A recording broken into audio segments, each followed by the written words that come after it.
Let's beat this lap.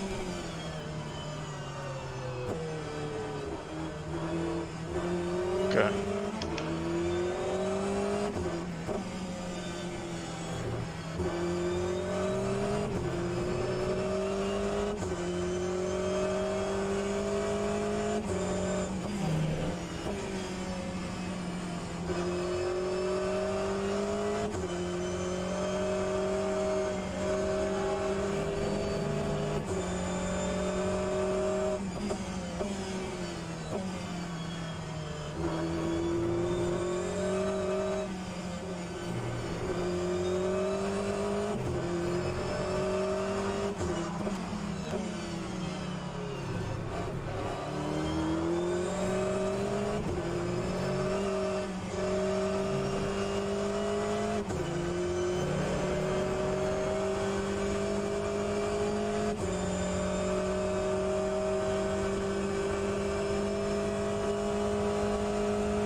Gonna be really close at the end.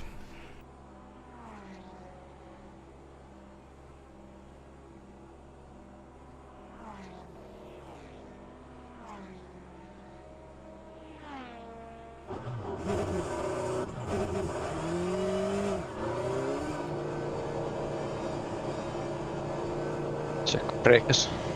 There's traffic behind. Watch your mirrors. Blue flag. Your brakes are cold. Be careful. Clear left. Car left. Clear left.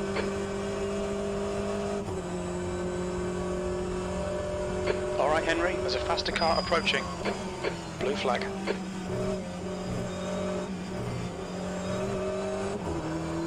Right side, clear right.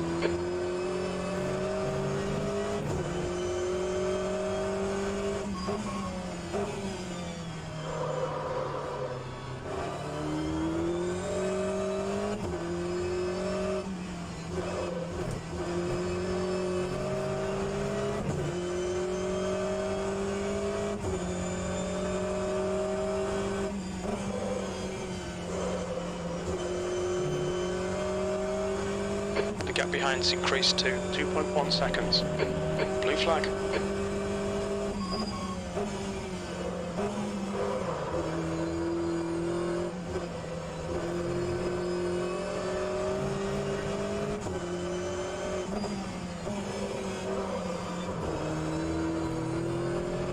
Car right.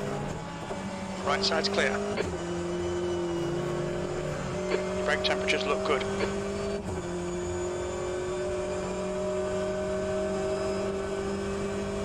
There's a faster class car behind.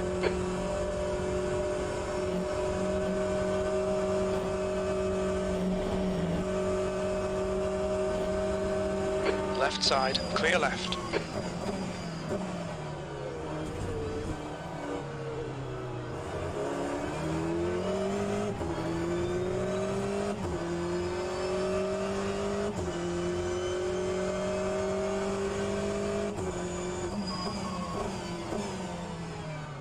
Okay, Henry, we're halfway home. Should be about 61 minutes of fuel remaining.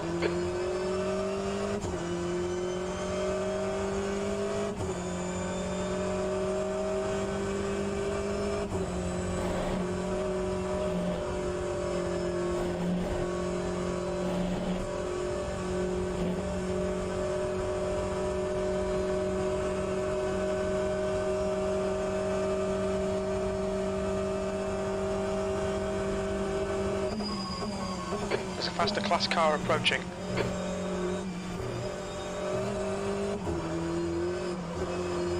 Blue flag.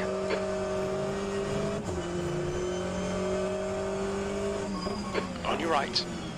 Right side's clear.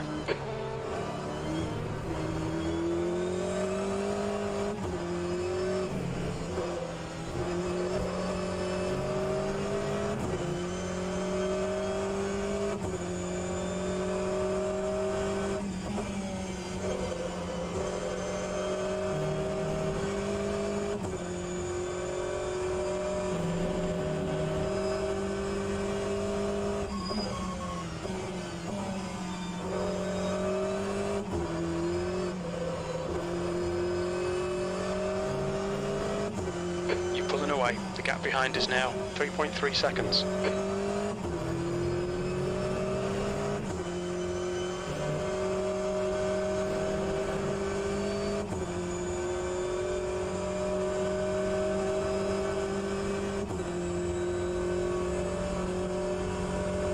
Yellow flag. The lead car's pitting. Sector 3 is clear, green flag.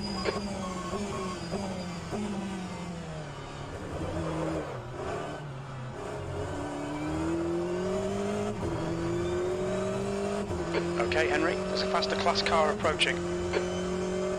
That was a 2:15 or 2:7. Good lap. That's your quickest so far. You're a tenth off the pace in Sector 1. Blue flag. Car right. Clear right. Jaeger is now in the lead.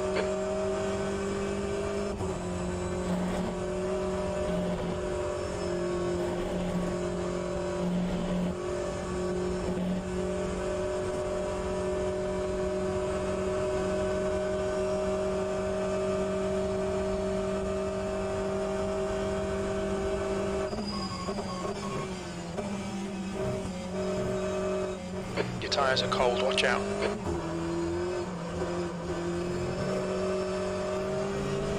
There's a faster car approaching. Blue flag. Car right. Clear right. You're reeling, Baldwin in. The gap is 14 seconds.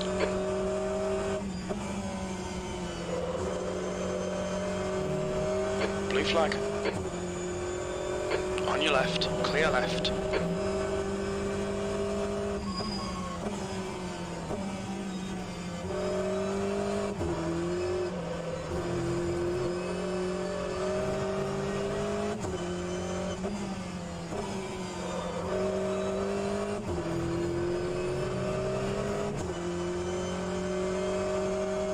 The car in front is Cardoso.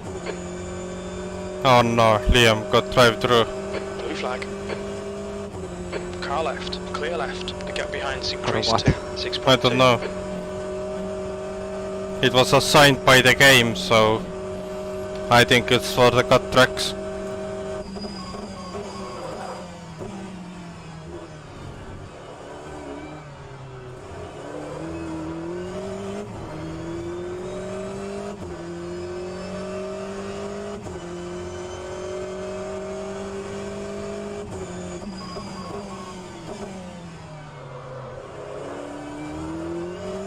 right, Henry. There's a faster class car approaching.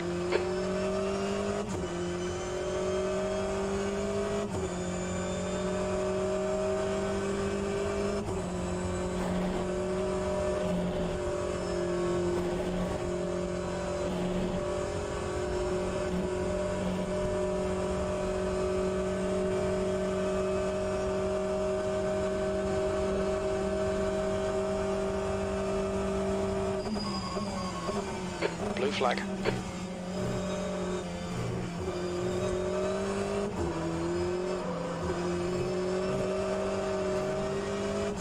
Car right. Clear right.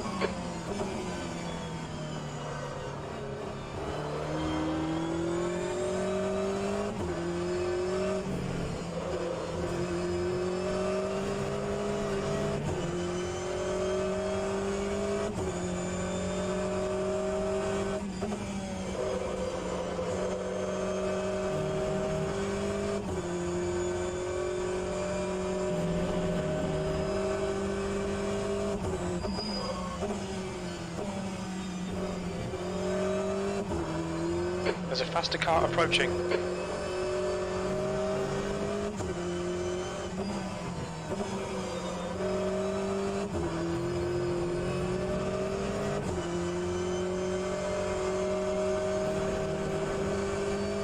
Blue flag. Car left. Clear left.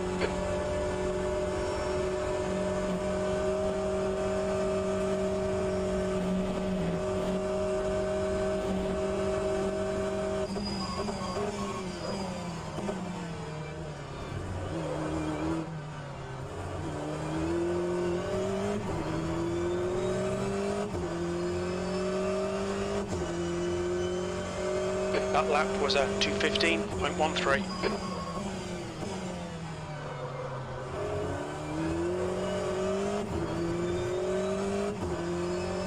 The leader, Jaeger, is pitting.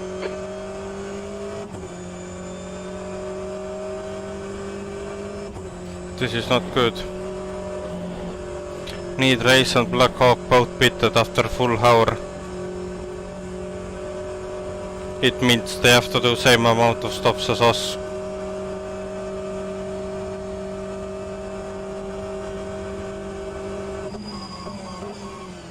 Or has Need Race pitted? I think they have. Is now 8.6 seconds. Okay, Henry, there's a faster car approaching. Yeah, they have.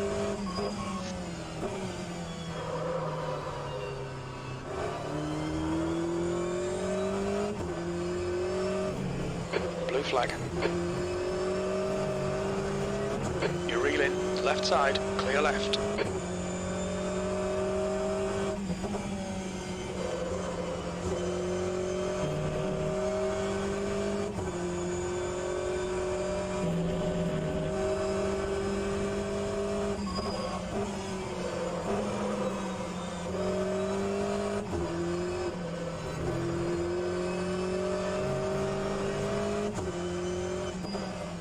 There's a group of faster cars bearing down on you.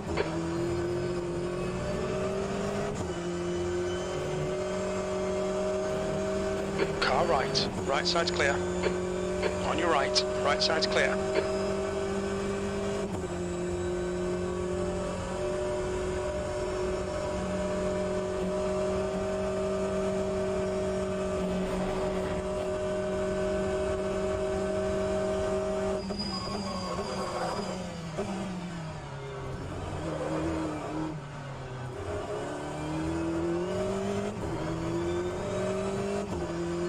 There's a car leaving the pits. You're a 10th off the pace in sector 1.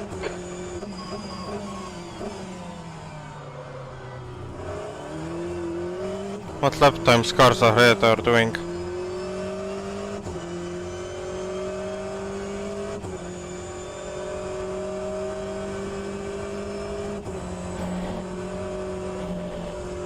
You're being caught by the faster class cars.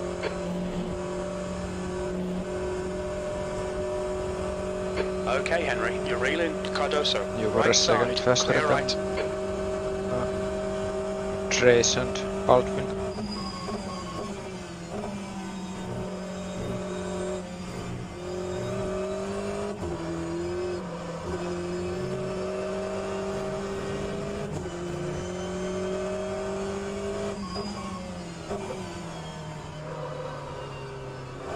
Blue flag.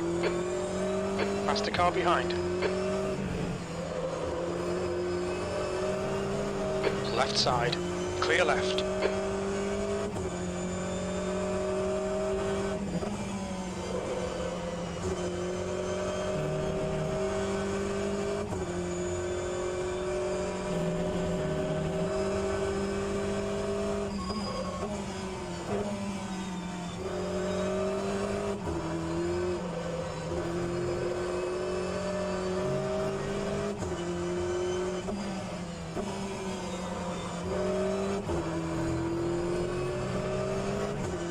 Tyre temperatures are good.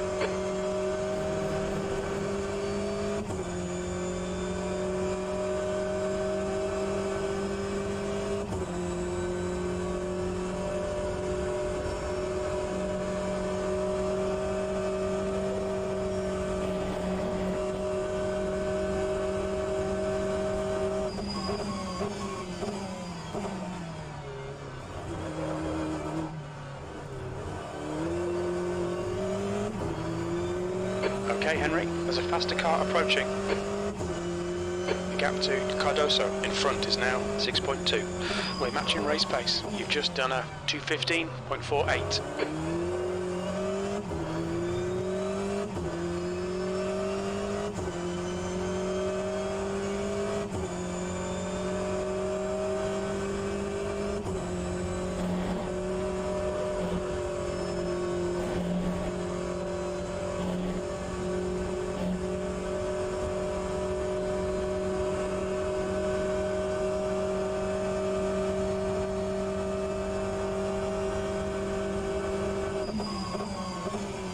Cold tyres, we need to get some heat into them.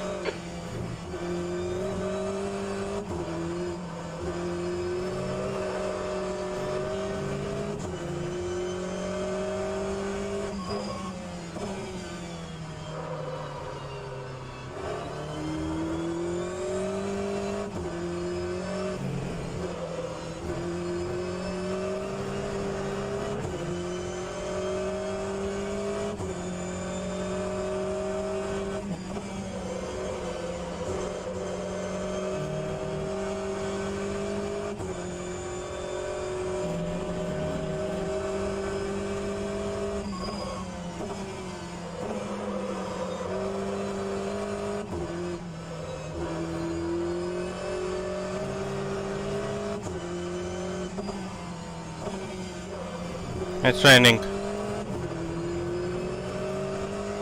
Alright Henry, it's starting to drizzle. 5%. We're seeing a bit of wear on your left rear.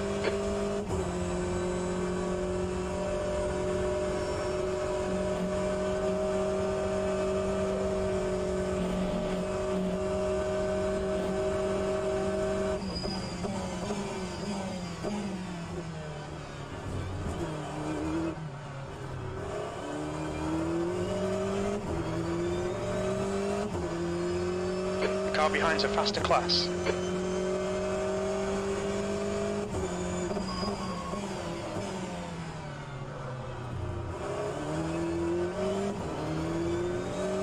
Car right, clear right.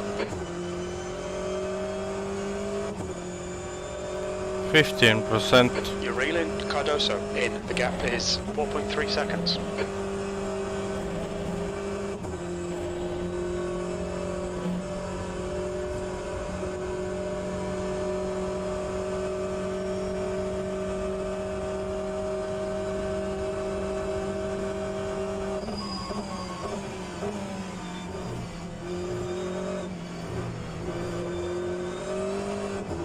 Car right, No. clear right.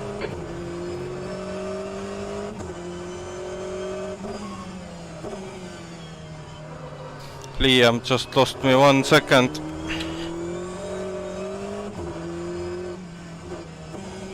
There's a faster class car behind.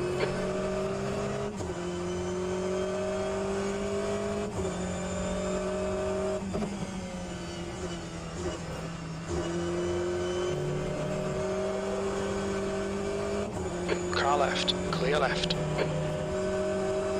Okay, Henry, we're seeing a few spots of rain. Seems to be increasing.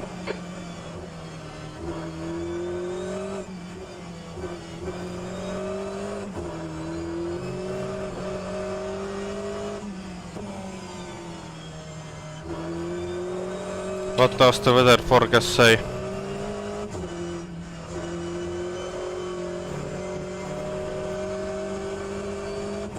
%.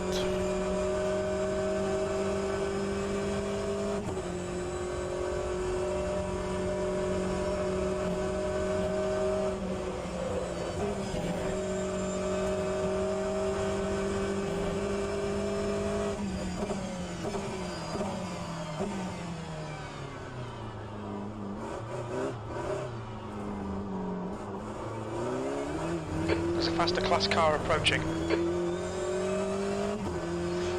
I think it shouldn't rain.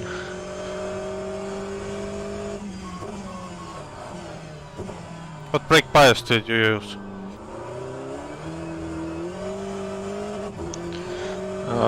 I went all the time like lower.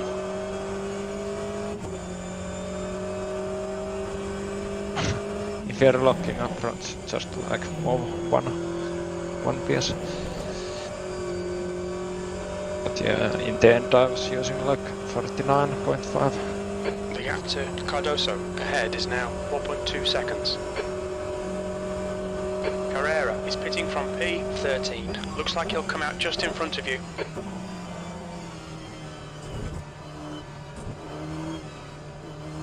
The stewards have warned us about track limits. Keep it between the lines.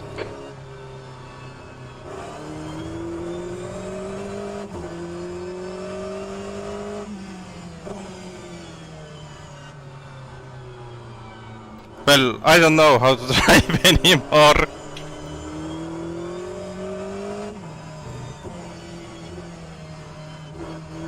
Incident in Sector 2. Sector 2 is yellow. Cardoso went off.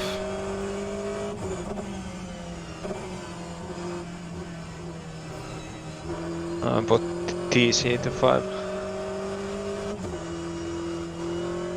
It's on 6. Yeah. Is it still raining? Yes, 30%.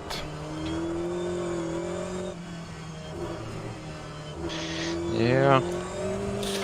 Wet race, headlights are now required. Headlights required. Please turn headlights on. Wet race. Need racing pitting. We've seen a So bit I of think wet we all should round. pit as well. Yellow flag. Okay, pit stop requested. When we exit the pits, we should be in position 8. Looks like P6 has gone off. Sector 3 is I now think clear. Jimmy's message is confirmed it's gonna rain like rest of the race. The pit crew's ready. Fuck! We wasted time staying out earlier. Yep.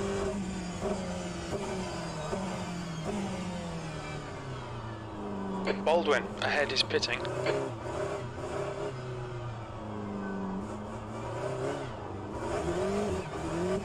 Okay, Henry, there's a faster class car approaching. Clear left. Pit lane speed limit is 80 kilometers per hour.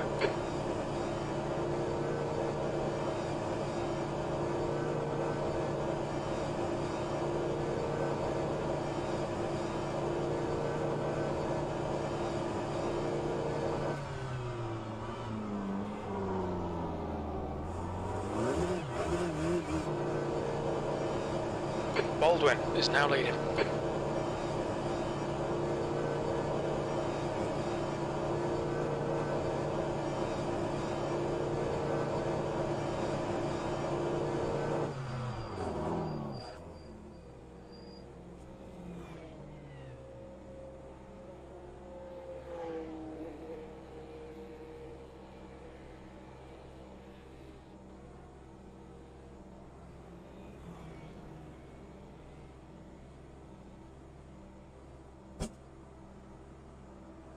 The leader is now on wets.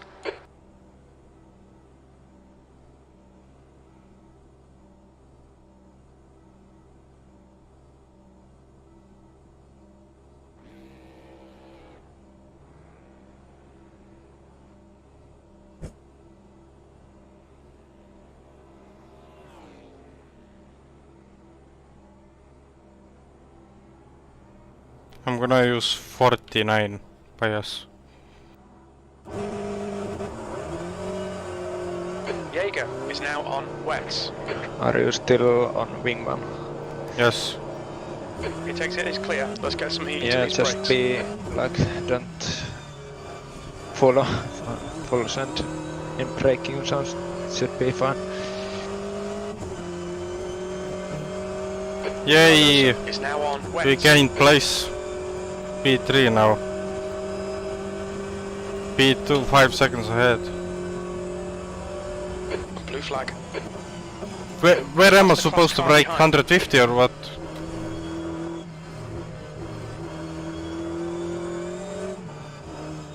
Where did you brake? Camera straight.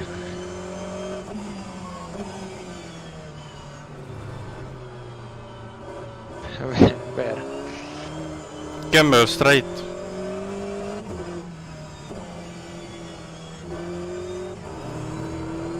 Wait.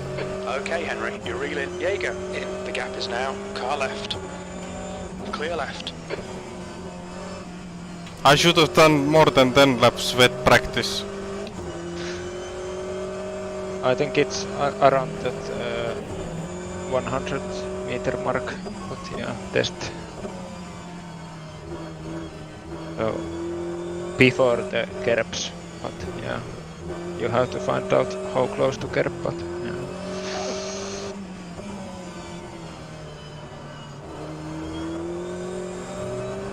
Maybe 110.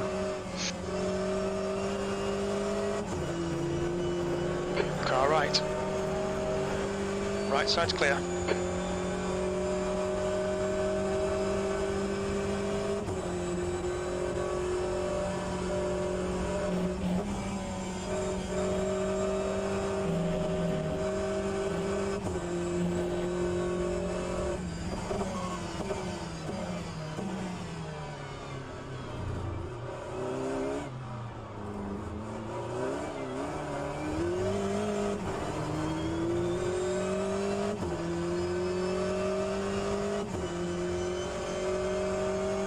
Loving this, mate. This is perfect. B3.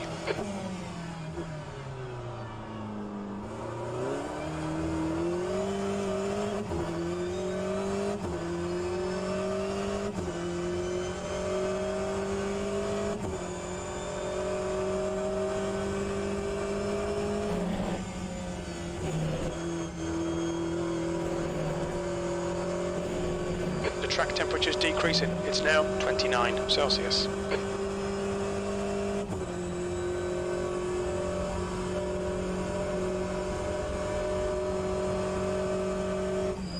Sector 2 is green.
You're reeling. Jaeger in. The gap is 0.8.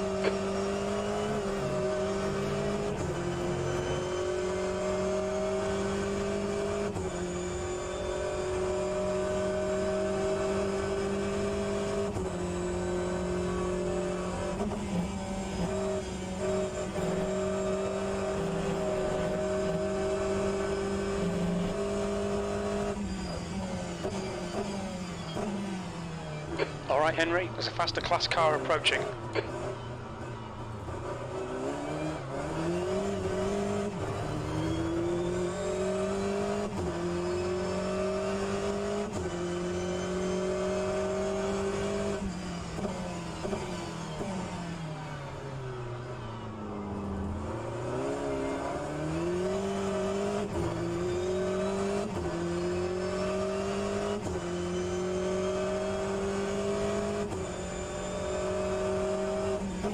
On your left, clear left.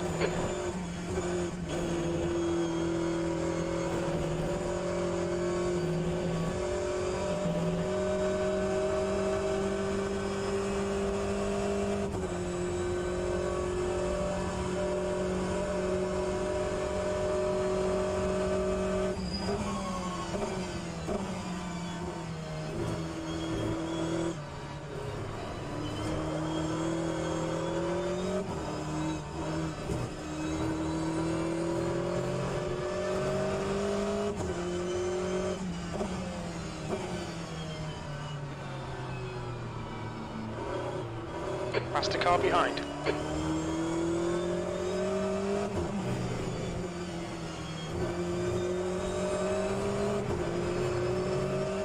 On your right.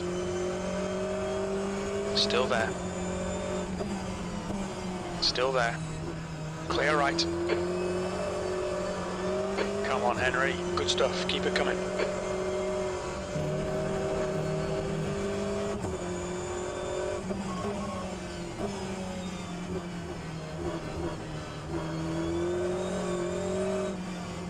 There's a group of faster cars bearing down on you.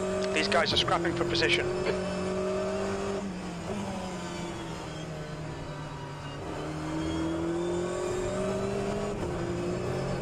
Car right. Right side's clear. On your right. Clear right.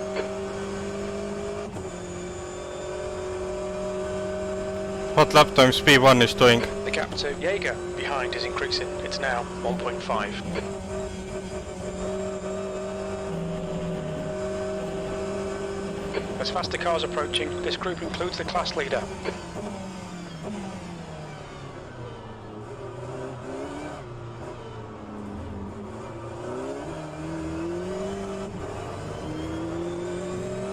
Left side, there's a car leaving the pits. Blue flag, clear left. V2.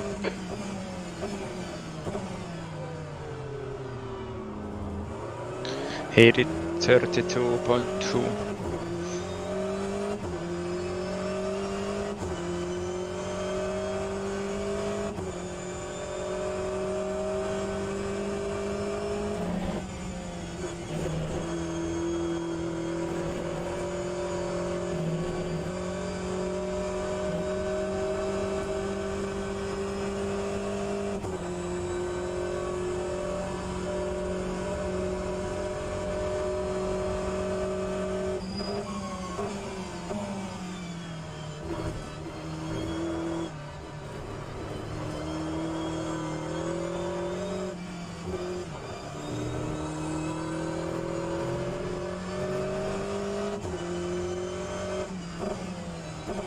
Sector 3 is yellow.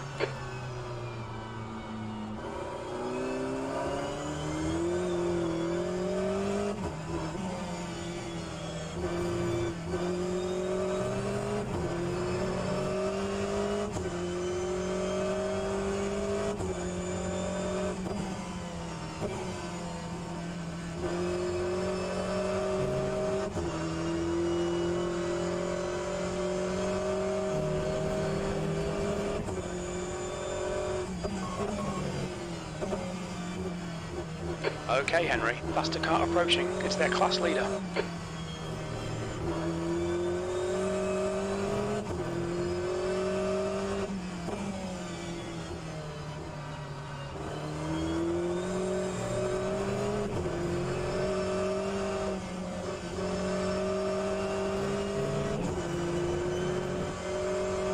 Blue flag.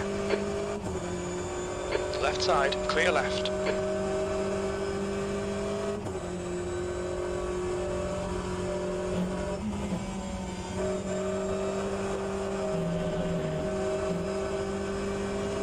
Car left.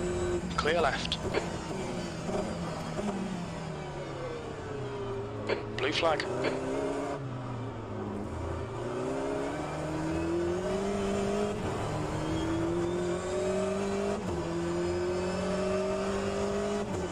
Right side. Clear right. That lap was at 2:33.50. You're a second off the pace in Sector 1. There's a faster car approaching.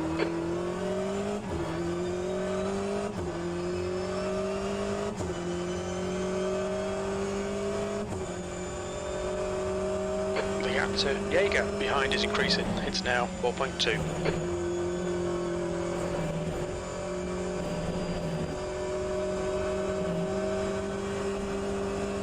Car left. Clear left.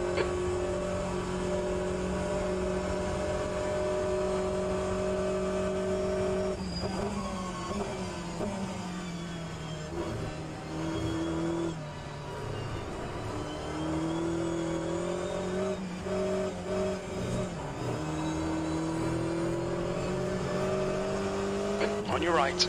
Clear right.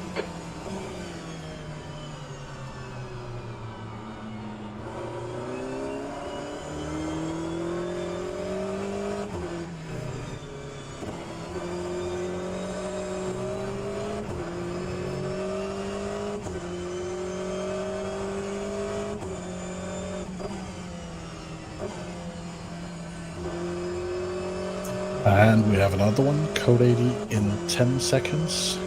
No overtaking, please. 5, 4, 3, 2, 1. Code 80 enforced. Sector 3 is clear.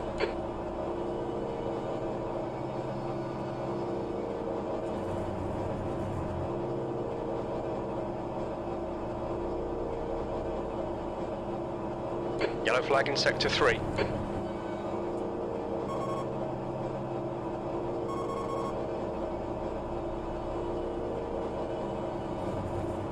Yellow flag in Sector 1.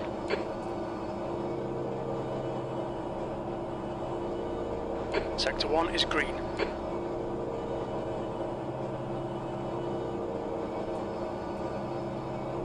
At the moment I will get 59 minutes of fuel.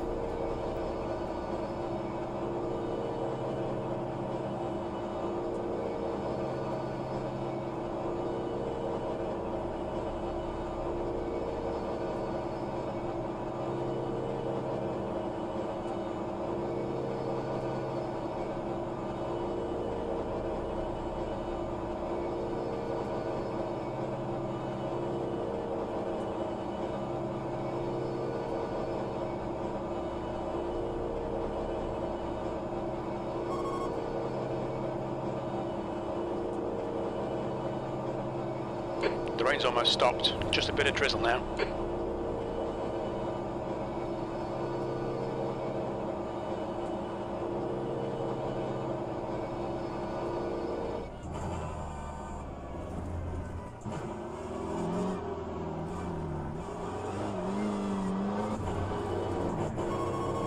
Let me repeat, I'm not sure if it came through, but when you are on formation, or when you are on pit limiter, when you go downhill, do not go up into third or above. You will speed and you will get a penalty after the race. So stay Jaeger behind is first pitting and now. second, but mind the speed. Black Hawk Yep, is pitting. please.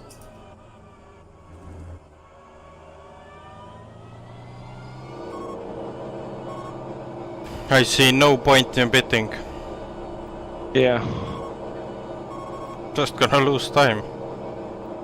So if there's a damaged car, you are allowed to overtake if it does not do 80 kilometers an hour. In case they did crash. I don't know.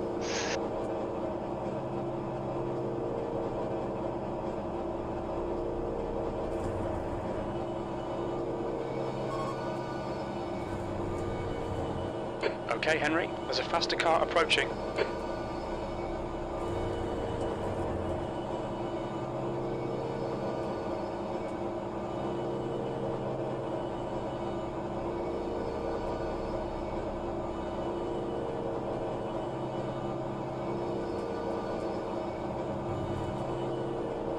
But I think Black Hawk is not pitting. What are Coming they? back. Sorry, coming back to green flag in 10 seconds. 5, Faster cars 4, approaching. 3, 2, 1. Green flag. Where is Black Hawk on track right now?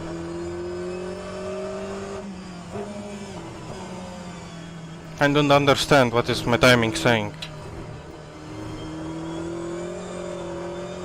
I think it booked.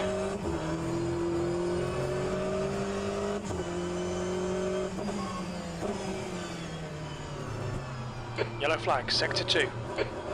Car right. Hold your line. Right side's clear. Okay, Henry. No more rain. Rain stopped. Car left. Clear left.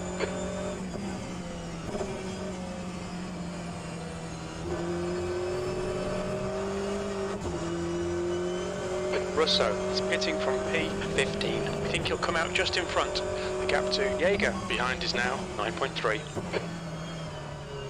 The track temperature is falling. It's now 27 Celsius. Russo has just retired from the race.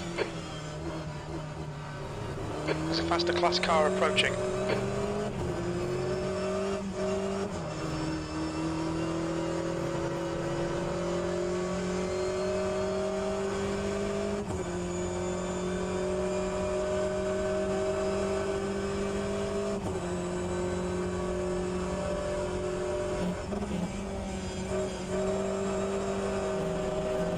Left side.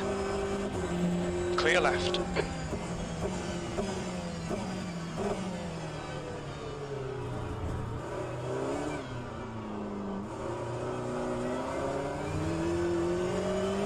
There's a group of faster cars behind.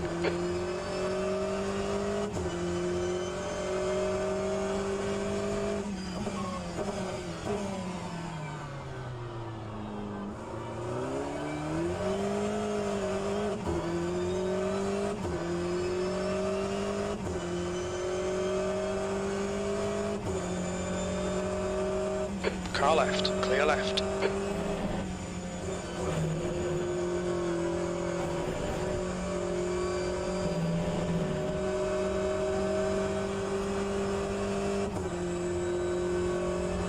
Car right, clear right.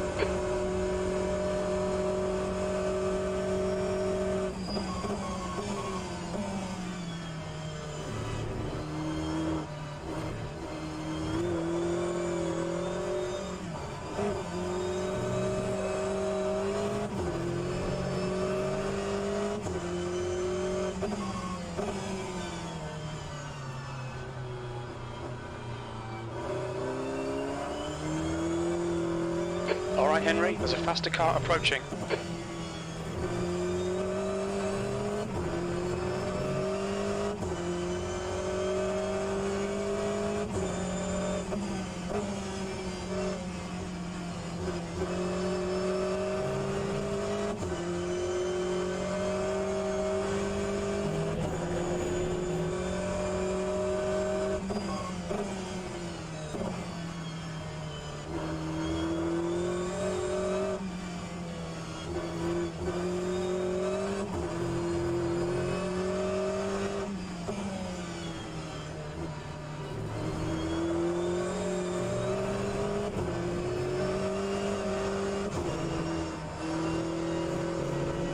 Car right.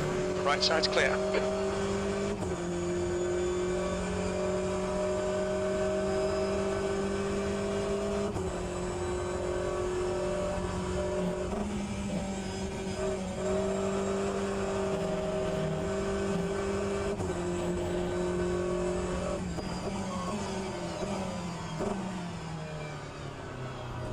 There's a group of faster cars bearing down on you.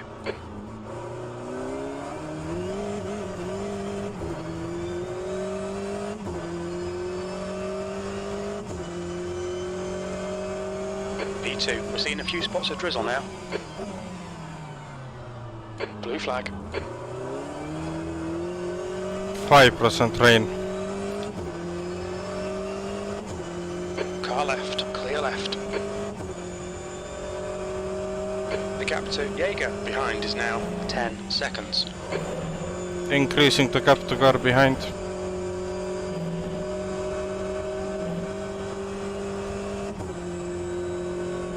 Blue flag.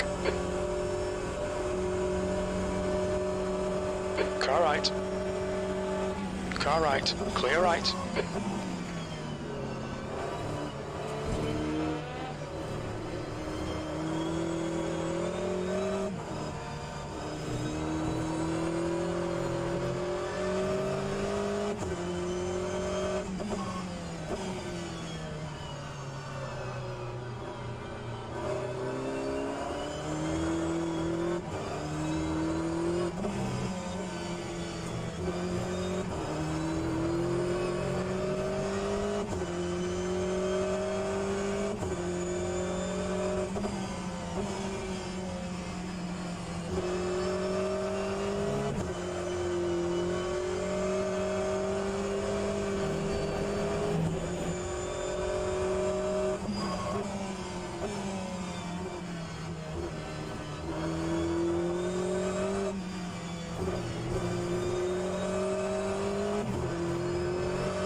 15% rain.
Incident in Sector 3. Sector 3 is yellow.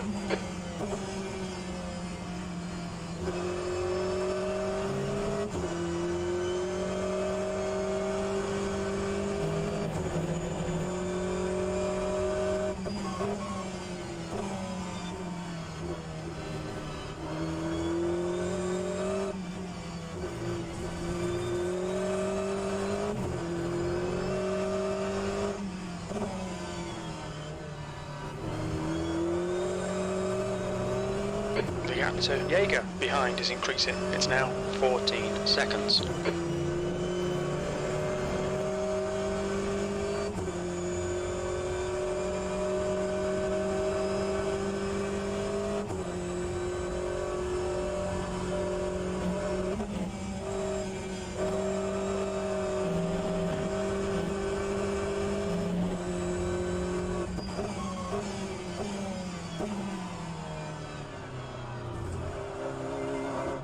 There's a faster car approaching.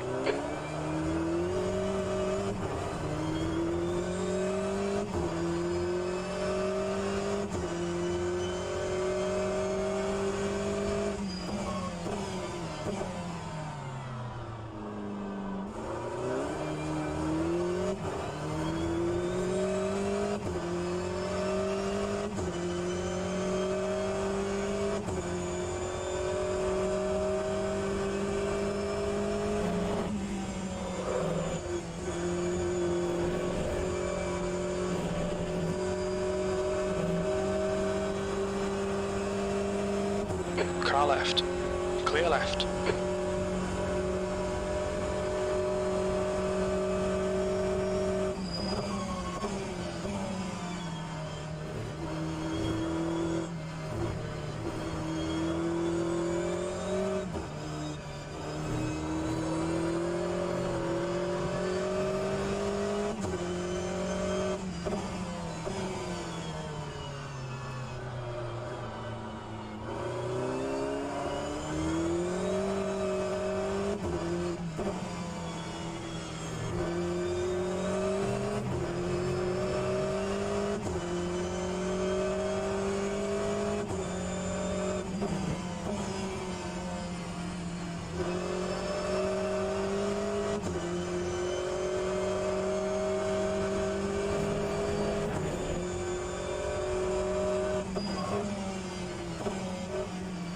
Oh no.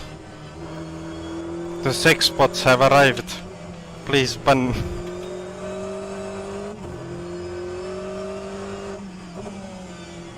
No, I'm gonna register.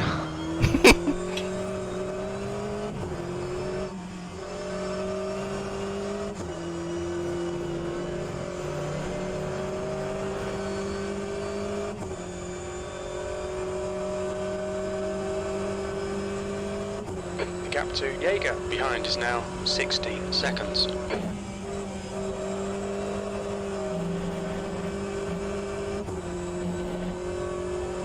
Okay, Henry, there's a faster class car approaching.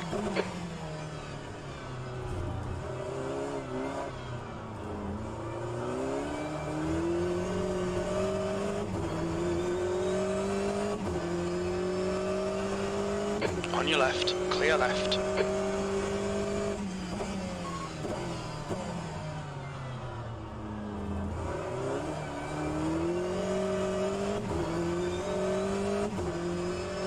We are doing good.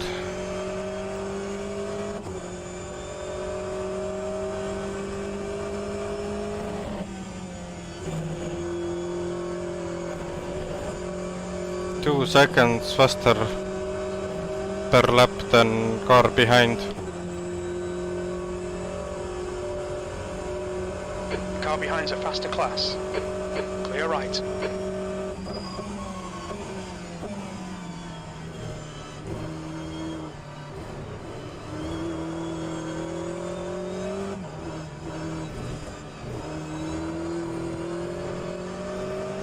Car right.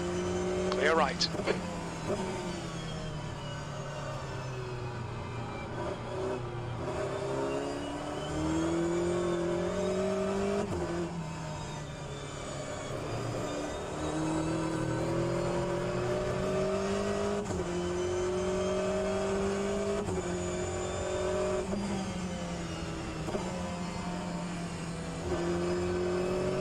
Left side. Clear left.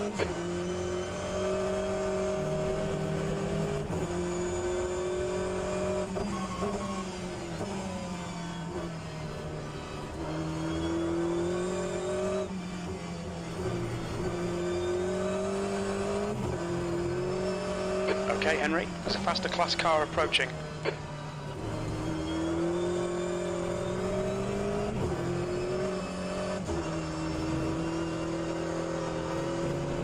Car right. Right side's clear.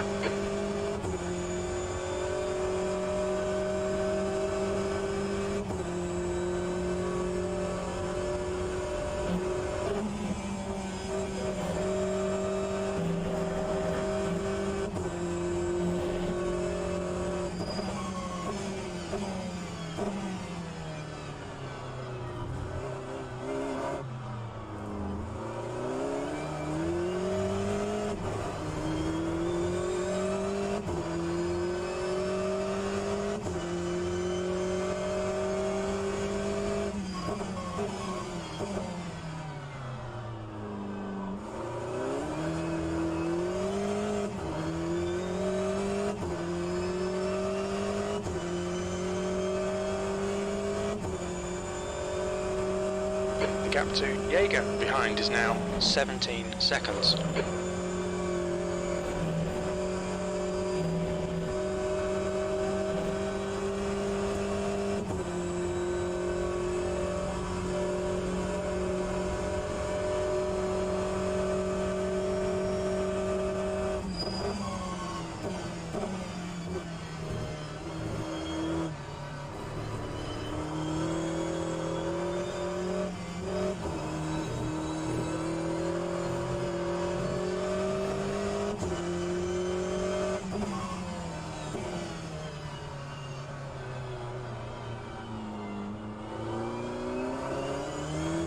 We've got light rain here, getting harder.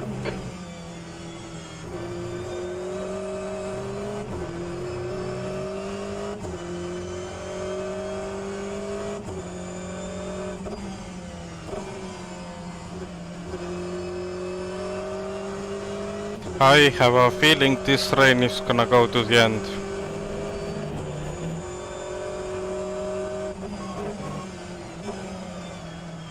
Yeah, I think so too.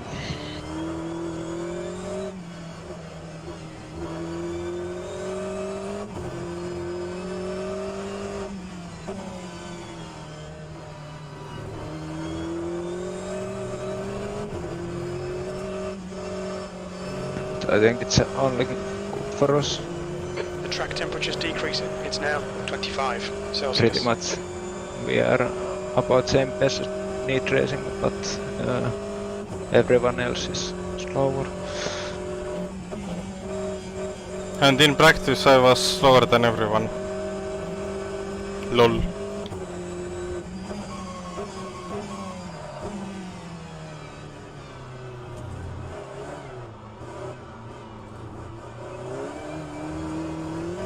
Faster car approaching. It's their class leader.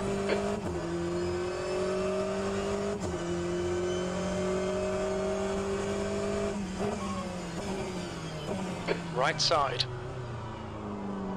Right side's clear.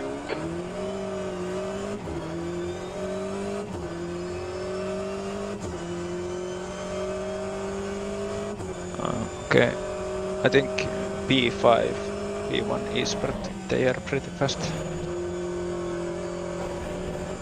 Well, they are in Le Mans Virtual as well. The gap to Jaeger behind is now 18 seconds.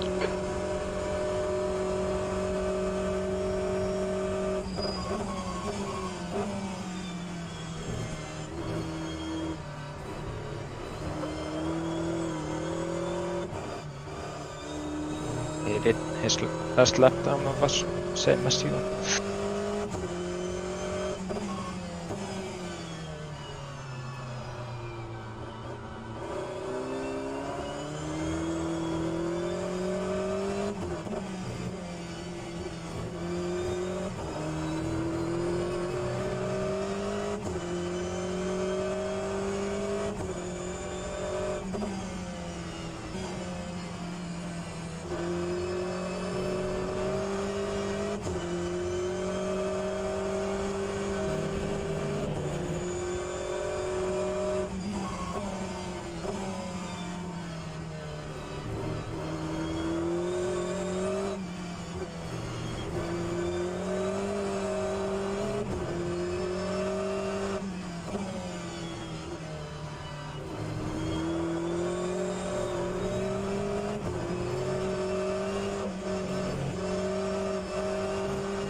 There's a faster car approaching.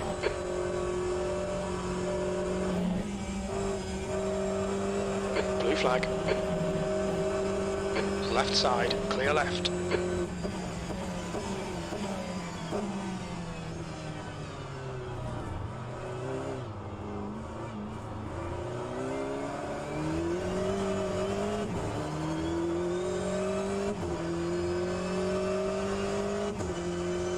Sector 3 is 0.8 off the pace.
There's a group of faster cars behind.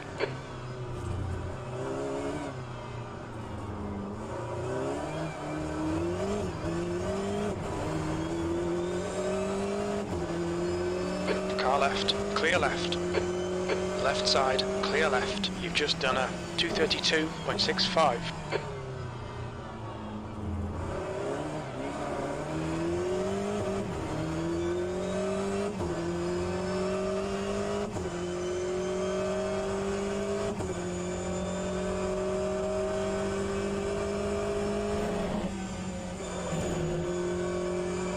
Okay, Henry, there's a faster car approaching.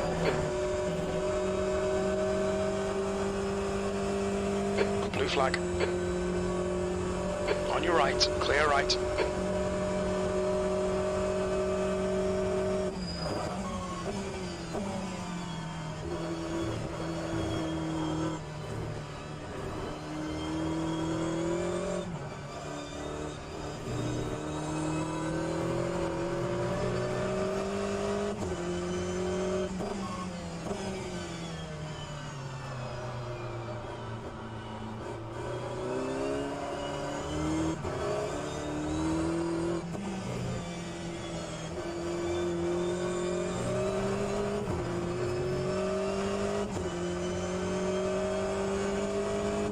On your left, clear left.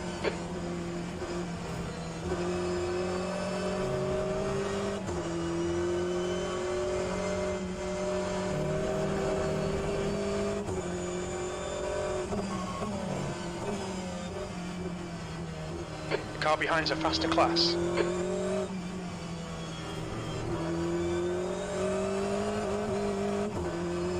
You've got half your fuel left.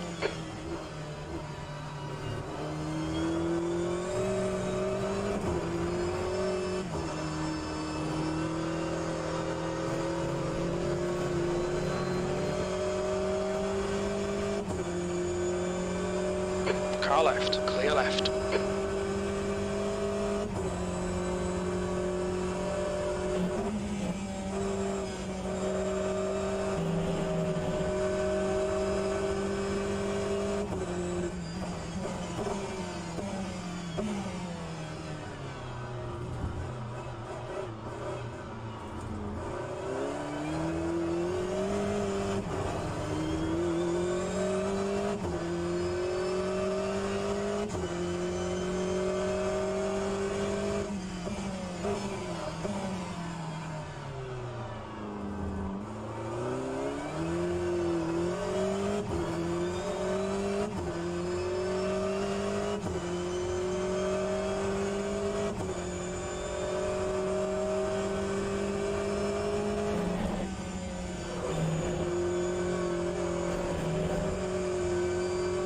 Just drizzling now. Looks like it'll stop soon.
Okay, Henry, there's a faster car bearing down on you. He's the class leader.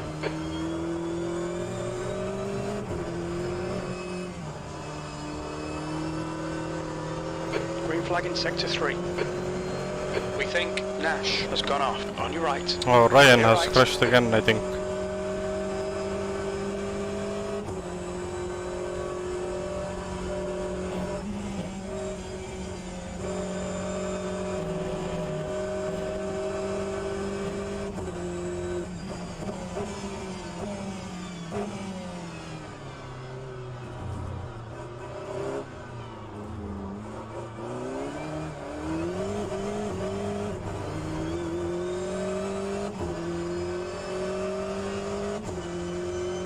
That lap was a 2:33.72. No more Aitäh, rain. Hannes! Blue flag.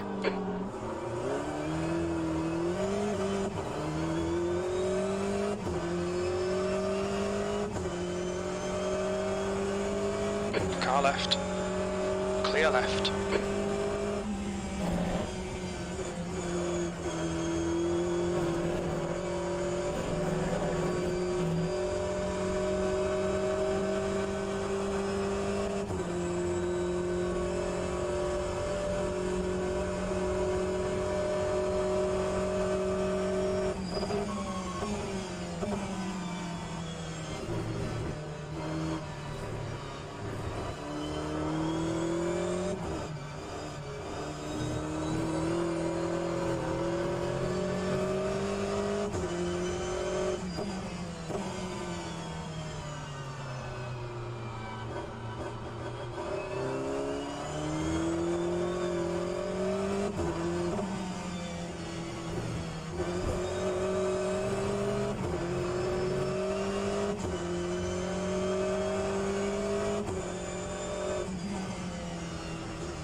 Okay, Henry, there's a faster car approaching.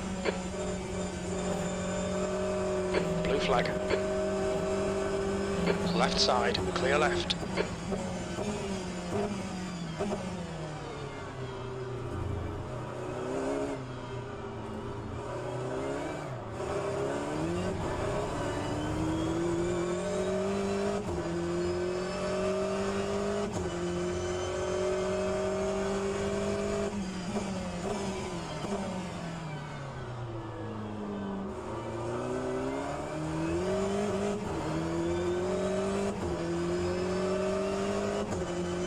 Left side.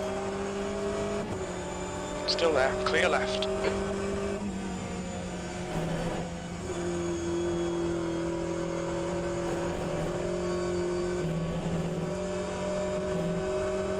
What do you have per day today? What did you say? Do you have birthday? Yes. today? Faster car behind. Well, happy birthday. Kiitos. Car right. Clear right. Same day as Kalle. Lull.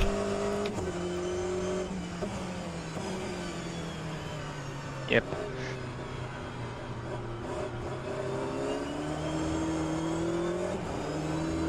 Car left. Clear left. Car left. Clear left.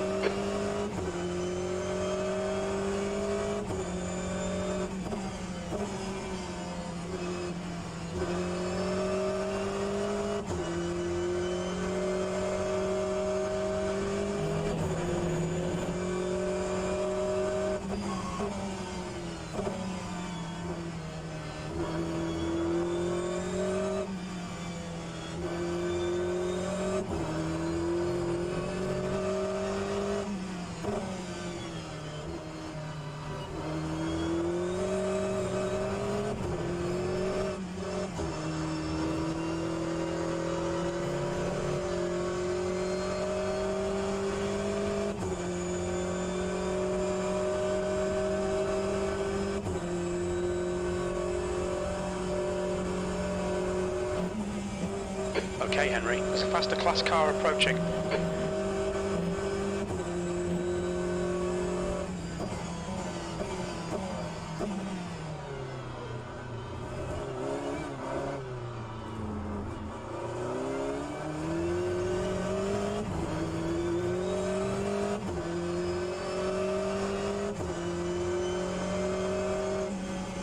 Left side.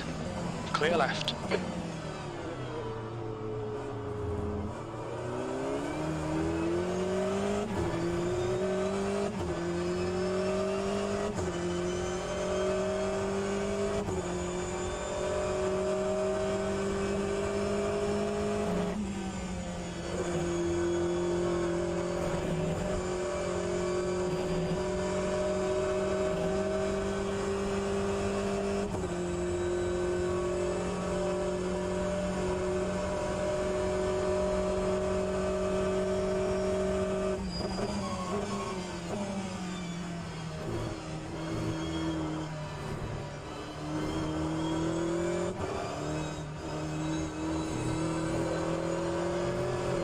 There's a faster class car behind.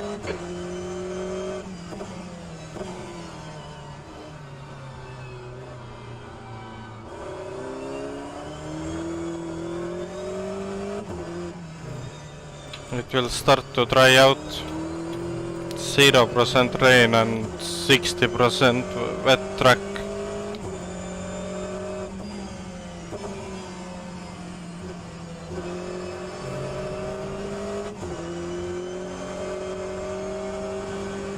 Left side. Clear left. The track temperature is decreasing. It's now 23 Celsius.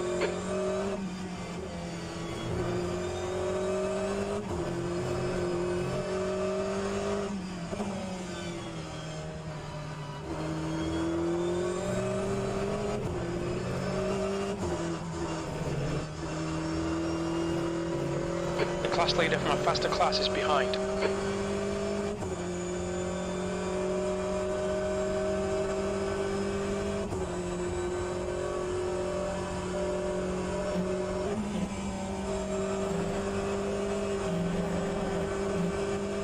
Car left, clear left.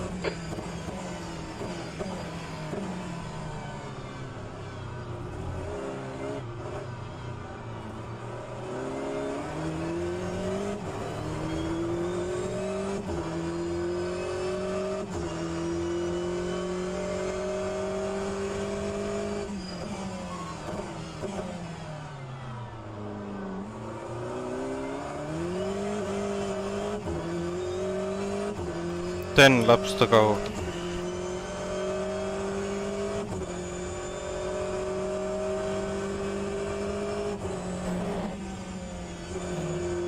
Tire choice will be interesting.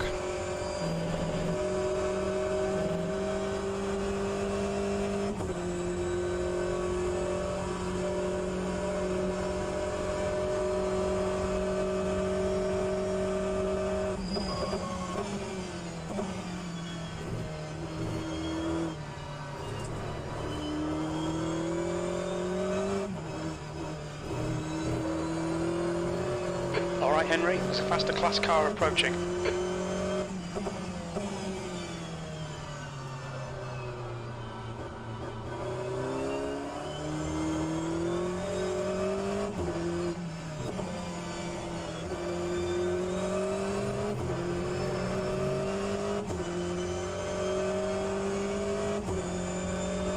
Blue flag. Sector 3 is now yellow. Car left. He's still there, clear left.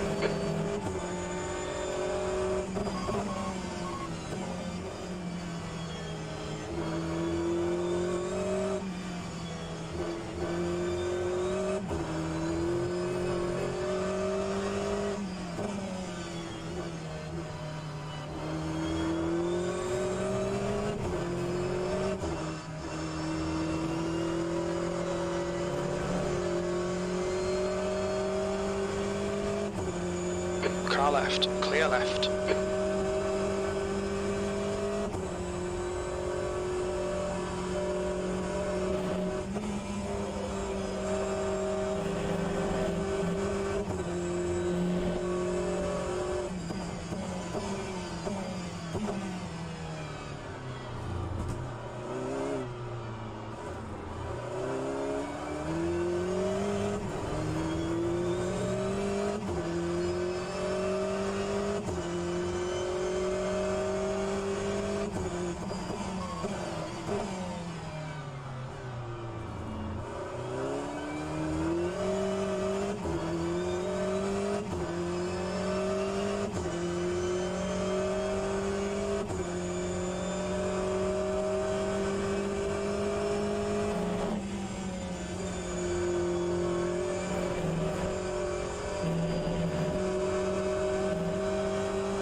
Terzic is flying.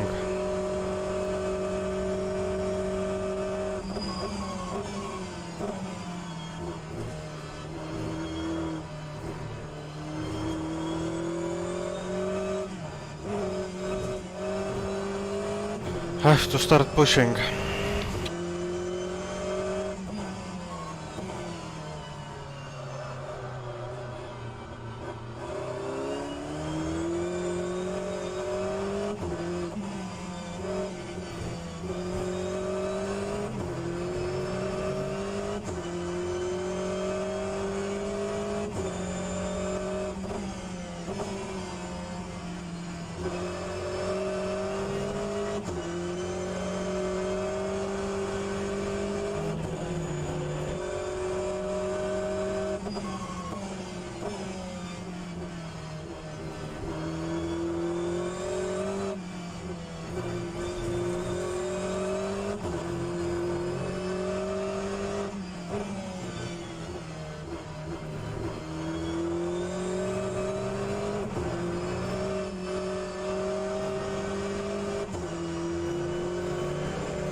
There's a faster car approaching.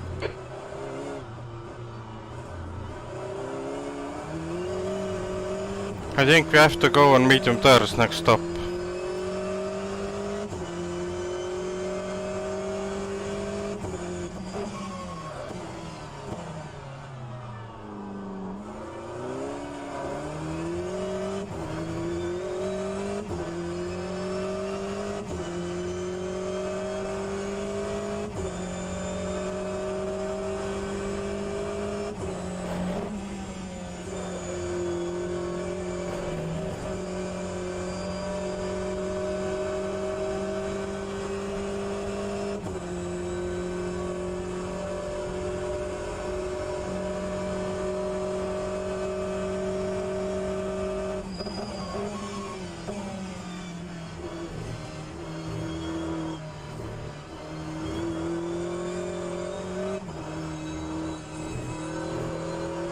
Okay, Henry, there's a faster car approaching.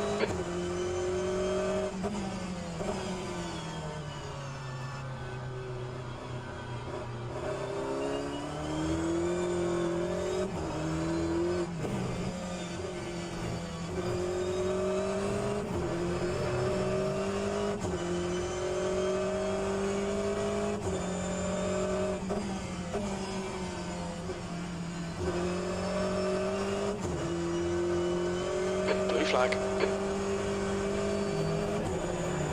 On your left, clear left.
Okay, Henry, faster car approaching. It's their class leader.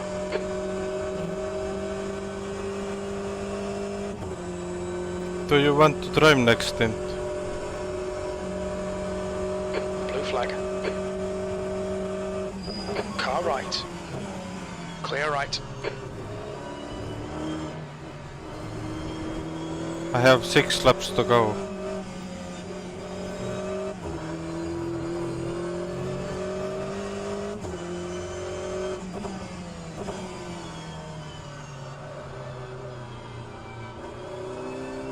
Blue flag.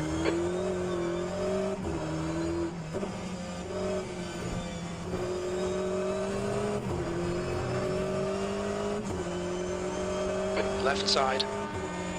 Clear left. Sector 3 is green.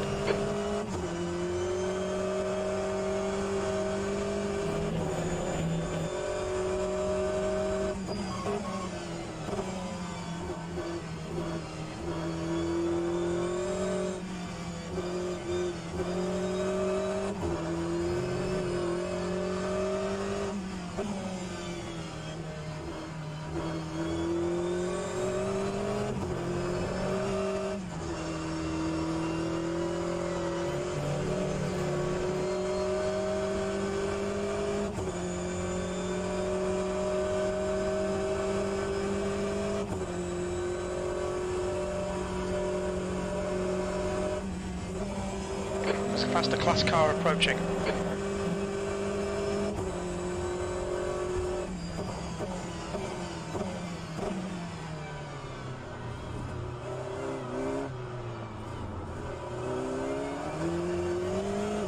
I honestly don't know what tires to take.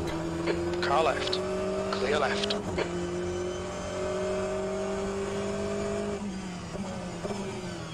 We have 5 laps to decide. If we think it's gonna rain in next stint, then we are gonna take rain tires. But I don't know, is it gonna rain? Yeah, but The gap what- behind has what now do you think? decreased to Yes or no? 19 seconds. If we vote for it's not gonna rain, then we take mediums, but I believe more that it's gonna rain, so... Alright Henry, there's a faster class car approaching.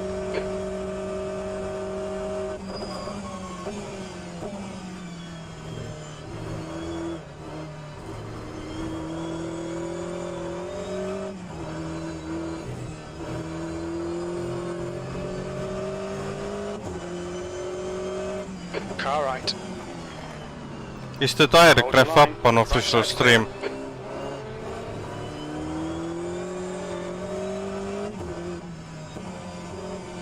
We pretty much have to take same tires as need racing. There's a group of faster cars behind.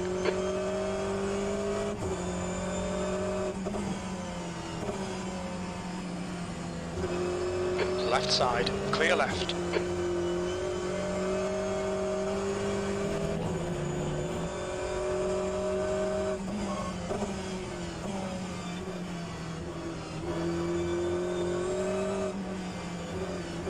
Blue flag. Car left. Clear left. Yeah, it's showing. Right side, there's a faster class car approaching. Clear right. Car right. Clear right. 5 laps to go. I don't know what to do. Tertsis is also closing. Yeah.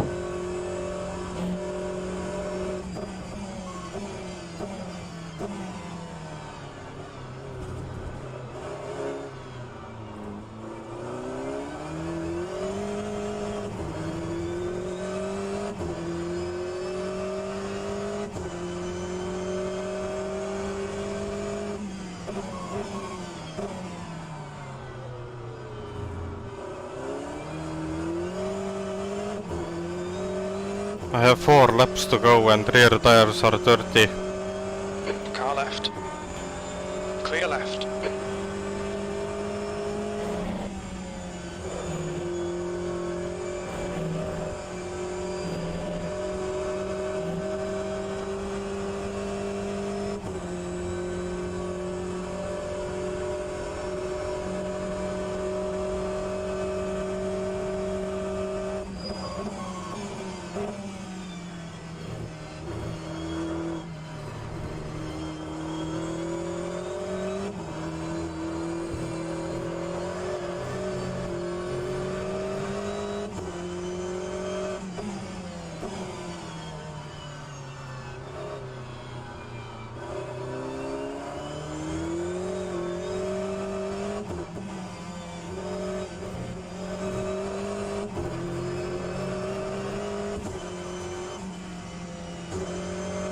Stay between the lines, please, Henry.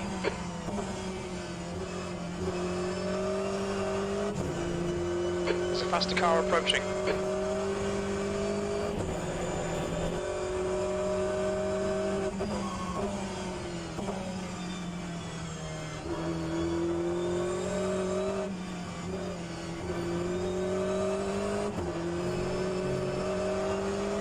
On your left. Clear left. The gap behind is now 16 seconds.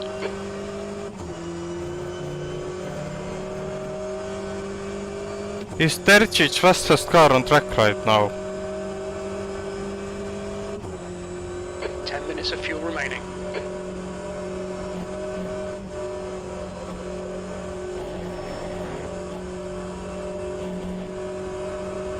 Yes.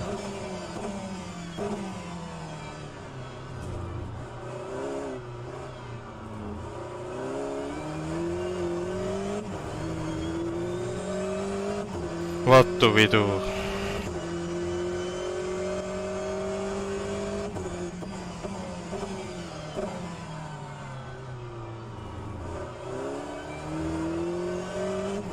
Faster car behind.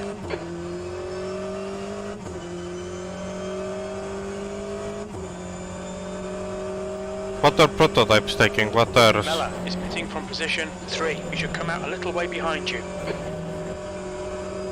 There is like 2 DPS with soft tires.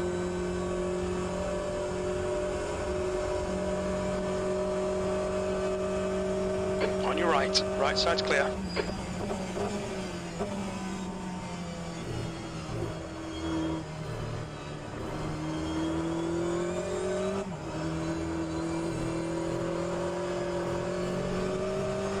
I mean, this decision here makes or breaks this race now.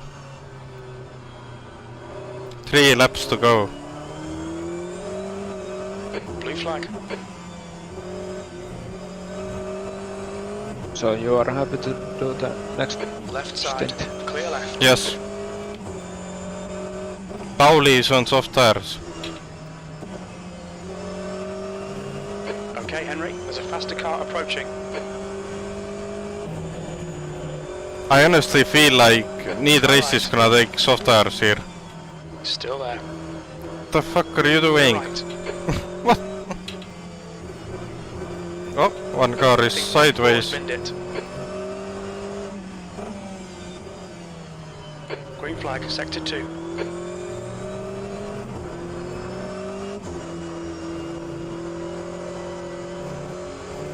Car right. Right side's clear. I mean, the dry line keeps getting wider and wider. Yep. At the moment it's looking like we're taking mediums.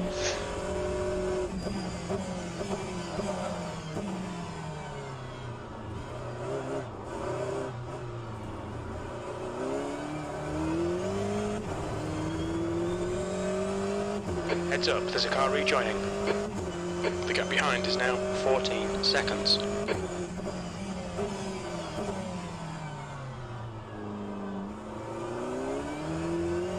There's a group of faster cars behind.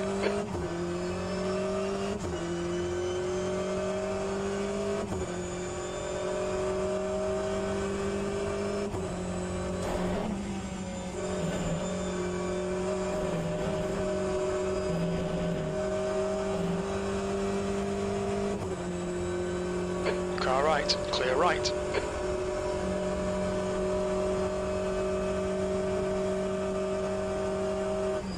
Incident in sector 2, yellow flag. We think Mella has stacked it.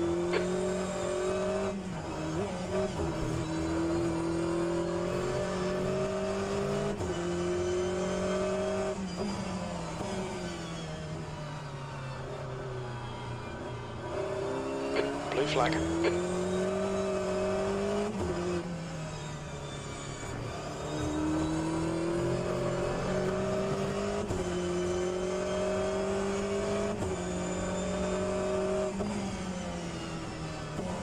How the fuck is Tertius so fast?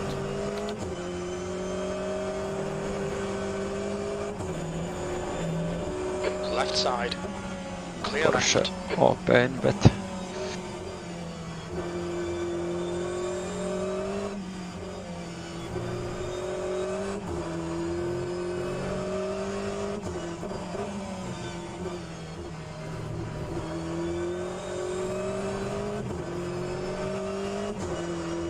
wait, is he even driving Porsche?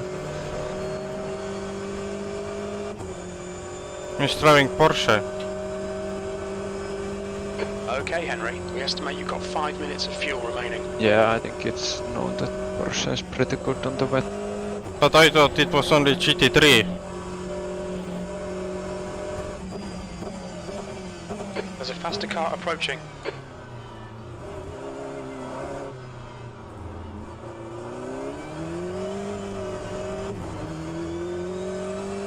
There's a car exiting the On pits. the laps, yeah.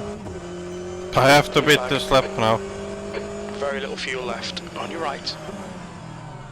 He's still there. Clear right. Yeah, you are the first Acknowledged. Pit one. stop requested. GT is pitting. YOLO! Mediums it is. I feel like it's gonna rain more, but it's safest bet. Oh, I just know that if we go with rain tires, we are gonna automatically lose like 10 seconds per lap. Alves, he's entering the pits. He's Yep. in P5. We think he'll be close in front of you when he exits.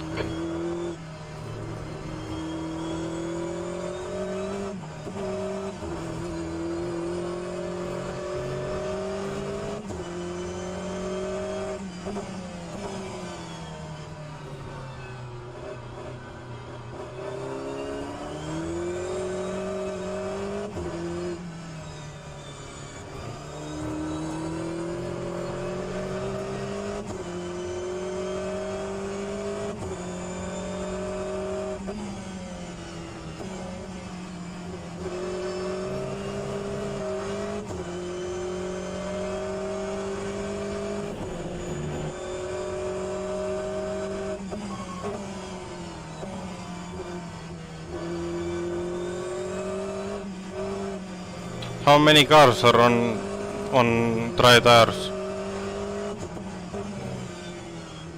I don't see it now. When we leave the pits, we think we'll be in P7 behind Alves. Okay, Henry, we're running on fumes, mate. In this lap, box this lap. I just hope we don't have to overtake someone. If we get stuck behind someone, we are screwed. Then the VEC last season Germany has to happen again. The car behind's a faster class.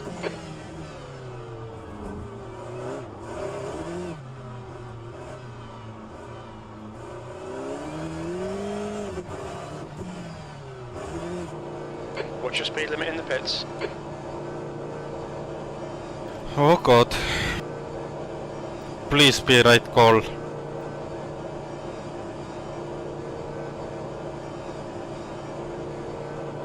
And if it starts to rain Alves again, is now on we softs. can like stop at the 2 hour and then I drive to Stint.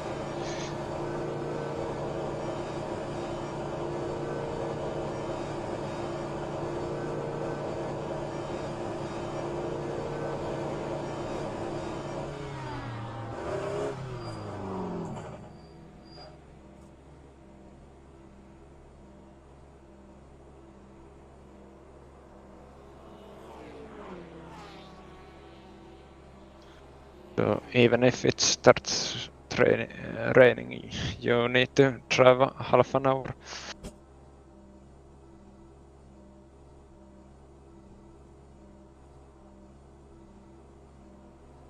The track temperature's decreasing. It's now 21 Celsius.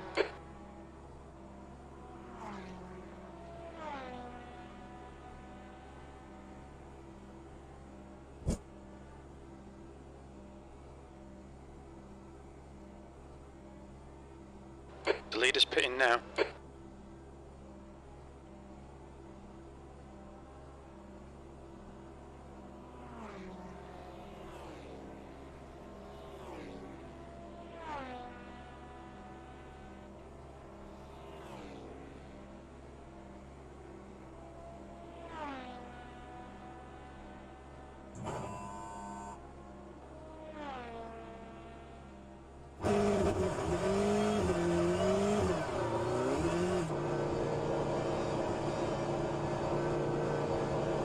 There's a car approaching. Watch your mirrors. Stay behind the white line. Blue flag.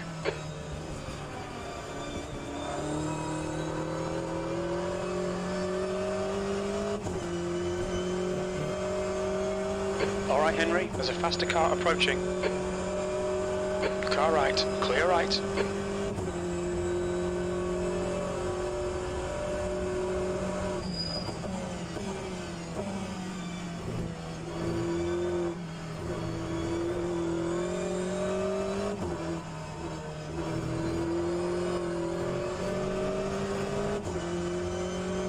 Sector 2 is now green.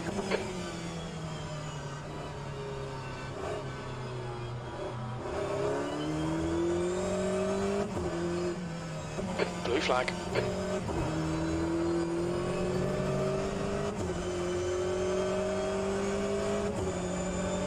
Car left. Clear left.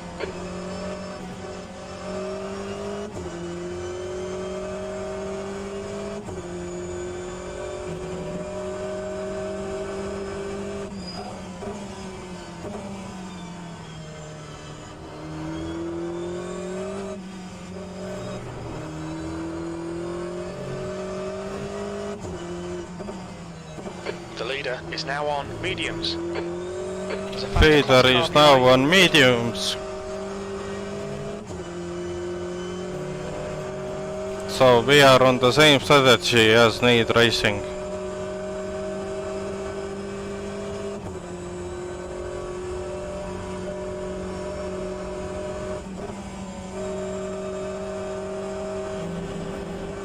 Left side, clear left.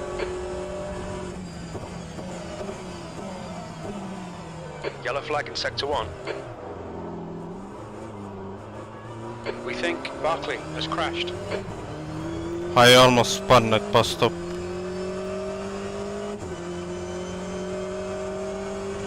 This is okay. Keep those exit speeds up. 7th position.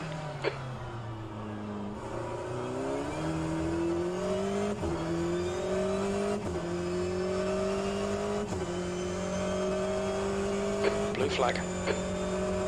Car left, clear left.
Okay, Henry, there's a faster class car approaching.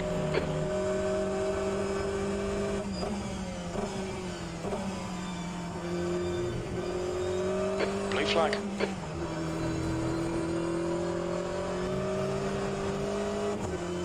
Car right, clear right. On your right, right side's clear.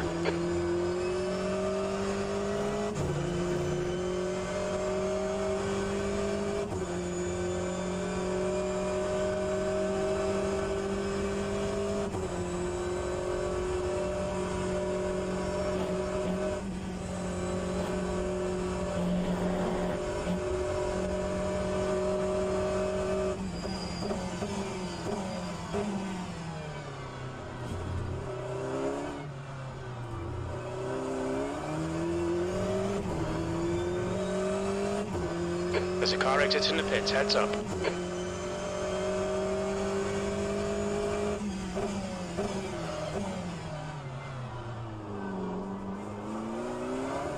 How is our lap time? Faster cars approaching.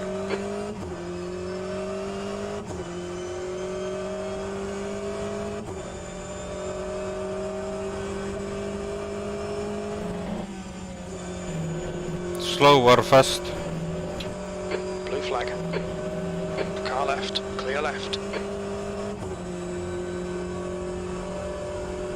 Car right, clear right.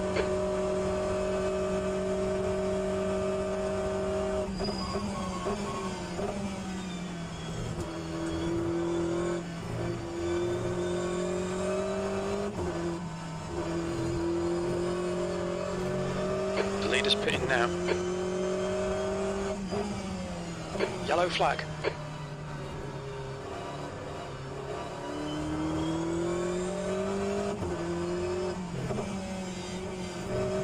It was fastest. Good.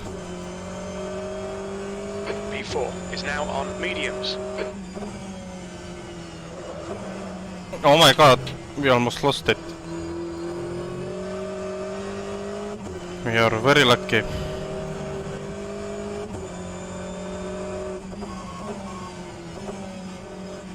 The car behind's a faster class.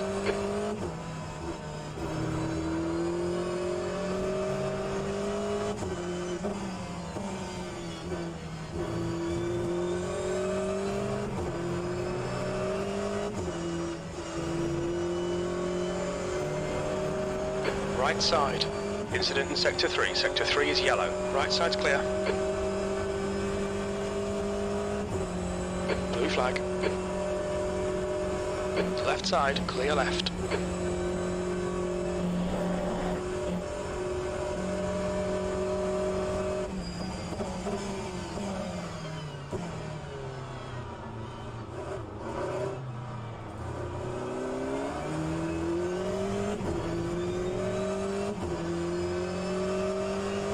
Okay, Henry, there's a faster class car approaching.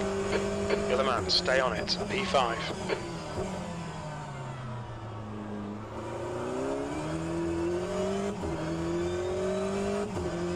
Very dangerous driving.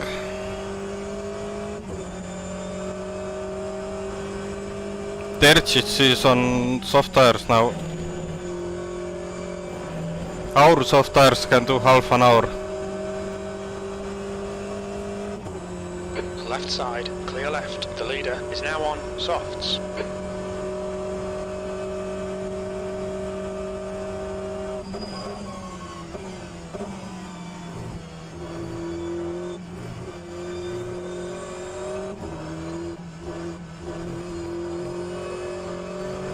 Jaeger is now on softs. Black Hawk is also on soft tires.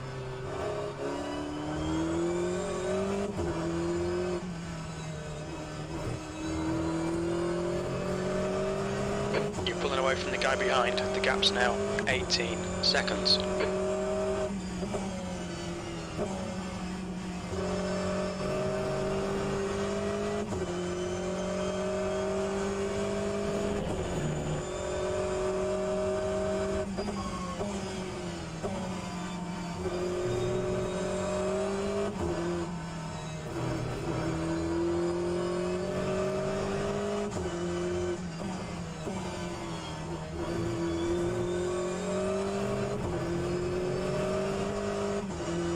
I think right now is the worst time to do driver swap. Carrera has gone off. Sector 3 is now clear.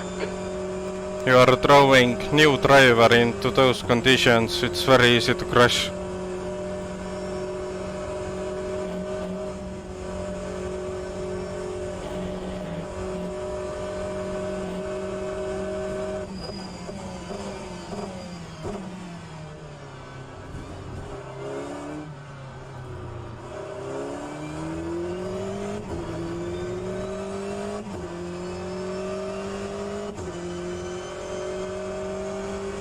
P3.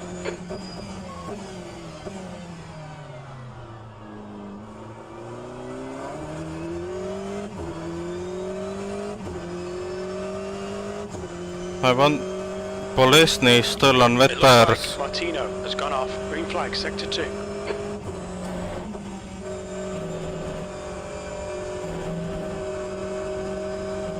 Yeah, we are 5 seconds faster than Bolesny per lap. There's a faster car behind. He's class 280 leader. in 10 seconds. No way! 5, 4, 3, 2, 1.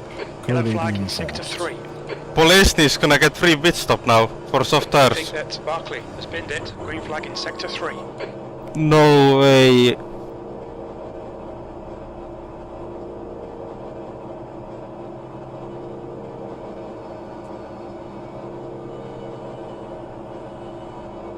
No. We're gonna lose speed too, I think, now.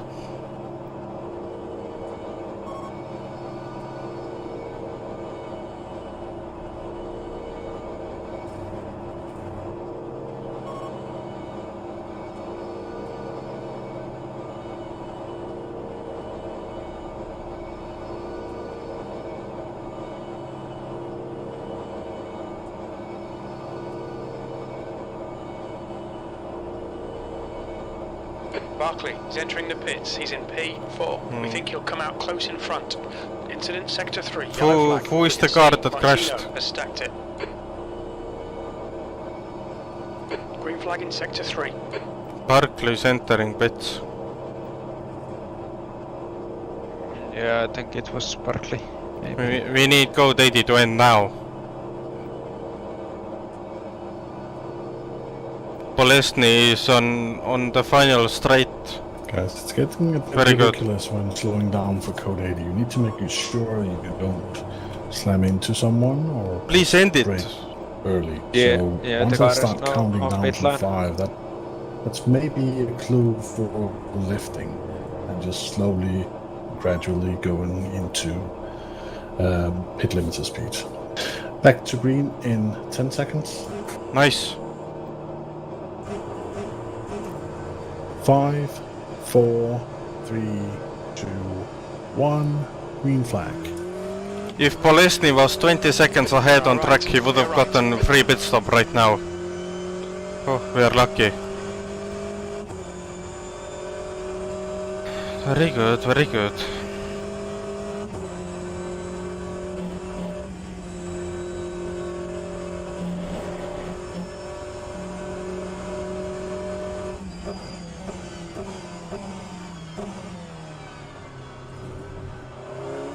There's a faster class car behind. Okay, Henry, there's a car exiting the pits. Heads up.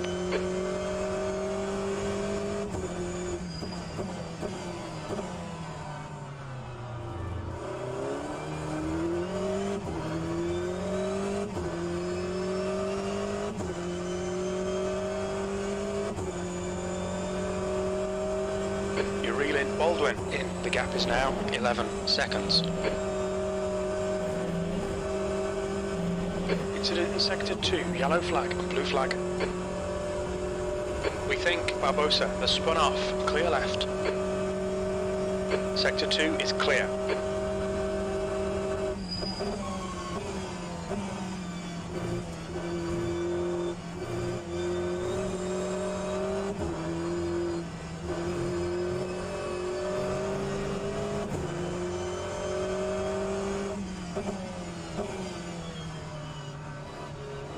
There's a faster car approaching.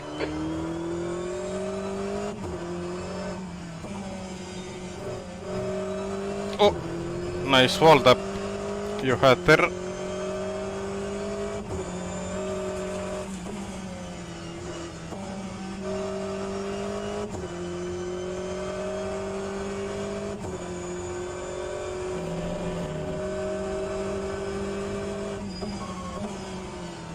We are a lot faster than Bolesny right now.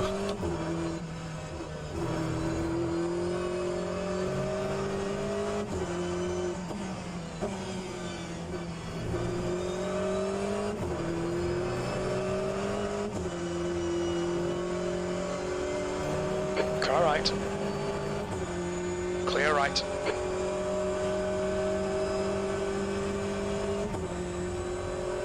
Alright Henry, you're reeling. Baldwin in. The gap's now 7.6 seconds. Yellow flag, caution. It looks like Herrera has binned it. Green flag, sector 3.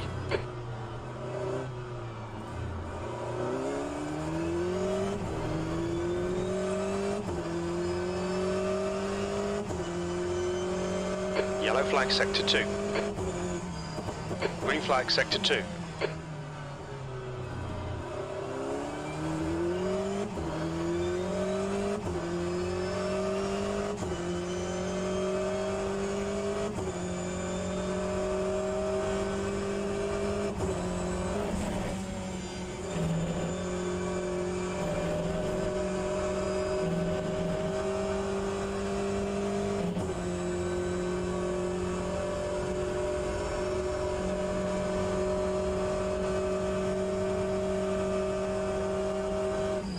Yellow flag, sector 3. Cardoso has retired. Past the car behind.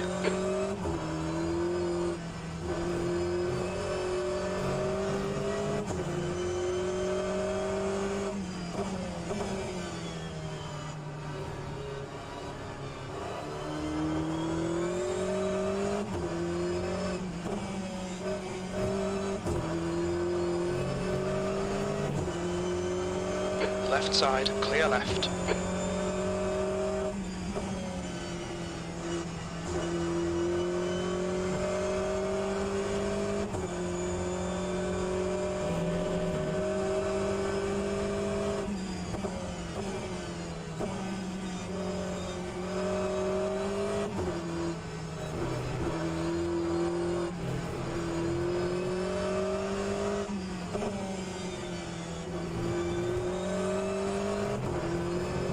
Green flag, sector 1. There he is.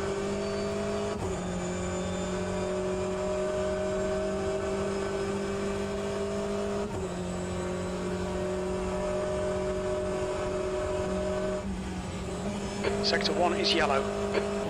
Since Terzic got out from the car, we have extended the gap to the car behind.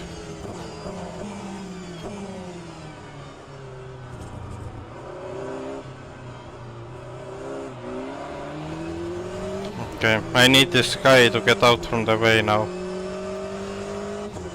You're reeling. Baldwin in. The gap is 0.8.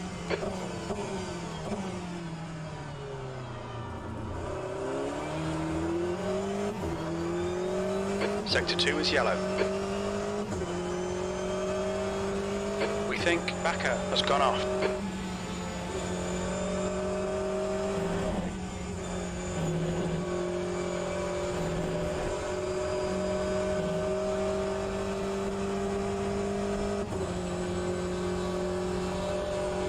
Car left. Still there. Clear left.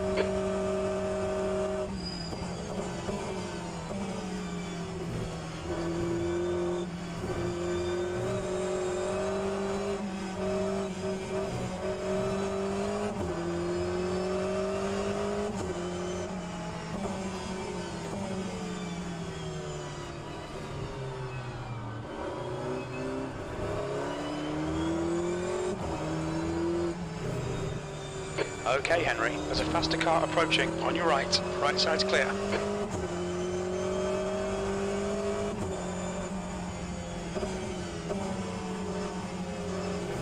Blue flag.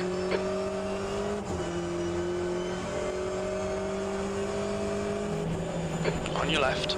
Clear left.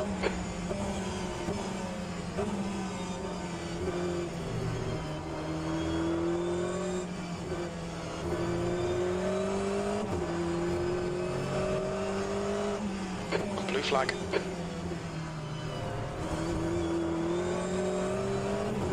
Car right. Clear right. Sector 3 is clear. Car right. Still there. Still there. Clear right. The gap to Baldwin ahead is now 0.8.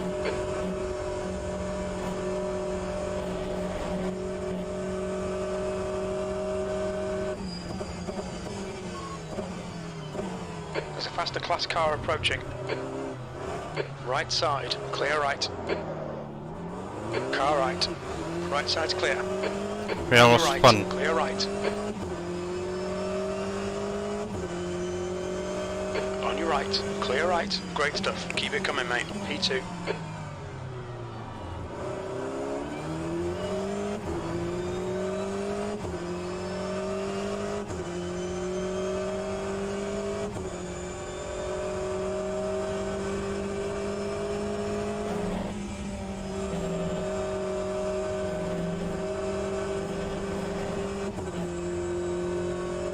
Green flag in sector 2.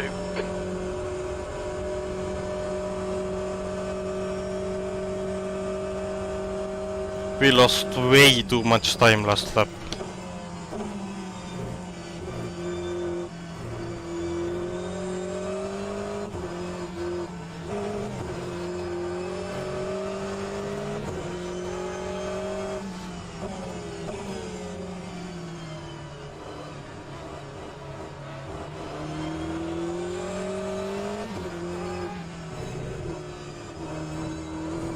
Car right. Right side's clear. The guy behind's reeling you in. The gap's now. Okay, 30 now we have to seconds. push hard.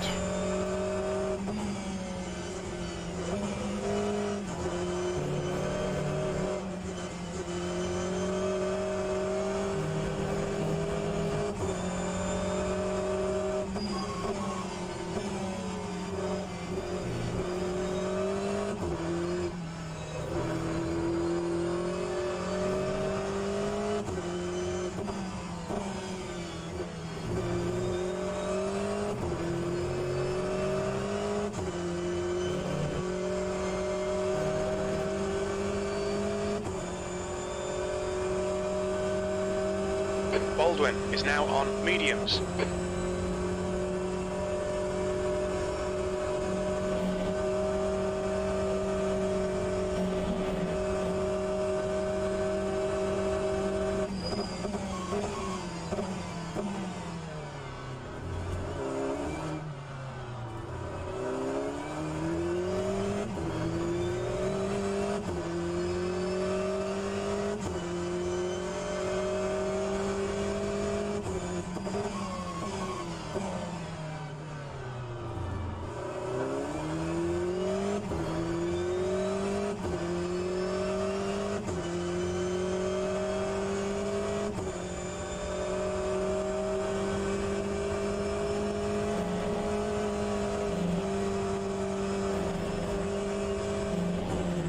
Incident in sector 2. Sector 2 is yellow.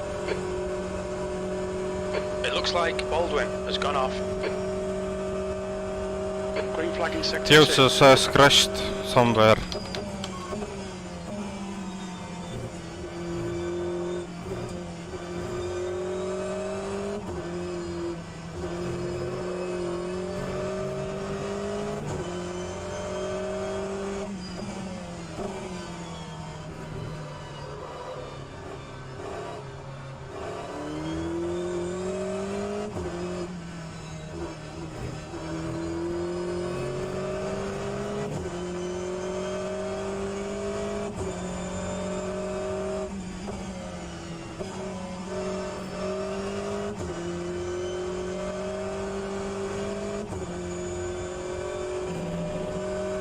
Okay, Henry, there's a faster car approaching. Blue flag.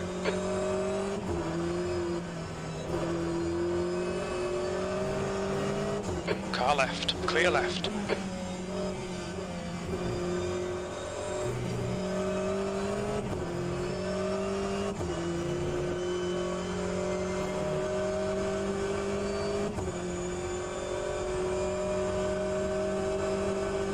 Car left, clear left.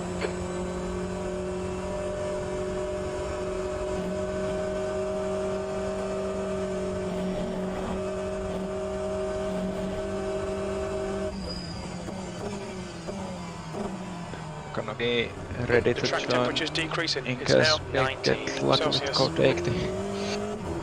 You what?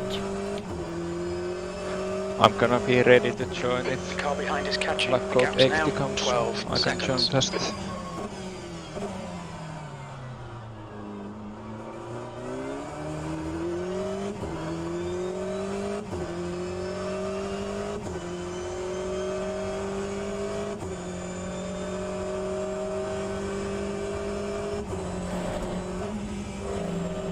It's gonna be us versus P1 eSport for the P2.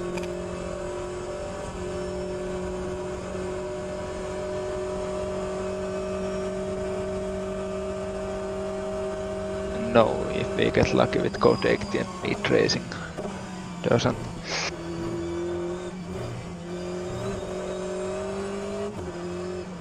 There's faster cars behind. This group includes their class leader. Blue flag.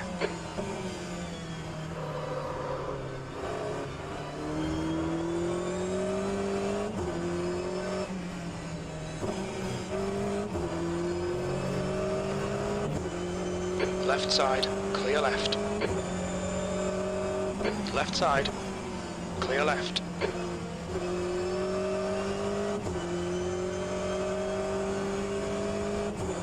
Car left, clear left.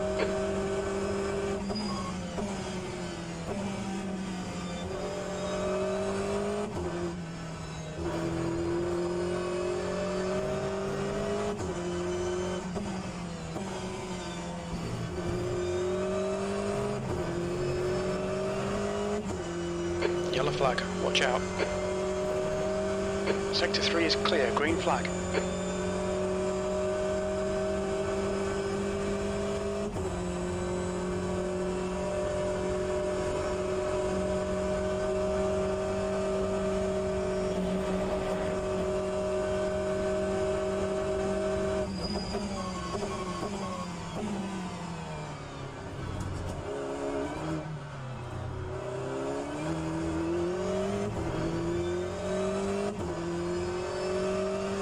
Sector 3 is yellow.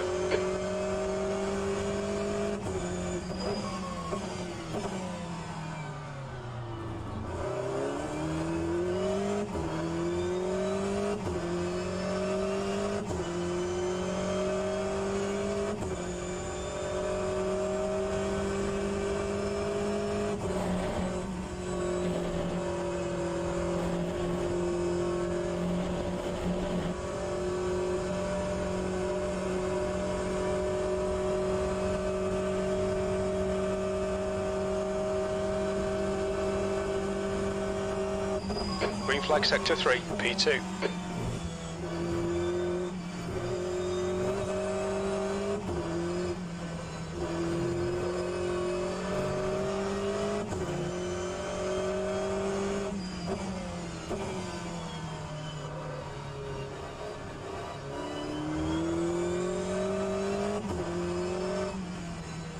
There's a faster car approaching.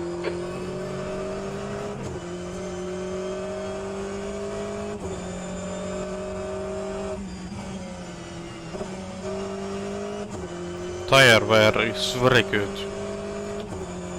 Blue flag. If it was slightly better, I would be able to double stint.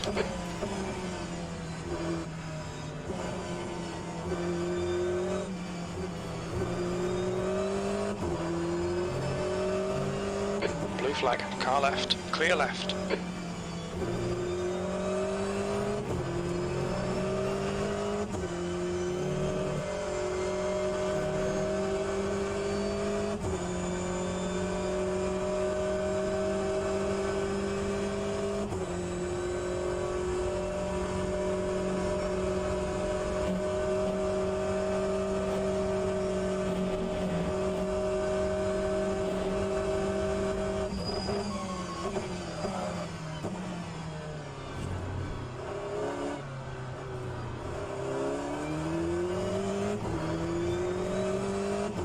Okay, Henry, there's a faster class car approaching.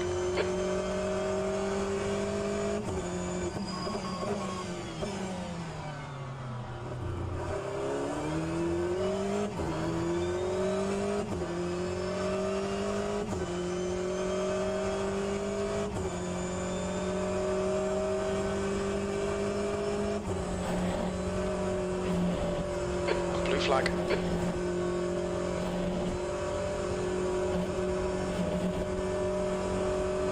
Car left, clear left.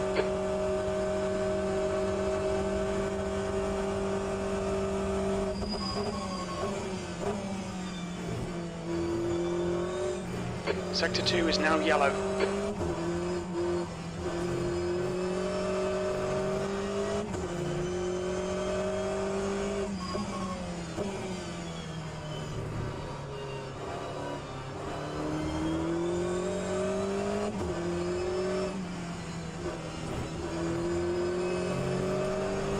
Left side. Clear left.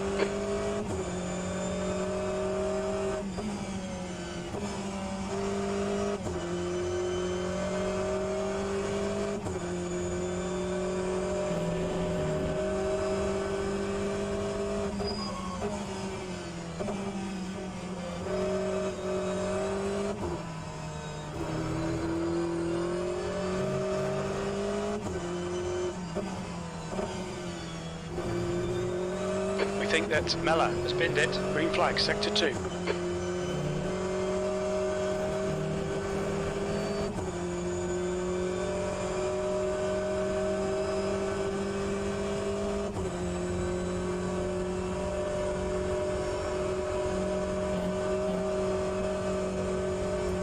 Code 80 in 10 seconds. No! Okay, pit stop requested. Expect traffic when you come out. Do we bid or no? It's Into in position 5, 9. 4, There's a faster car 3, approaching. 2, 1. Code 80 enforced. We bid.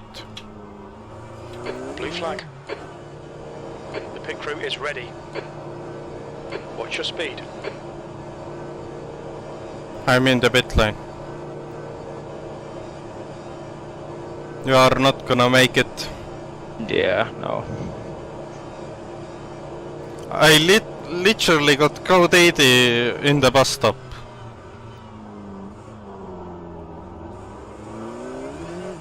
I just hope we don't go above the 70% driver rule.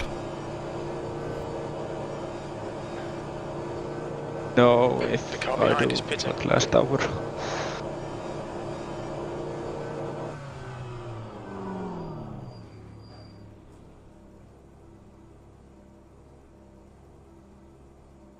Calculate how much is 70% out of 8 hours.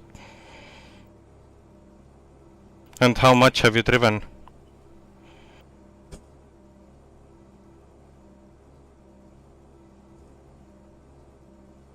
There is a risk we might actually violate this rule.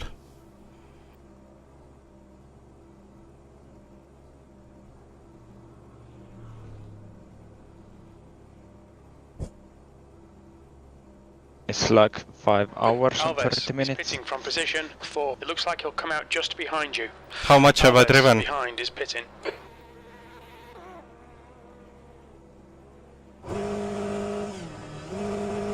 Back to green in 10 seconds. 5, 4, 3, Pit exit's 2, clear. Push. 1. Green flag.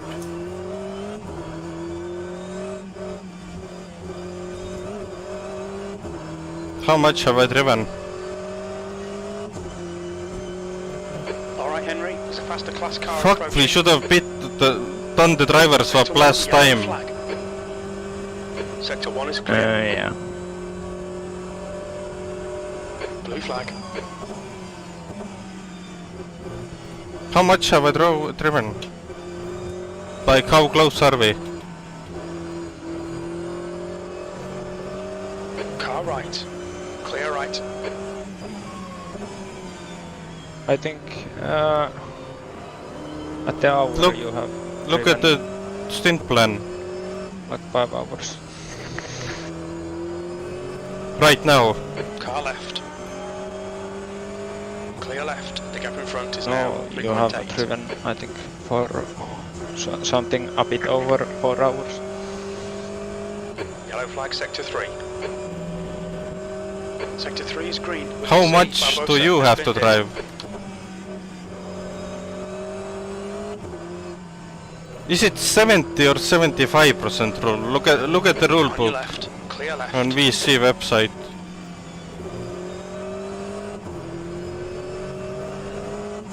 Alves is now on mediums.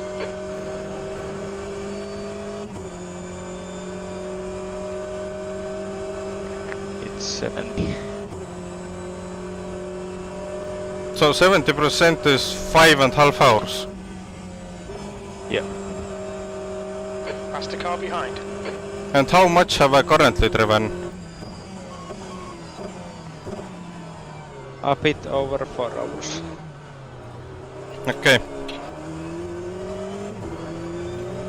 So it's enough. I drive Car like left. half an hour. Clear left. P3. Then we are just about fine.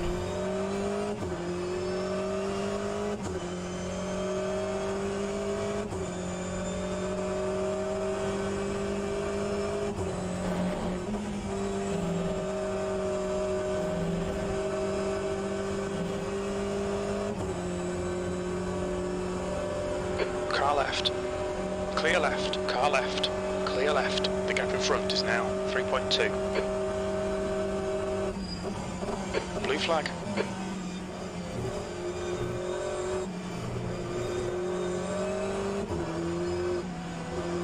Okay, Henry, there's a faster car approaching.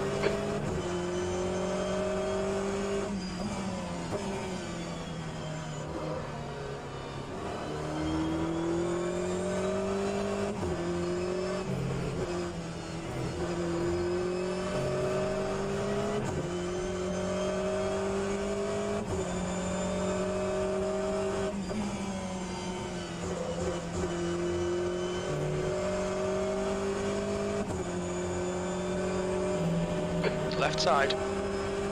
Clear left.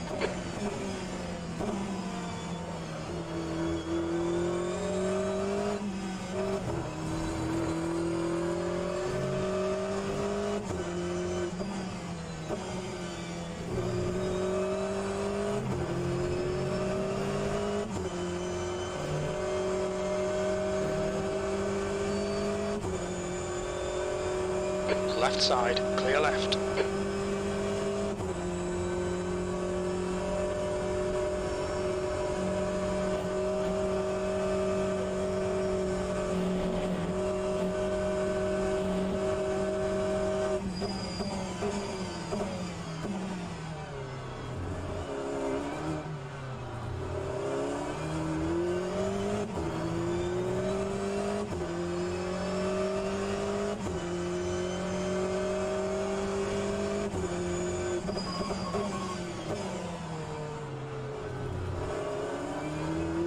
What the fuck are you doing? Still there. How are you so slow? He's still there. Clear left.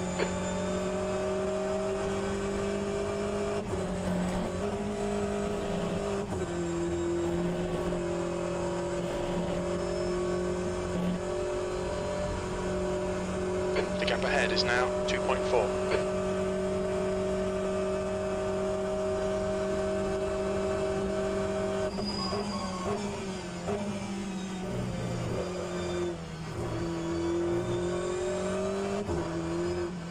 There's a faster class car behind.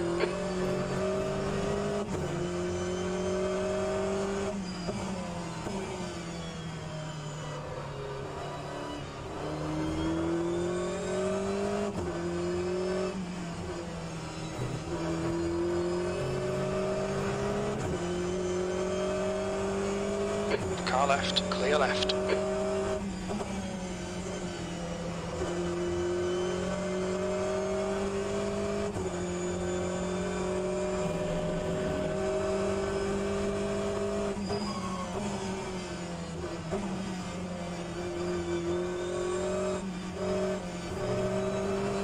I wonder, did those guys change tires?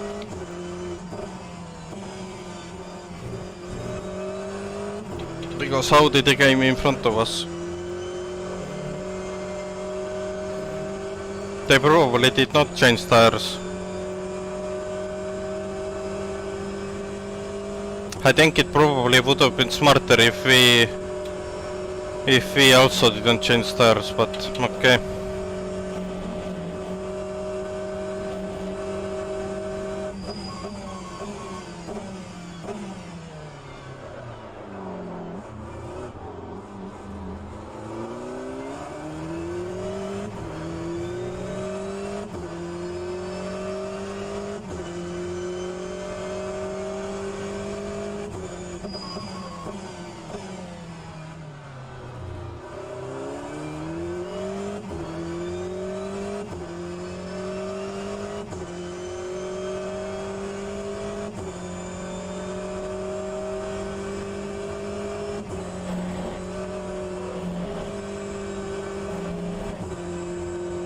Okay, Henry, there's a faster car bearing down on you. He's the class leader.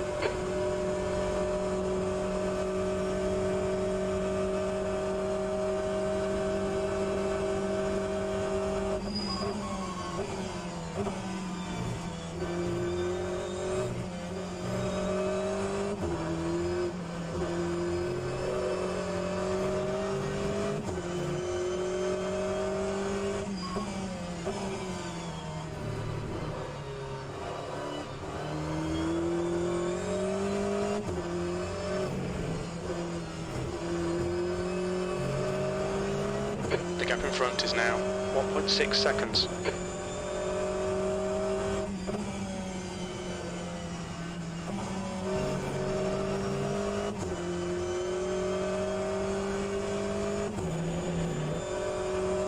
Blue flag.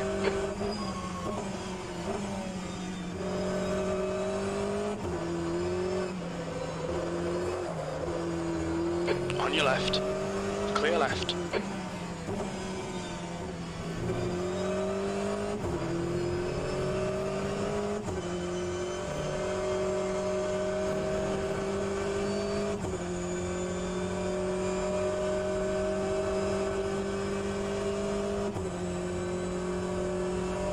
Gonna be really close with the time. I have 53 minutes left of this stint.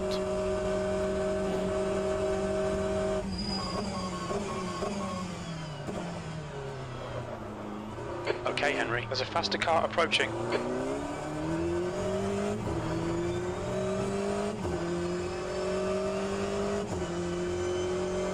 Car right side's clear.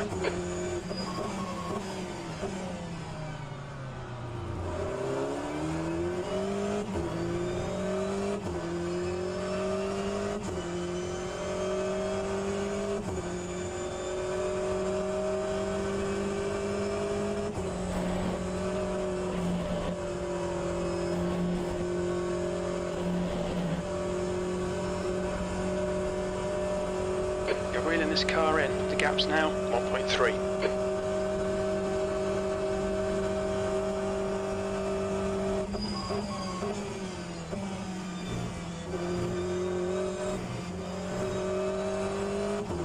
How long do you have to drive to be safe?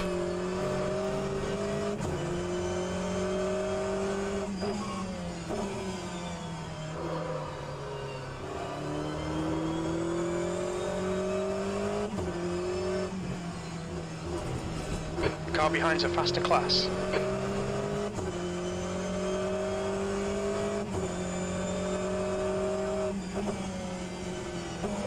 Blue flag. Left side. Clear left. You cut the track. Keep it nice and tidy. Yes, let's go. It's like 2 hours plus 24 minutes, but I think I didn't drive like full 2 hours.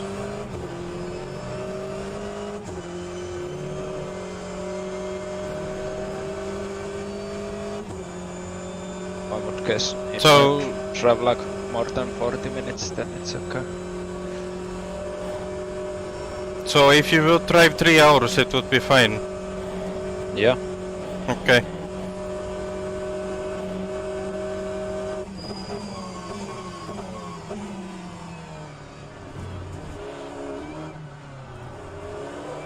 We can pit at the top of the hour. There's a car I have rejoining. fuel for 50 minutes, but we can pit a couple laps earlier.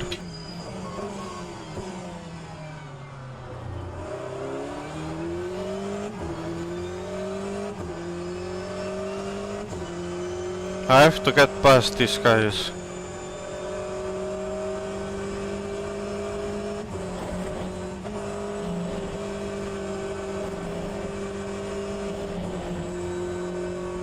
Yellow flag in sector 2. We think that Mella has stacked it. Sector 2 is green.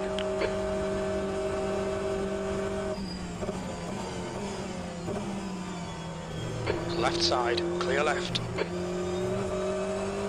Alright, Henry, keep piling on the pressure. He'll make a mistake. Are we on stream at least? Yellow flag. There's a faster class car approaching. V3 has gone off. Sector 2 is clear.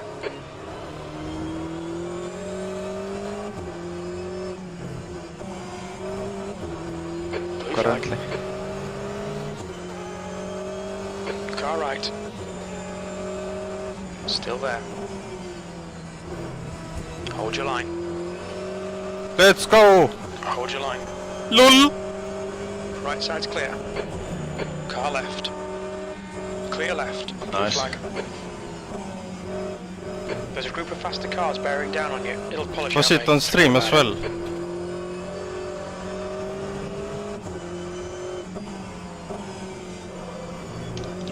No. Halsmaul! Right. Clear right. Right side. Clear right.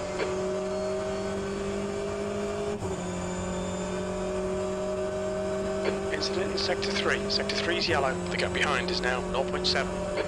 It looks like Mella has spun off. Sector 3 is clear. Oh! Rigo crashed in front of me.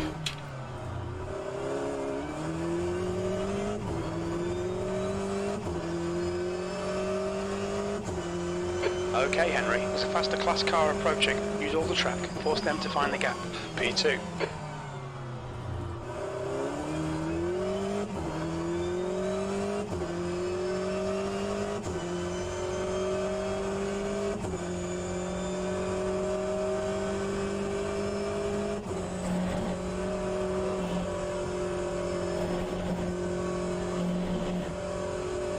Now we are flying.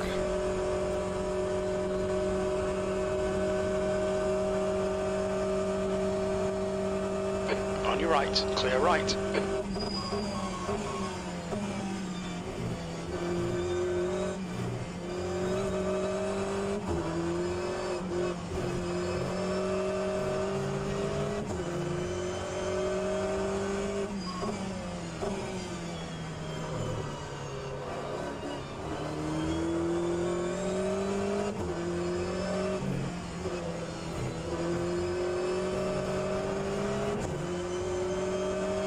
Car left.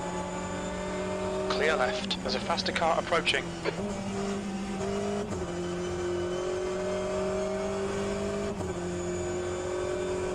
On your left. Clear left.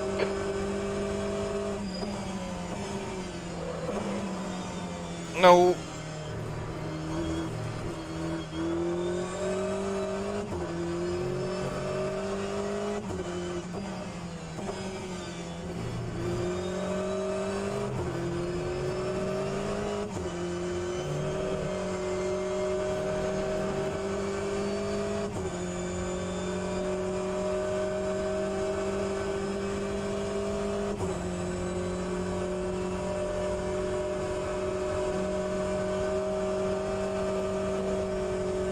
Mella has just retired. Okay, Henry. There's a faster class car approaching.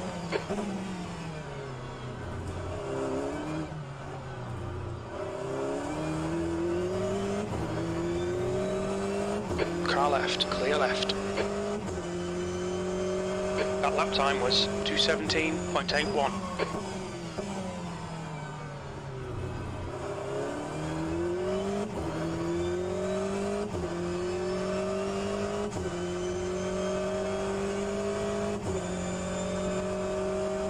Nah, we are not gonna win. P2 is best, we are gonna get this race.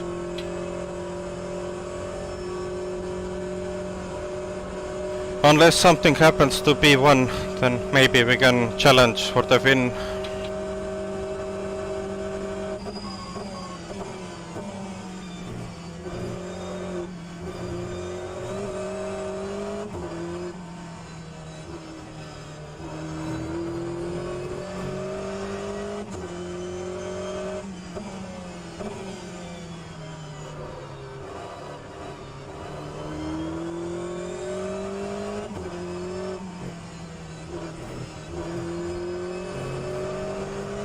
The guy behind's catching. The The gap's now 0.8.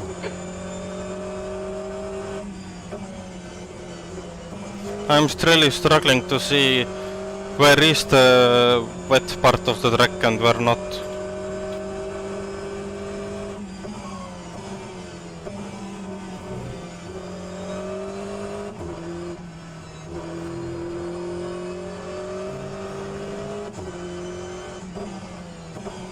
Driver is on the racing line. Yes.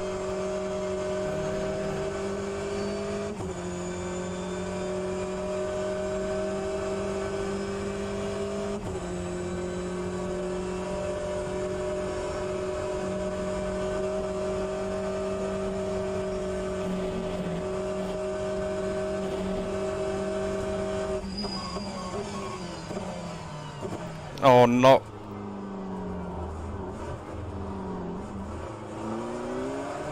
Fuck this.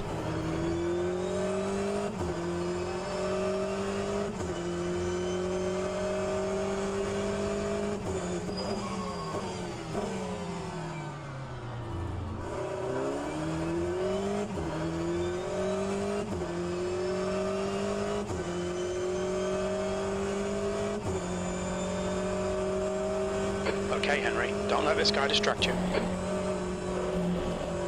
The track temperature is falling. It's now 16 Celsius.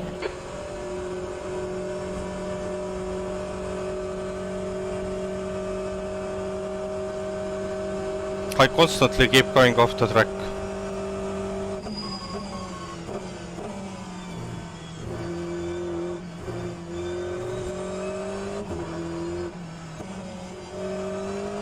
There's a fast Again. car approaching.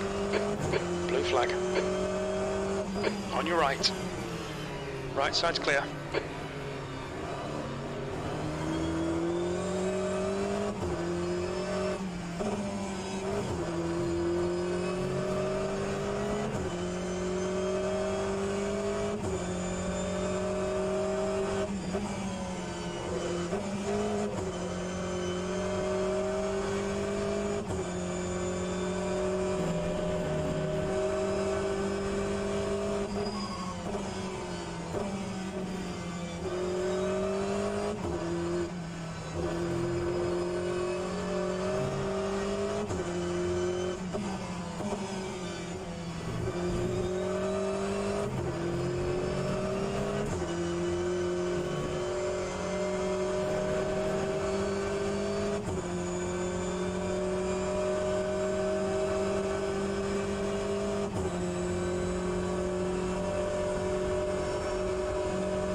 Alright Henry, there's a faster car approaching. The gap behind's increased to 0.9. Your lap time was 2:17.38.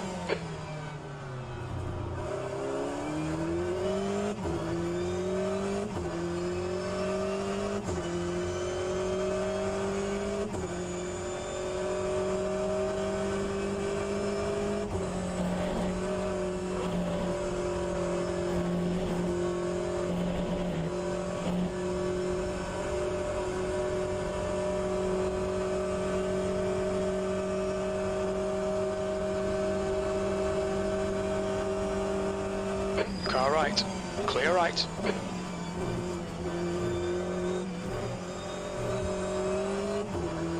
Carrera is pitting from P11. He should be a little bit behind when he comes out. Car right. He's still there. Right side's clear.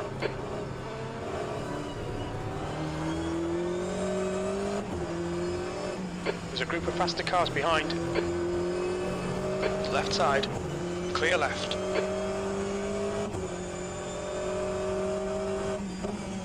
Blue flag. Car left. Clear left.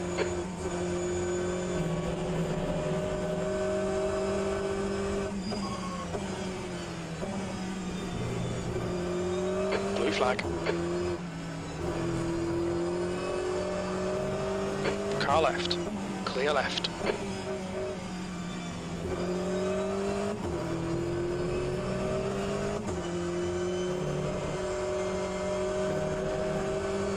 Okay, I think we are safe.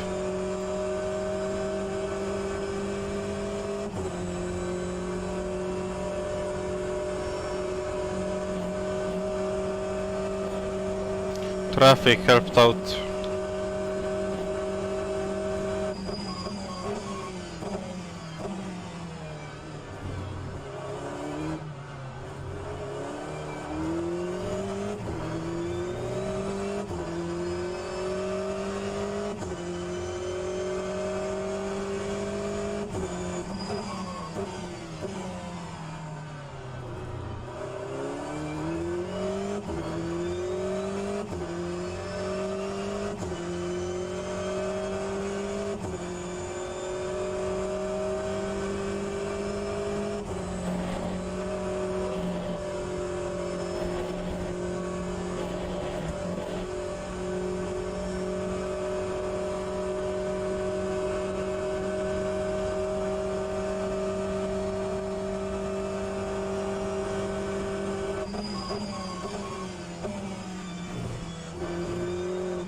Past the car behind.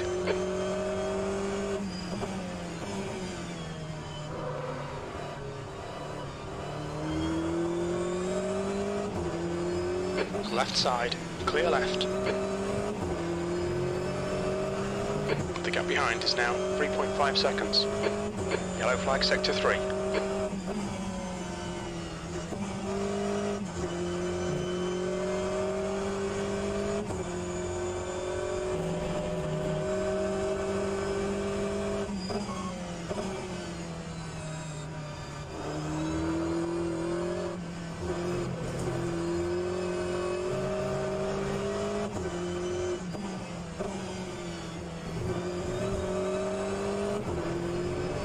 Car right, clear right.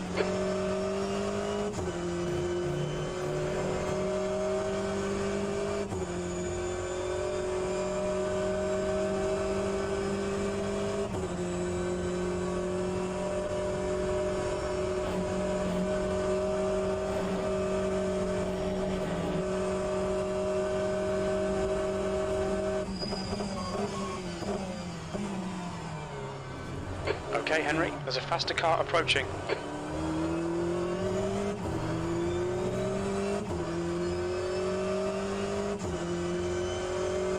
Your last lap time was at 2:17.76.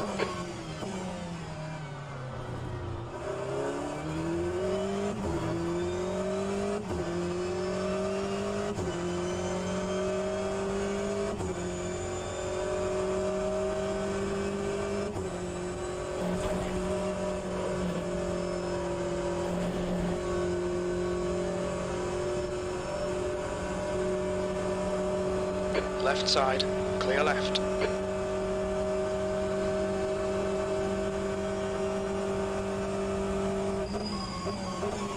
V2.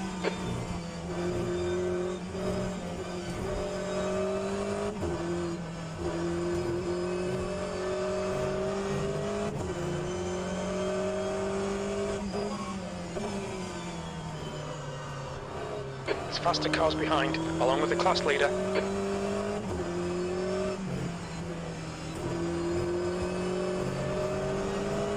On your left, clear left.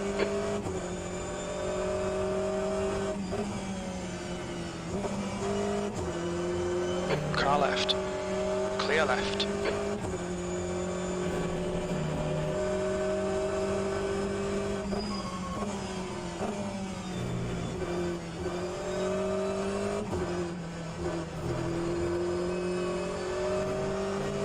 Blue flag, the car behind's a faster class. Car right, clear right.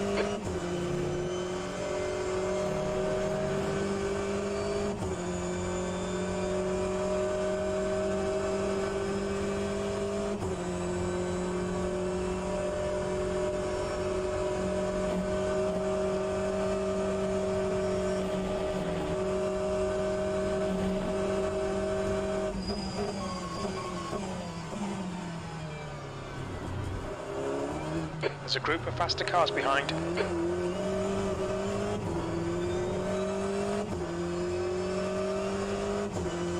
The gap behind is now 5.2 seconds. That lap time was 2:17.17. Okay, Henry, your lap times are pretty consistent. Car right, clear right.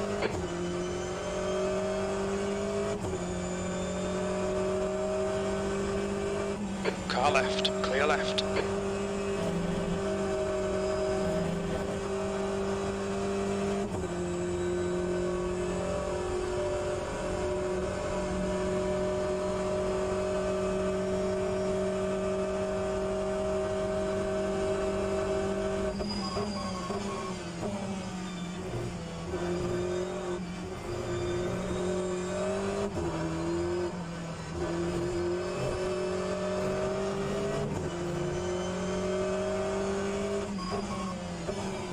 Green flag in sector 3.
As faster cars approaching, this group includes the class leader.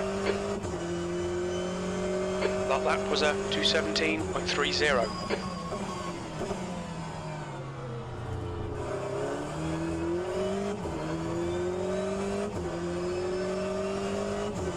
Left side, clear left. The gap behind is now 5.5 seconds.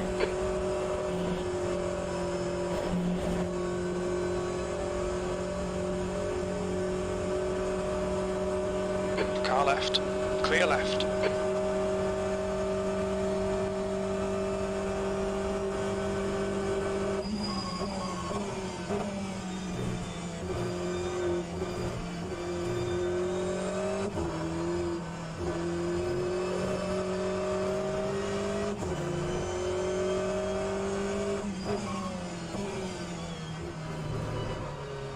Yellow flag, sector 3.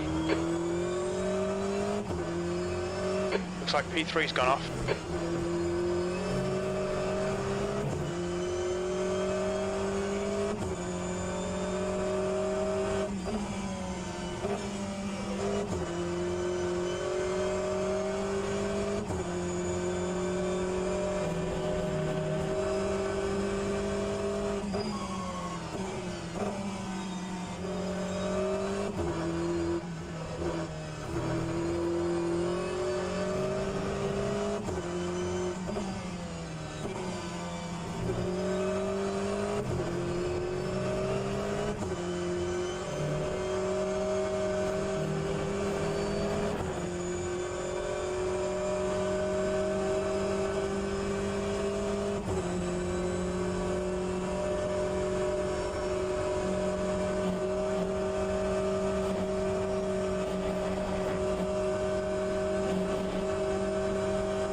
Okay, Henry, there's a faster class car approaching.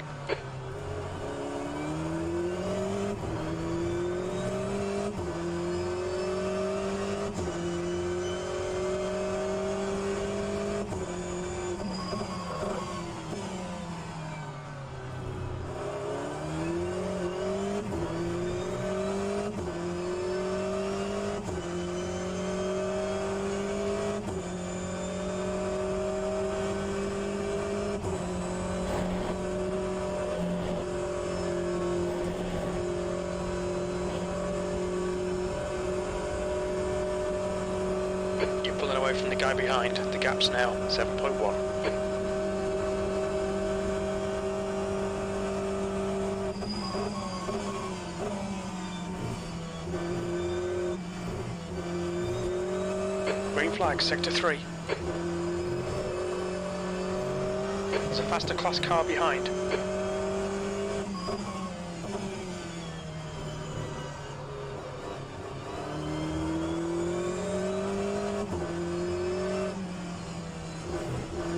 Sector 2 is yellow. Blue flag. I think P4's gone off. Green flag, sector 2.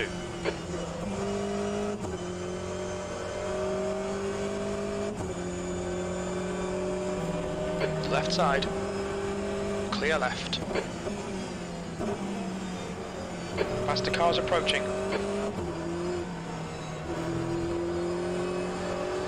Car left. Clear left. Car left. He's still there. Clear left.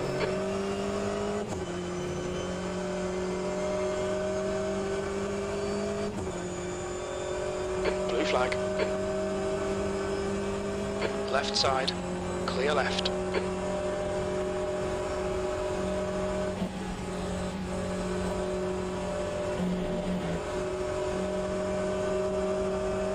Car right. Clear right. Barkley has just been disqualified. Yellow Oh, flag. Caution. Barkley disqualified. Looks like P2's gone off. There's a group of faster cars bearing down on you. Green flag in sector 3.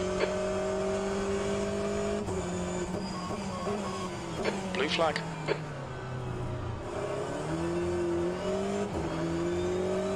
On your right. Right side's clear. Left side, clear left.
The gap behind is now 8.1 seconds.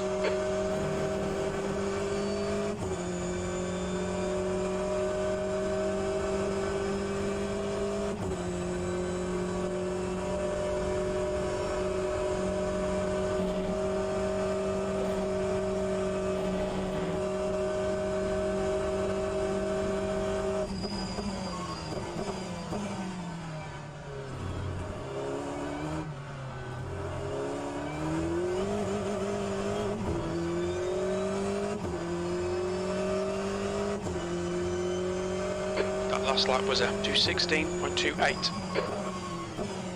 Okay, Henry, there's a faster car approaching.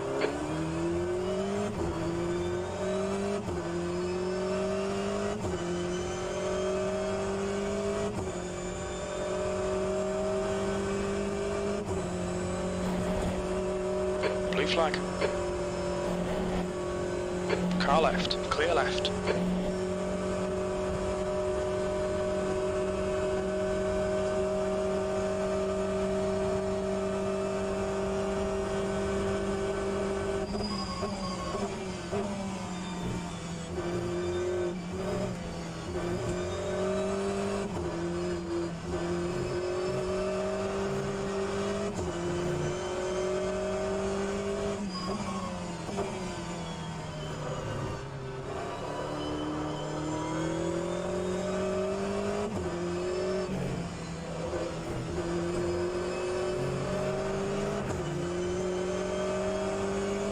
On your left, clear left, car left. There's a faster car approaching, clear left.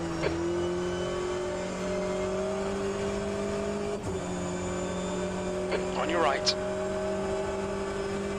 Clear right.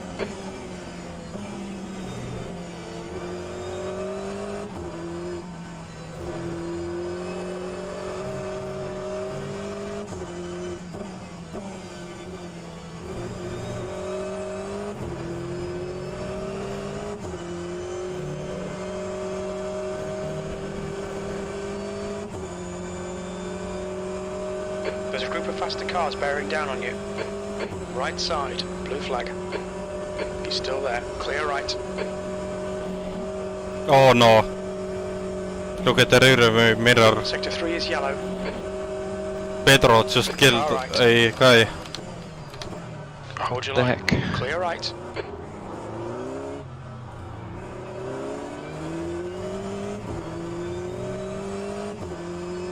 Green flag sector 3. B1 on võimalik välja valuda niimoodi, et nad teevad ühe pitstopi meist rohkem.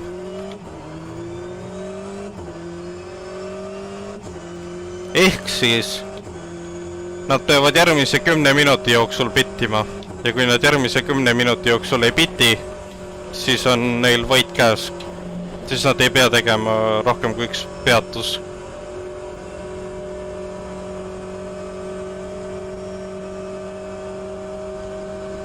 Alright Henry, there's a faster class car approaching.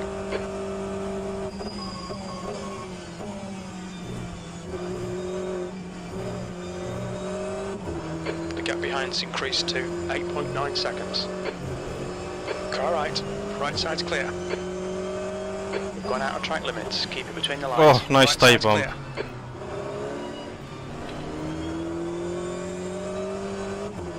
They are lucky I'm watching mirrors. I could so easily just turn into them.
There's a faster car approaching.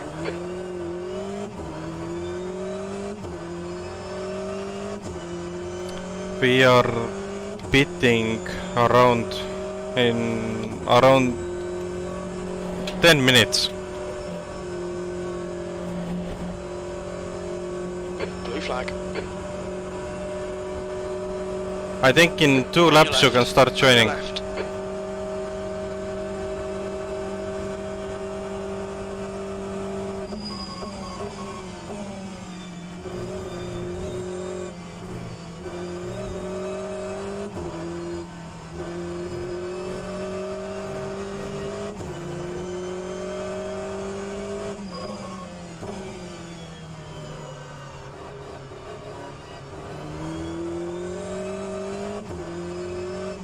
What?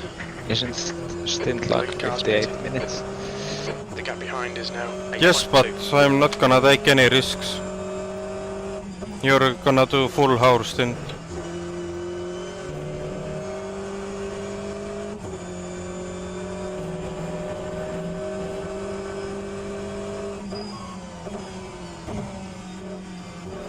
No, I think it's better to go lap longer.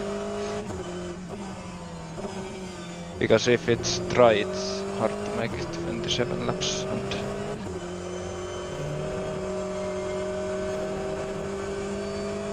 Well, full stint is over how long?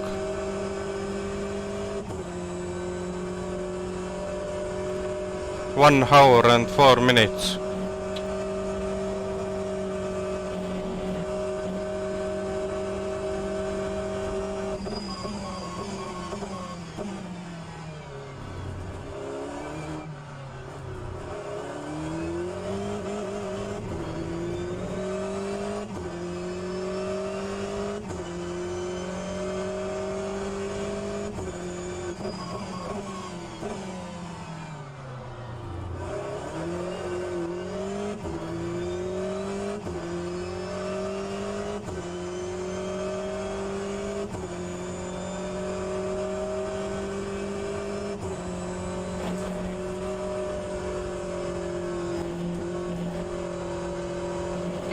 Attention to track limits. Those guys please, pitted. Henry.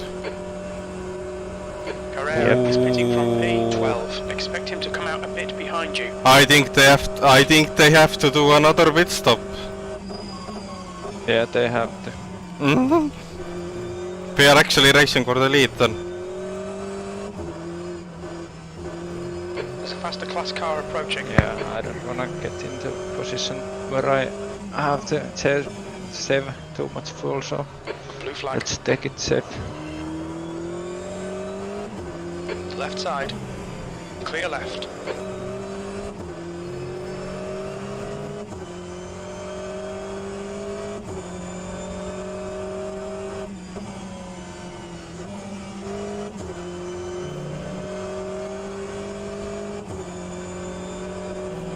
Car left. Clear left.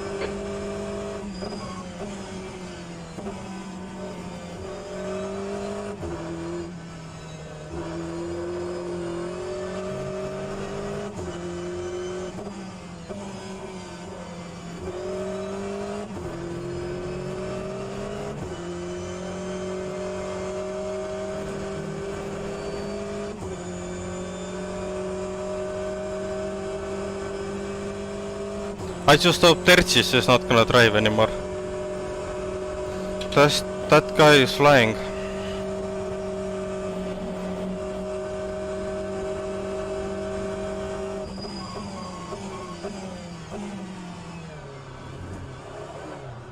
There's a faster car approaching.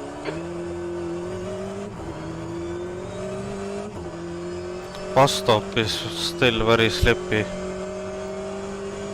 You're leading.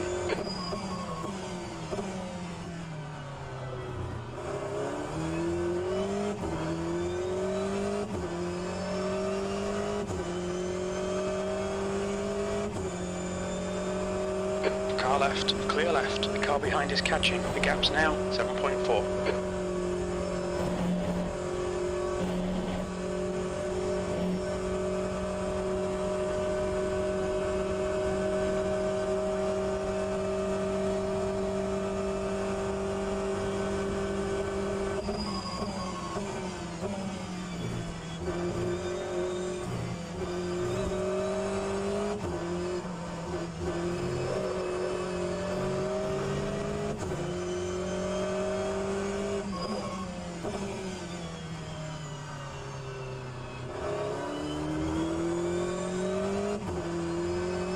How much there is left in game? 1 hour and 8 minutes. Okay.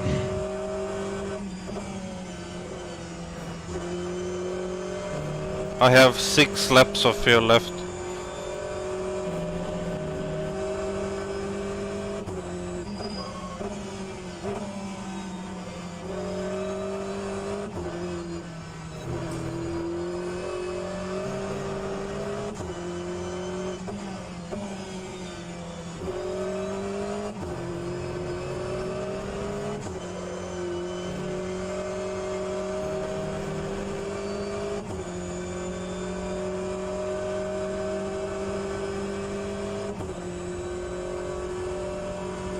Yellow flag in sector 3.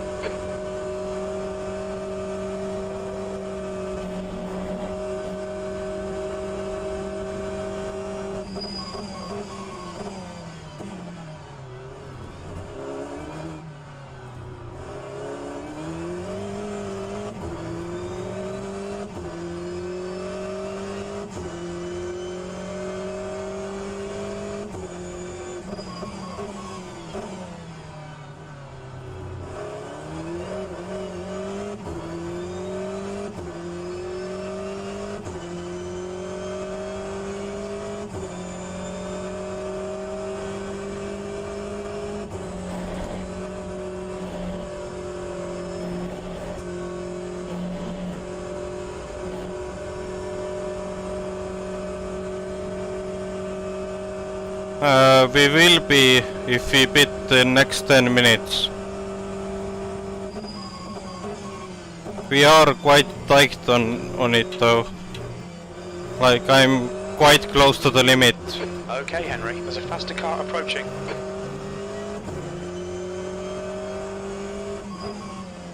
But if we pit the next 15 minutes, we are fine.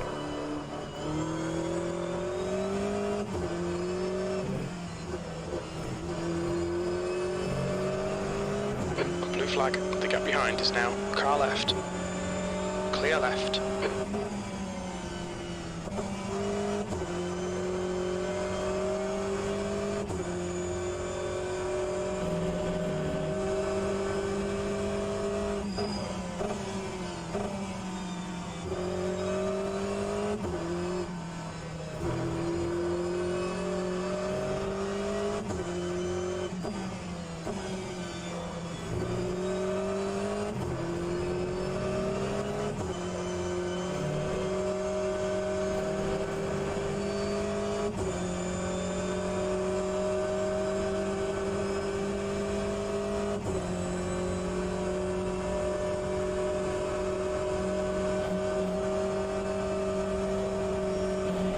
There's a faster class car behind.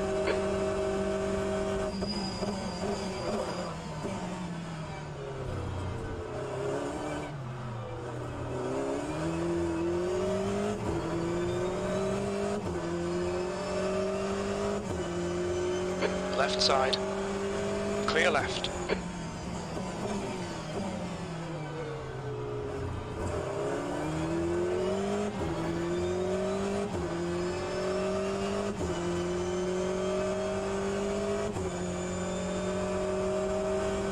Left side, clear left. I think if you do this and one, then Track we can temperature's pit decreasing. It's now two. 14 Celsius. Okay, pit stop requested.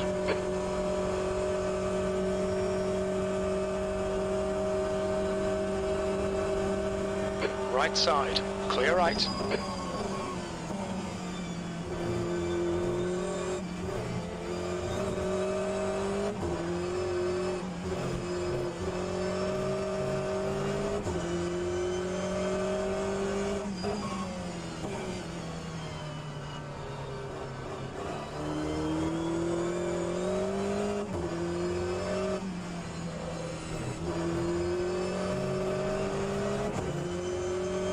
Are you joining? Car left. Yep. Clear left. Okay, Henry, 10 minutes of fuel remaining. Faster car approaching. This guy's the class leader. So that would require 27 laps from me, so if you wanna do like still 2 more, then I can make maybe 26. Car left. Clear left. Sim Hub says When we 27.6. exit the pits, we'll be in P4, immediately behind Alves.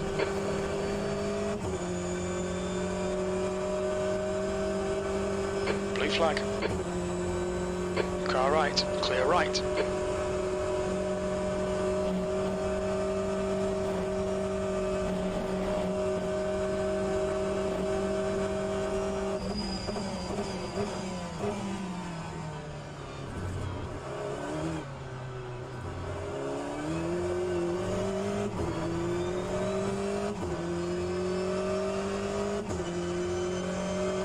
That lap was a 2:17.15.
The gap behind is now 9.5.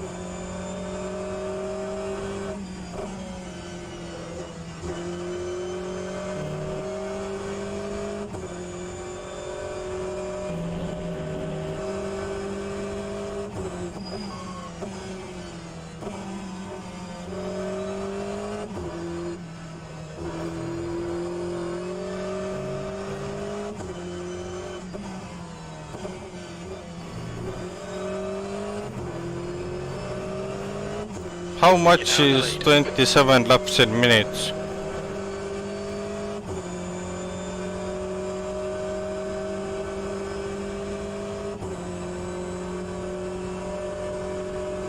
Well, what is it in the stint plan?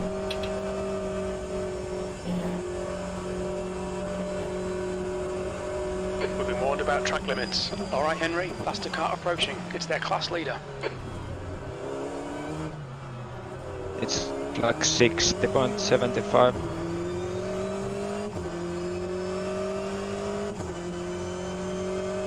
So basically if we stop now on this lap we should be good. Yeah, I think so. Let's pit.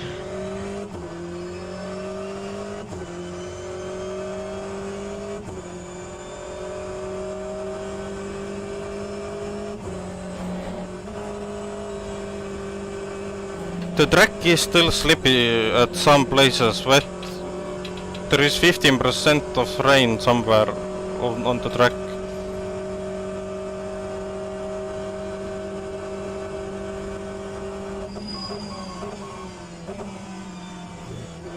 Like it being dark, it's quite hard to make it out as well. Where is it?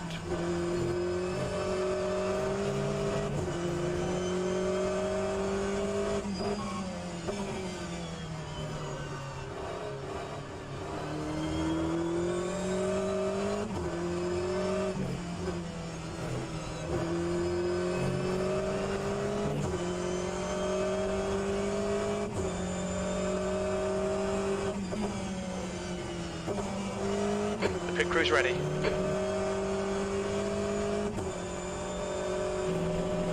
The gap behind is now 9.4.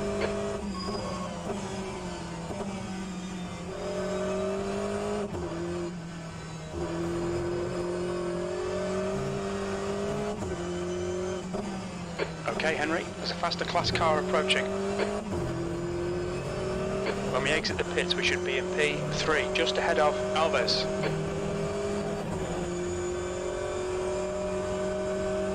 That's 5 minutes of fuel left. Blue flag. On your right. Clear right.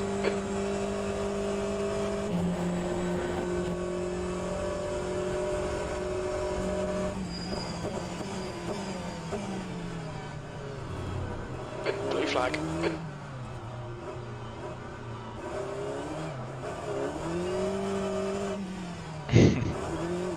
Look out for the pit speed limit.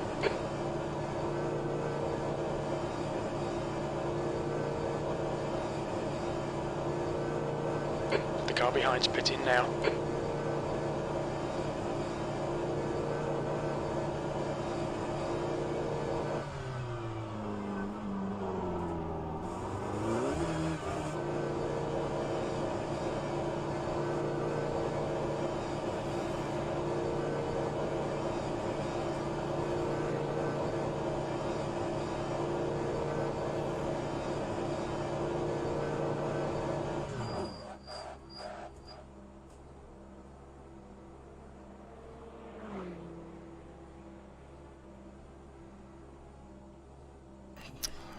Oho.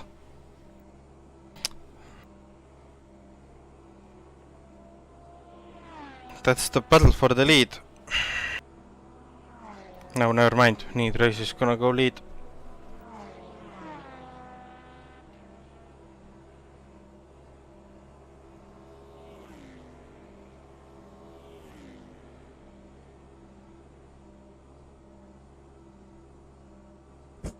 We're gonna watch together now, official stream, what is gonna happen in those last hour. Last 60 minutes, what's gonna happen. Gonna get official stream up.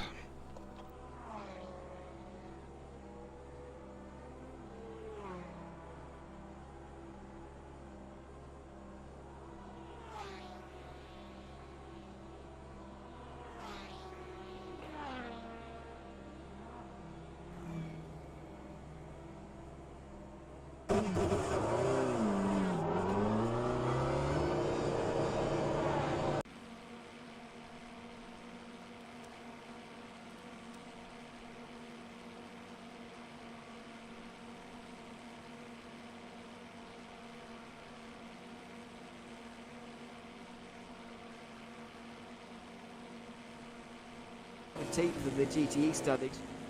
Despite the fact they spent most of their time in Division 1, I'm afraid things not going too much better for them on this P4. Well done, occasion, as mate. the Good finish. Napoli lead comes down to less than a second.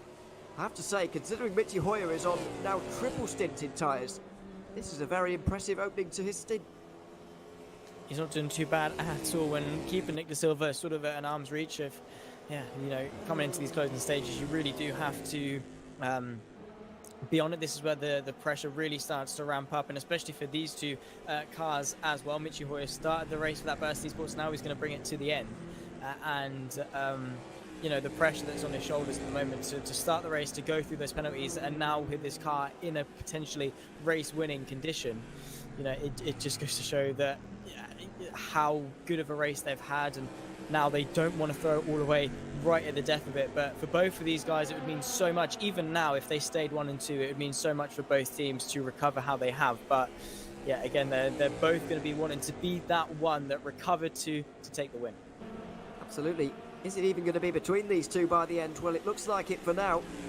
Talk about this earlier with Cam, though. Have we ever seen in the Virtual Endurance Championship? I don't know if you've got any ones that you can remember, Zach, about teams coming from the back to win races like either one of these two had the chance to do here today. Me and Cam were struggling earlier on.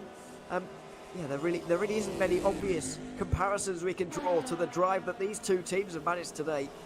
I don't think I've been around long enough in the Virtual Endurance Championship. So, I started last season and there wasn't really many major comebacks over the course of that one. We didn't see any really at Monza either. More sort of underdog achievements, but nothing really crazy to the extent of the task that these two teams have had. But, I'm definitely the wrong person to ask that question to. This series was almost created before you were alive. So there we are. But anyway. Not quite, but pretty much. Oh my goodness, that's close for Nick De Silva. He opted for a different option to Michi Hoyer through that little bit of traffic, and it very nearly went wrong. A bit of a flash of the lights from a couple of the cars in behind as well, just to say a number of things probably that are not broadcastable, but Nick De Silva does make his way through on all of that. And you've got to remember that at this stage of the race, it's not just about Michi Hoyer versus Nick De Silva. It's about all of the other cars that are on the field or on the grid right now as well. There are still 32 cars running, and that's making it quite busy out there, despite the length of this circuit.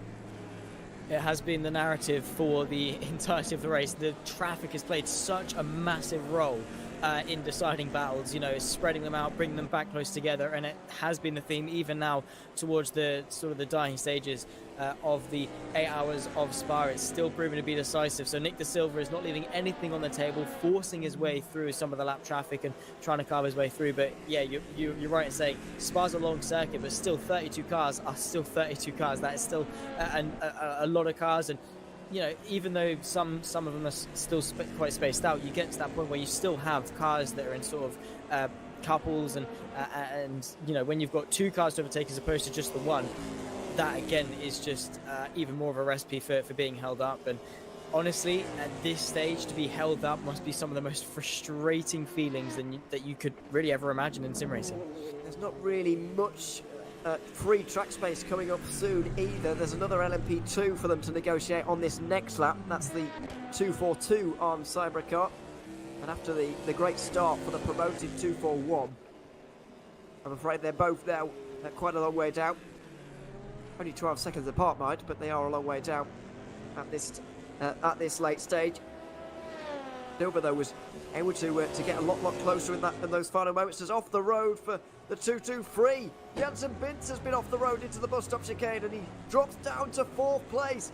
Not sure if there was anybody else involved. It looks like there was. The number 8 of Rookie Monsters may have been involved. Francesco Santagina may well have gotten involved with Jansen Bintz, and that has cost the Valet Esports Car a position. That is going to be so frustrating for Jansen Bintz. He had such a great stint earlier on in this race. He did so well to fight and put on a good show for us, but again, a frustrating mistake for him. Again, it's easily done towards this late stage of the race. Tyres, natural, just mental fatigue, and of course the dark as well getting to you can also player factor, but yeah, he's tumbled himself down now to the depth of around about 5 seconds off the back of Christian Malguera in P3. So, I mean, he still 50 minutes left to go, still a chance, but again, mistakes late on like this are really hard to recover from. They certainly are. We are going to see a driver change for Burst Esport on the final stint, as well as we've got a replay of it here. Janssen Bintz weaving in. Oh, and that was not Rookie Monster's fault whatsoever. Janssen Bintz there made a big dive, and maybe it would have turned out in the dry conditions, but you've got to remember here, Zach, the rain we've had today, the offline, it is going to be slippery, as we've got it offline at the moment for Nick De Silva into the final corner. Not able to do it there, but you've got to remember that when trying to make overtakes, it's still wet offline. It is, you know, you don't spend so much time offline if you're in clear air. Yes, for the DPIs and the LMP2s, when they're lapping the slower classes, they will have to go offline, but that is, you know, that's a minority of the time. You're not spending so much time to the right and left of the racing line to actually clear that standing water. So even though it's bone dry for the racing line, it might be a little bit colder, it's still, you know, still quite wet and still noticeably different in terms of grip levels, and that is just going to make overtaking so much more difficult, because it's not like in the wet where you're both in wet weather conditions, you're both on a wet track. If Nick De Silva goes offline to try and overtake Hoyer, he's going to be so much more compromised in terms of braking, so much so that Michi doesn't even need to defend, more so just stay on the racing line, and he'll be more confident on the brakes with grip and getting back onto the power. So at least for now, Michi Hoyer certainly has this one, you know, sealed in terms of track position. Absolutely. Top four still very much in contention for this race at the moment, caught by about 30 seconds. We always tend to see this at Spa for some reason. It just closes up towards the end. We are hearing, by the way, that Michi Hoyer is going to go over his 70% rule if indeed he doesn't get out at the next pit stop, so we are going to see a change there. So we'll see how that affects things. 2 seconds between themselves and Ray Clutch for now, but that keeps toing and froing. Not sure when we're going to see those stops either at this stage, but we're currently on lap 207 on this one. Burst Esport should be coming in. Well, not too far from now, actually. We're not too far away from those final pit stops. Stimframe, though, have a very short final pit stop coming up, and maybe they, with the 25-second gap, will close a little bit of that.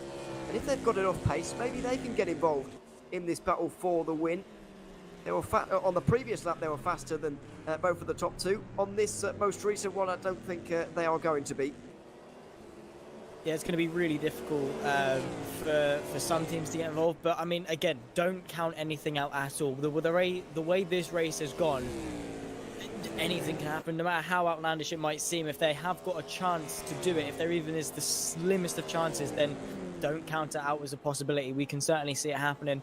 And with Simframe as well, they have been a team. You know, they're coming into this race off the back of a win at Monza. They have, you know, maybe fluffed up the middle stage of this race with the rain and strategy and things like that that sort of hampered their progress, but they have recovered and certainly are still within a shout. The top four, any of them can you know, come through and take the win, especially if there's, you know, any more mistakes or variables, sudden things to throw into the mix.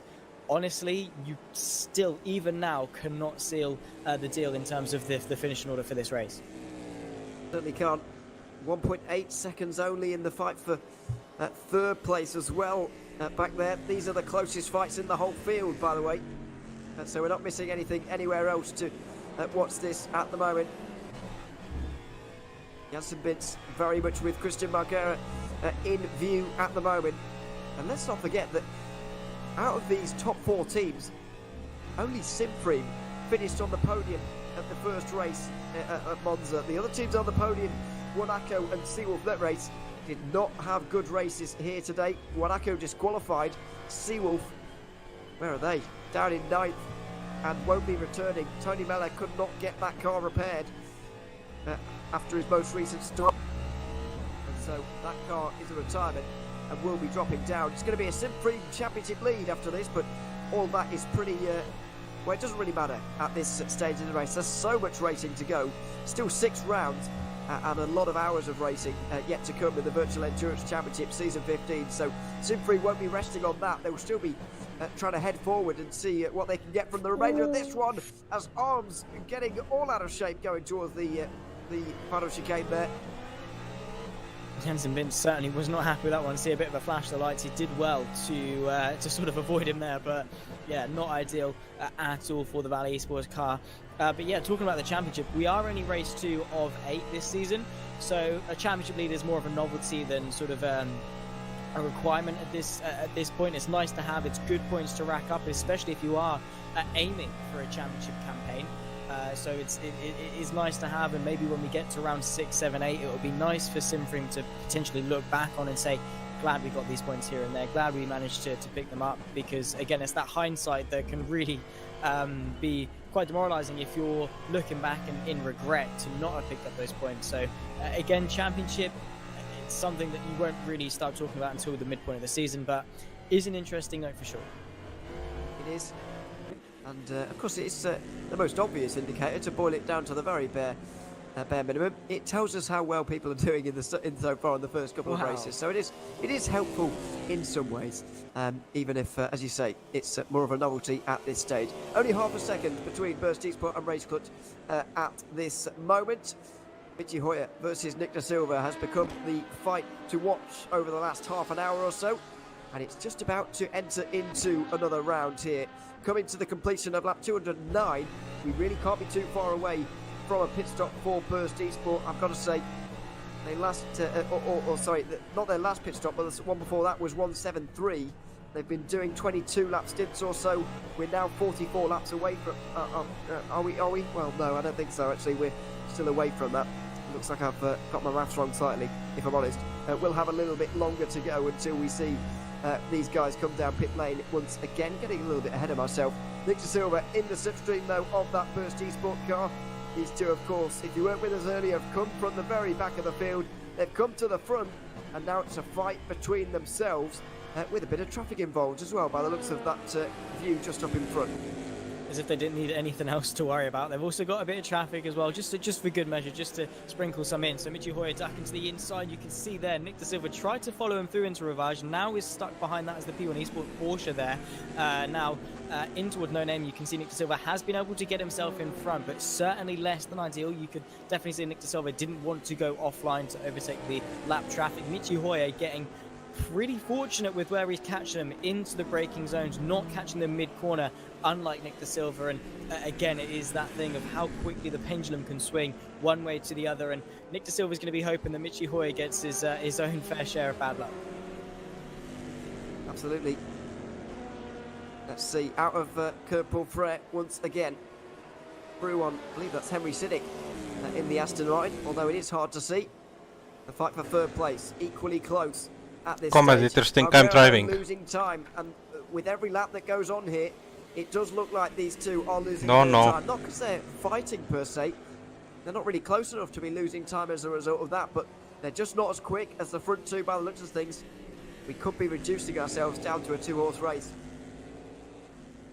Which would be a shame indeed, but again, it's these stages right now where you have to be quick, you have to be on it. And taking a look at their last lap times, Burst Esports Michi Hoyer was a 54 dead, 55 dead for Nick Da Silva, and then a 55.7 for the Simfrim car, Christian Malguera. So, you know, on average, around about half a second, 7/10 of a second slower. Yes, obviously there's a lot of things you have to take it with a pinch of salt because of traffic and things or other, but again, everyone's in the same boat. And over the course of the last few minutes, it has been the front two of Burst Esports and Race Clutch who have set the standard, set the benchmark, and been driving forward. More so Simfrim on the back foot than Valet, because we saw after Jansen Bintz's spin was around about 5 seconds off the back of the Simfrim car, Christian Malguera, and now certainly in contention to get himself back onto that podium. Yeah, it's a bit of a turnaround for them, but overall, that little bit disappointing, really, because yeah, we've seen so much of this race where Simfrim Esports have been leading this one, and it's yeah, it doesn't look like it's going to end up with them leading at the all-important 8th hour. But yeah, it's not far from them to the lead right now. Just a word on LMP2 as well right now, where Devin Browner is currently leading the race for Blackhawk Zanto. He's not too far away from his final pit stop of the day, and he will be able to go to the end in terms of his fuel. 38 car will be coming in on lap 196. And when is that lap coming? Well, he's on that lap right now. He should be making his way down pit lane at the end of this lap. However, the two behind him will need a splash of fuel, and we'll wait to see whether there will be enough fuel for them. Oh, sorry, whether they've got... Need Racing is going full speed. They are not saving anything. Yeah, again, it will be all the way down to the wire as we predicted. Devin Run, you are very right in saying, is coming down into the pit lane now for his final stop. He had the margin around about 52 seconds as he come in, but so this scenario of them saving fuel to the finish is not going to happen. It's the lead and to consolidate the race lead as well. Trying his absolute hardest in order to do so. Here's the fight for the race lead though. Nick De Silva on the back of Michi Hoyer finally looking to the outside of Lake Com. He's certainly on the dry patch of the circuit, but still unable, as Michi Hoyer holds firm and doing a fantastic job in order to actually stay in front. But you can definitely tell that Nick De Silva is starting to pile on the pressure. He certainly is, and Christian Margera as well on the defensive right now from Valley Esports just in behind. There's going to be a bit of... I mean, there definitely can be gold 80 because people are all pushing now for the last positions. Looking at the inside, no, there's not going to be no chance on this occasion for those two, and so those two will remain in single file racing. But through the middle sector, the two leaders getting away from the rest, continuing to pull away from the rest, but Michi Hoyer continuing to hold back Nick De Silva, something that they weren't able to do when ClubSport was at the wheel, as Jansen Bins does look like he's been able to make his way through on Christian Margera. Made quick light work of the Simfream car. I think Jansen Bins is now going to try and push forwards, maybe not got quite the shout of the top two that he would potentially have hoped for, but going for the podium nonetheless and trying to consolidate that to the best of his ability, get away from the Simfream car so that it doesn't really come down to strategy, more so the pace that Jansen Bins has had. But yeah, he's doing a fantastic job so far to be able to do so. Back to the fight at the front though between Michi Hoyer and Nick De Silva. I think that the race clutch car of Nick De Silva has had a bit of an issue coming through this sort of sequence of traffic. You can see there now going into the braking zone of resource, still has one car to negotiate. So again, it's proof that traffic plays such a big role, because this time a lap ago Nick De Silva was pushing Michi Hoyer through Eau Rouge over the crest of Radion to go for the move, and now he's to the, you can barely see him in the towards the background of the shot. Yeah, just right there in the distance you can see the braking lights of Michi Hoyer going into Lake Com. And yeah, again, you would expect Nick De Silva to maybe close this gap back up. He certainly is pushing for it, but again, the traffic can certainly be lethal, and with only 37 minutes left to go, one more pit stop for our top two as well, you cannot be affording to lose any time if you can help it. No, absolutely. Every second is going to matter at this point. Hoyer wants to get the biggest margin possible, of course, to take into that final pit stop, just to alleviate some of the worries that he'll have over that final pit stop. You're always going with a little bit, or I certainly do, about whether the team behind or the driver behind will be able to do a final stop a little bit shorter than you, and so this gap right now would just alleviate some of those concerns, as there's going to be a moment here for De Silva. I feel like if ClubSport was at the wheel of that car, he might have gone for three wide, and he might have gone for both of them, but De Silva a little bit more conservative in his approach at two-lap traffic on that occasion. He's able to weave his way through, and his car's still in one piece, which it may well not have been if he'd have gone for both of those moves at once. Yeah, I mean, of course, that is going to be the experience talking, and his instincts that he's built up over time to say, probably not the best idea. I mean, it is easy in desperation to go for gaps like that. The frustration of seeing your rival, sort of take off into the distance, knowing the stakes that you're fighting for a race lead. We are so close with the driving time. I drove 5 hours and 30 minutes. You are going to have those sort of or something like that. Impulses to go for moves like that, especially when you're trying to, as I say, fight for race-winning decisive moves. But happens to the best of us. Fortunately for Nick De Silva, he opted to go for the safer option, back out, and then try and close the gap back up once he had that clear air. Still, we take our attention back to the fight for P3, and to be fair to Christian Malguera, Jansen Bintz hasn't taken off into the distance as much as we potentially would have expected him to. There is like a 10 or 15 minutes difference of us getting a penalty or not getting a penalty. To win that title. Malguera was part of that team trying to do it all again. It does look like he's just lost a little bit of time there to Bintz, who is closing, and it's under half a minute once again to the likes of Burst and Race Clutch, but that gap just a bit too big here at this stage. So Hoyer versus De Silva, Bintz versus Malguera in the DPI category, and those are the closest fights in the entire field.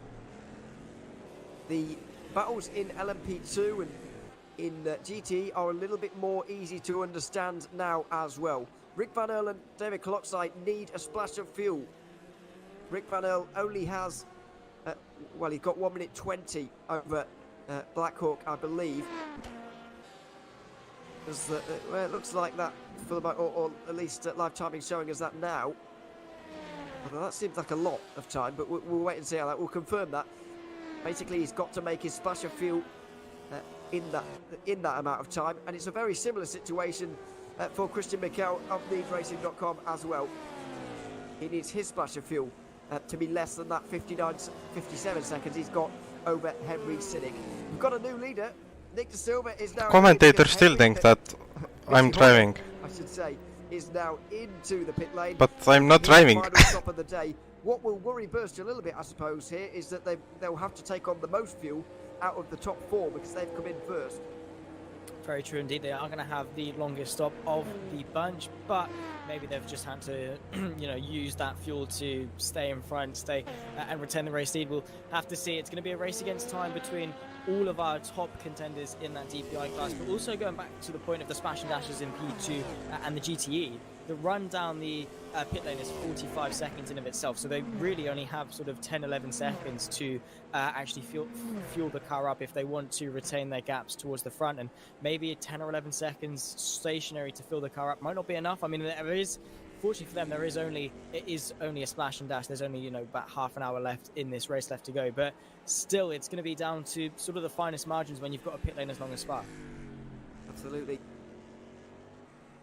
It's coming down to the final half hour of this race. Out the pit lane once again. It is no longer Michi Hoyer, but Tom Oldermenger, who's now been given the job of finishing the race in the lead, ideally, for Burst Esport, but just where will he end up by the end? Race Clutch can't be too far away from a pit stop themselves, although I do reckon they've got a little bit of leeway here. I think Burst may have come in a little bit early there. Not entirely sure quite why, but maybe I'm wrong, because Race Clutch have either responded or they are on the limit in terms of fuel as well. Nick De Silva makes his way down pit lane, and this is the crucial moment of the race. Will Race Clutch be in front of Burst Esport?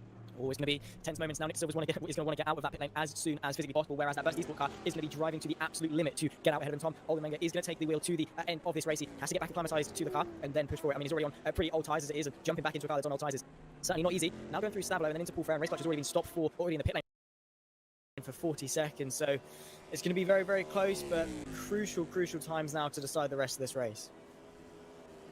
Through Blanchimont, or coming up towards Blanchimont, I should say now, for Tom Oldermenger.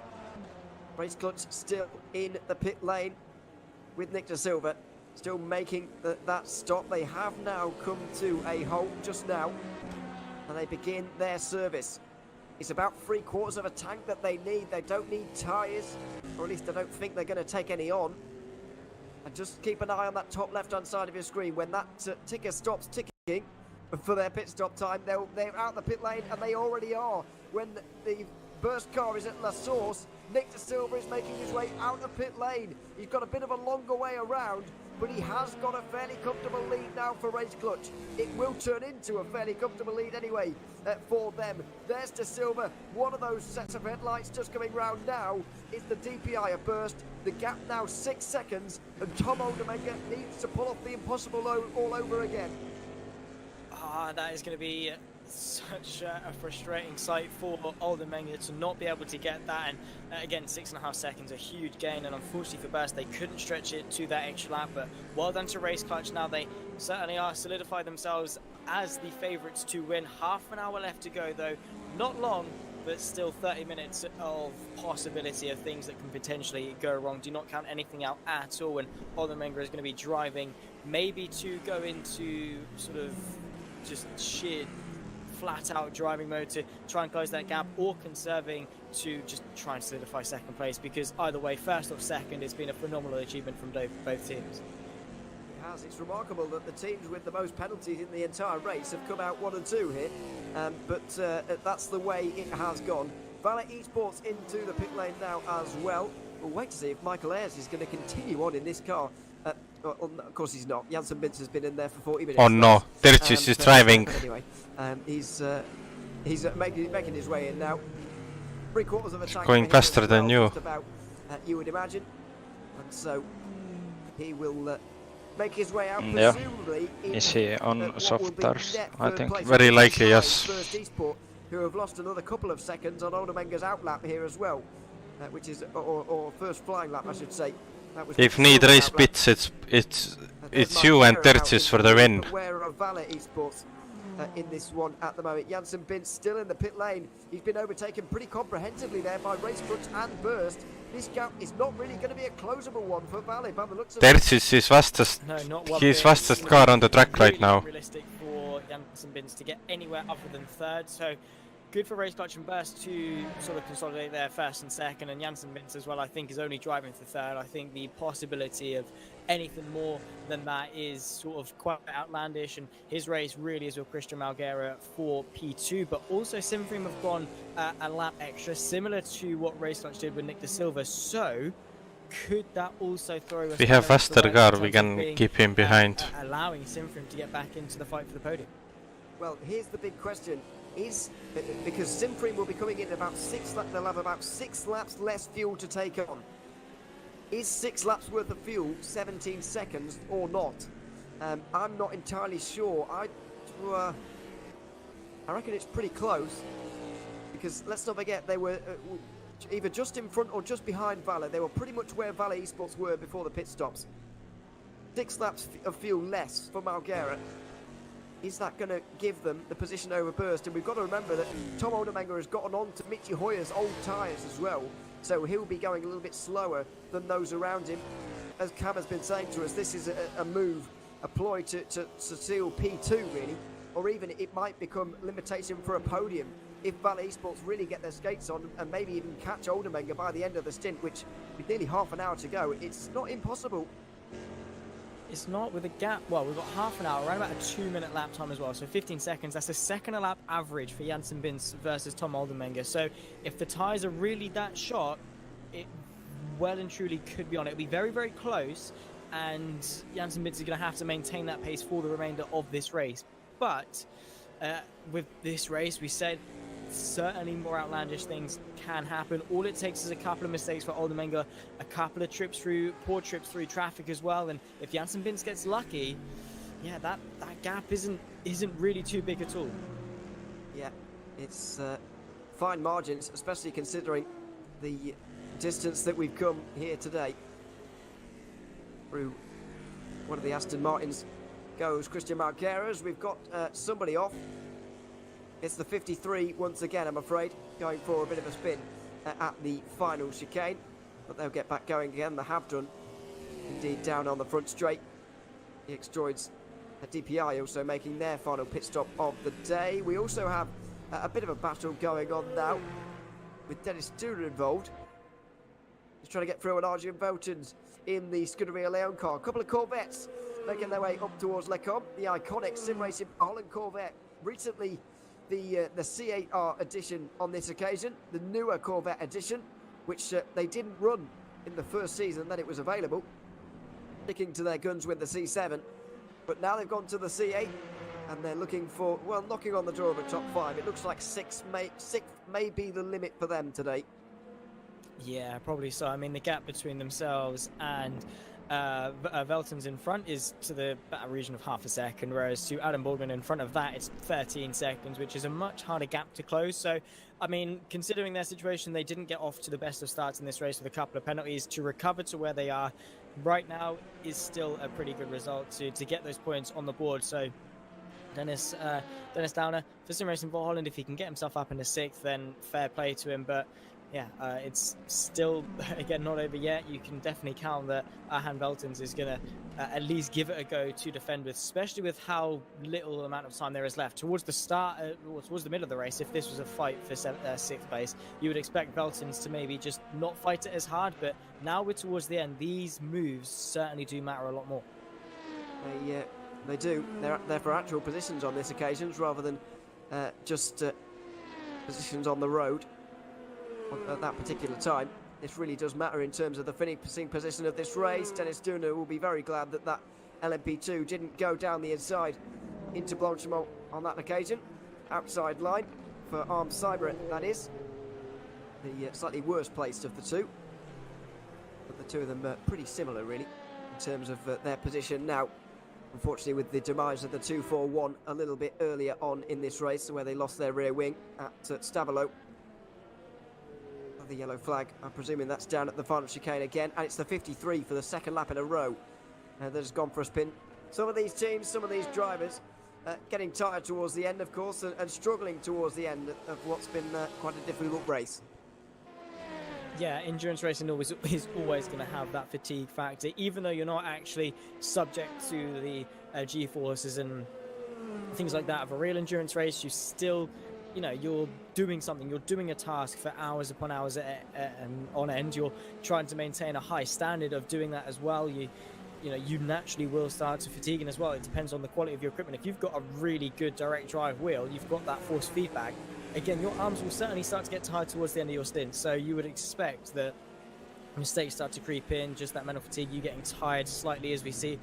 Going a little bit argy-bargy as some of the prototypes tried to lap them. That was sideways there, not entirely sure as to who that was, but again, the prototypes fighting their way through some of the GT traffic, getting a little bit too ambitious sometimes. Yeah, I think it could be more of the Z-Stars there, in 6th place, being in contention for a possible race win earlier on. It's all changed for them. It's all changed for all of these teams and drivers. Everybody will have a story to tell after this one. In one of those very, very mixed races indeed. Not only mixed in terms of the conditions, but in terms of the fortunes for these various teams. There's been a lot going on, especially throughout the second half of the race. First couple of hours it was relatively quiet also. I guess everybody was just figuring themselves out and the penalties were really taking shape. And then it really made for an interesting one. I guess we've got to ask the question as well, especially in terms of DPI. What would have happened if Race Clutch and Burst Esport didn't have those penalties, because they've gotten back to the front even after all of that? I guess we've got to factor in the weather and the decisions that they made through the weather period will have helped them out a little bit in terms of gaining this time. But if you take away, if you basically add a lap, which is what they lost earlier, then they're miles out in front of the rest. It certainly would have made for a much more boring race over the course of this 8 hours if they hadn't had those penalties. And yeah, the decisions they made during the weather would have still been there, whether they start towards the front or not. Well, I mean, Mitchell did start towards the front. He was on pole position for this race, but of course had to fall back to the back after a couple of a drive-through and, of course, the 60-second stop and hold as well. So, yeah, you can definitely say how dominant this display would have been if they did start towards the front, and fair play to them, because even if they win this by the margin of, say, whatever, like 10, 15, 20, however much they get towards the front with by the checkered flag, still it just proves how fast they've been, the step up that they've had to take. And some teams really would have cracked under that pressure and just completely demoralised, completely given up. They'd have said at the start of the 8 hours, we're already a lap down, or a lap and a half, I think Race Clutch were as well, after the first hour. But no, these teams have decided we still have 7 hours left to go, and anything can happen between now and then. And well, they certainly proved that definitely will pay off if you stay determined. A lot of these teams will just be pleased to get to the end, especially those a little bit further down, of course. We've had 8 retirements from this race so far now. Tony Mellor and Johnny Rigo from Seawolf Net Racing, On Off Racing, respectively, both retiring on the same lap, with a bit of irony there. Only 30 cars remaining in this field, and some of them many laps down indeed. The Seawolf Net Race GTE is incidentally 13 laps down on the leading GTE, and even further, of course, from the overall lead of this race. So it's an achievement to get to the end for quite a few of these teams. But you've got to make you wonder about the rest of this season here, Zach. We've got some much more difficult races coming up, and as Cam was talking about earlier on, Monza and Spa were supposed to be the ones to kind of settle us into this season, but they've not really done much settling at all. They've been quite unsettling for a few. We've got circuits like Road Atlanta and Laguna Seca coming up for long races coming up soon. We've got 12 hours of Daytona as well. There's some more difficult races on paper than this one. Oh yeah, absolutely. You know, Monza and Spa, as you say, were meant to just ease us in nicely into the season. Then bam, we're at Laguna Seca, which for an endurance race, you know, a lot shorter than Spa. The margin for error is a lot slimmer. You know, the gravel traps, the sausage curbs, things like that around Laguna Seca are going to be lethal. And honestly, with the way this season's going, I wouldn't be surprised if Laguna Seca is one of the calmer races of the season, just because that would be the irony of it. The calmer tracks give us more chaotic races, than the more chaotic tracks give us calmer races. Again, we'll have to wait and see. We'll find out on the 17th of December in a couple of months' time, but certainly looking forward to it for sure. And as you say, our season is ram-packed of really interesting circuits and really interesting race lengths as well. 12 hours of Daytona is a long way to go, and as itself as a circuit as well with that, as you go through the NASCAR 3 and 4, it's going to be interesting to see how teams play it out with the strategy. And if this is the sort of the calm race, then well, send prayers for those driving in the more chaotic ones. Absolutely, and on the longer ones as well. I think the 1,000 miles of the Road Atlanta may end up being longer as well than 8 hours long. Although I'm not entirely sure, because we don't often see DPIs in real life actually running to 1,000 miles. It's quite hard to gauge. When we used to have the LMP2s as the top class, or the LMP1s even going back a lot further, we kind of had a reference point for the 1,000 miles because we do have one in real life, but that's not the case in DPI. In IMSA, they don't have a 1,000-mile race, so it's hard to know quite how fast they will be, but I'm expecting maybe just over 8 hours. I know the LMP2s used to take about 10 hours almost to do the Indianapolis 1,000 miles. Road Atlanta are a little bit faster than that, and the DPIs are a little bit quicker as well, so maybe it will be around 8 hours, not sure, but you'll have to tune in to find out. It's coming up in quite a few months' time just yet. I think it's in March, that one. That's a long way away. As you mentioned, we do have the 6 hours of Laguna Seca coming up as well, and first race of the new year is going to be at Daytona for the 12-hour. I think that's in February, so I hope you won't be sick of Daytona by that point, because it's very much Daytona season around there. The 500, 24-hour, and we've got a 12-hour for the VEC as well to look forward to. 6 hours of Road America as well shoved in there before the end of the season at Le Mans. But we're going back to the DPIs. There's 17 minutes to go. Just under 6 seconds between Burst Esport and Valet Esports right now. And I think it's going to end up being a battle for the podium. With the way that Tom Oldemanga is losing time with these old tyres right now, it looks like Simfream are going to be able to get out in second place. Are Valet Esports going to be able to overtake Burst for that final spot on the podium? Oh, it is going to come down to the wire, but we were talking about a 16-second gap. That is now just over 5.5 seconds for Jansen Vince. His last lap versus Tom Oldemanga was a 1.5 seconds. So yeah, you do the maths. He's going to close onto the back of the Burst Esports car in the range of about 3 or 4 laps or so, and that's not too long at all. Simfream finally in the pit lane. Then they'll relinquish their provisional race lead and fall back into second place and probably stay there, you would imagine. But yeah, certainly the tensions rising between Valet Esports and Burst Esports for that final podium place. But you have to say the Burst Esports really were forced in terms of their hand to stay out on those older tyres, because if they did take tyres, they'd have lost so much more time and wouldn't have had any chance for the podium.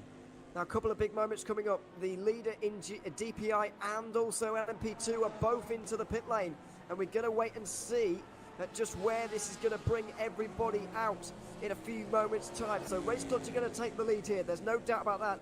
As Tom Oldermenger going to get out in front of Christian Margera. I don't think he is. No, Margera's already going at La Source, whereas Oldermenger is just at La Source at the moment. And meanwhile, Alexei Kutsak for Blackhawk Sancho needs to get a move on at the moment because he might well have a chance here. I don't think it's going to be to get the lead anymore, but I did earlier. I think Simfree were going to be okay for the lead, but are Mugen Sim Racing going to hold on to second place here in LMP2? There go already at Simfree, already on their way. It's going to be very, very close though. Mugen Sim Racing will dearly want to hold on to this second place after their splash and dash. They're already rolling, but they've got a long way to go to the end of pit lane. That's the worst thing about this circuit, arguably. It is. You finish your stop, but then you've got to be rolling at 80 kilometers an hour. Well, meanwhile, you've got your rival of Kutsak closing at a rate of knots. Now coming down the pit straight, and will definitely get him going into La Source. And Kloxai still has a long time, still has to go up the hill and get himself up to speed. We'll see. And I see Kutsak, I think, actually drive past in a couple of seconds' time. And you can see there, well, that is second place up there for Blackhawk Sancho. And I feel fair play, managed to get the move on, do the right thing at the right time. While it's not going to be the race lead that he potentially would have hoped for, it's still second place, and that gap is going to be growing. It's going to be a very, very tough ask for the Mugen Sim Racing car of David Kloxai to get himself back in a second. Yeah, great driving from Simframe over the last hour and a half or so as well to really alleviate the fact that they had a splash and dash at all. It looked like it was going to really disadvantage them at one point. Blackhawk Sancho were hoping for signs of a race win maybe, but that has been ripped away completely. The gap now 40 seconds. In GTE, we're seeing a similar situation to what we just saw in LMP2. Christian Mikel's not too far away from making his final pit stop of the day. 50 seconds is the gap to Henry Sinnick. We wait to see how long this splash and dash is going to be. I think this one's going to be a lot closer than the one we just saw in LMP2, because let's not forget, a drive-through is 35 to 40 seconds or so. And then Mikel's got to stop and fuel up for the remainder of this race. I think he is going to come out in the lead, but I don't think his lead's going to be very big. Not at all. It's going to be the finest of margins. He now needs to put in some really good laps to either maintain that 50-second gap or try and grow it just a little bit. But you can see there the Maranis D-Stars car just in behind, fighting so hard to close the gap. Jimmy Nasula at the wheel, 49.9 seconds. And as you say, it's going to be so tantalizingly close that between the pair of them, it's not going to be separated by much. And going into the final sort of 12 minutes of this race, yes, the Christian Mikel is not going to have a lot of fuel to put on board. It's still that drive through. That commentators think it's going to be very close when lead race is going to bit. Around his ankles, but even so, you've got the P1 car as well of Alan Terzic just in behind as well. Only 2.9 seconds. So anything spicy does happen, it could be any of the three. Basically, any car in top 3 can win this race right now. Suspension damage if he's got any at all, as this battle for 6th place is continuing on. I thought Dennis Duna would be able to dispatch of the Scuderia Leone Corvette just up in front with relative ease, but he's finding it relatively difficult by the looks of it. This is the fight for 6th place, and we go on board now with the veterans of the Virtual Endurance Championship scene.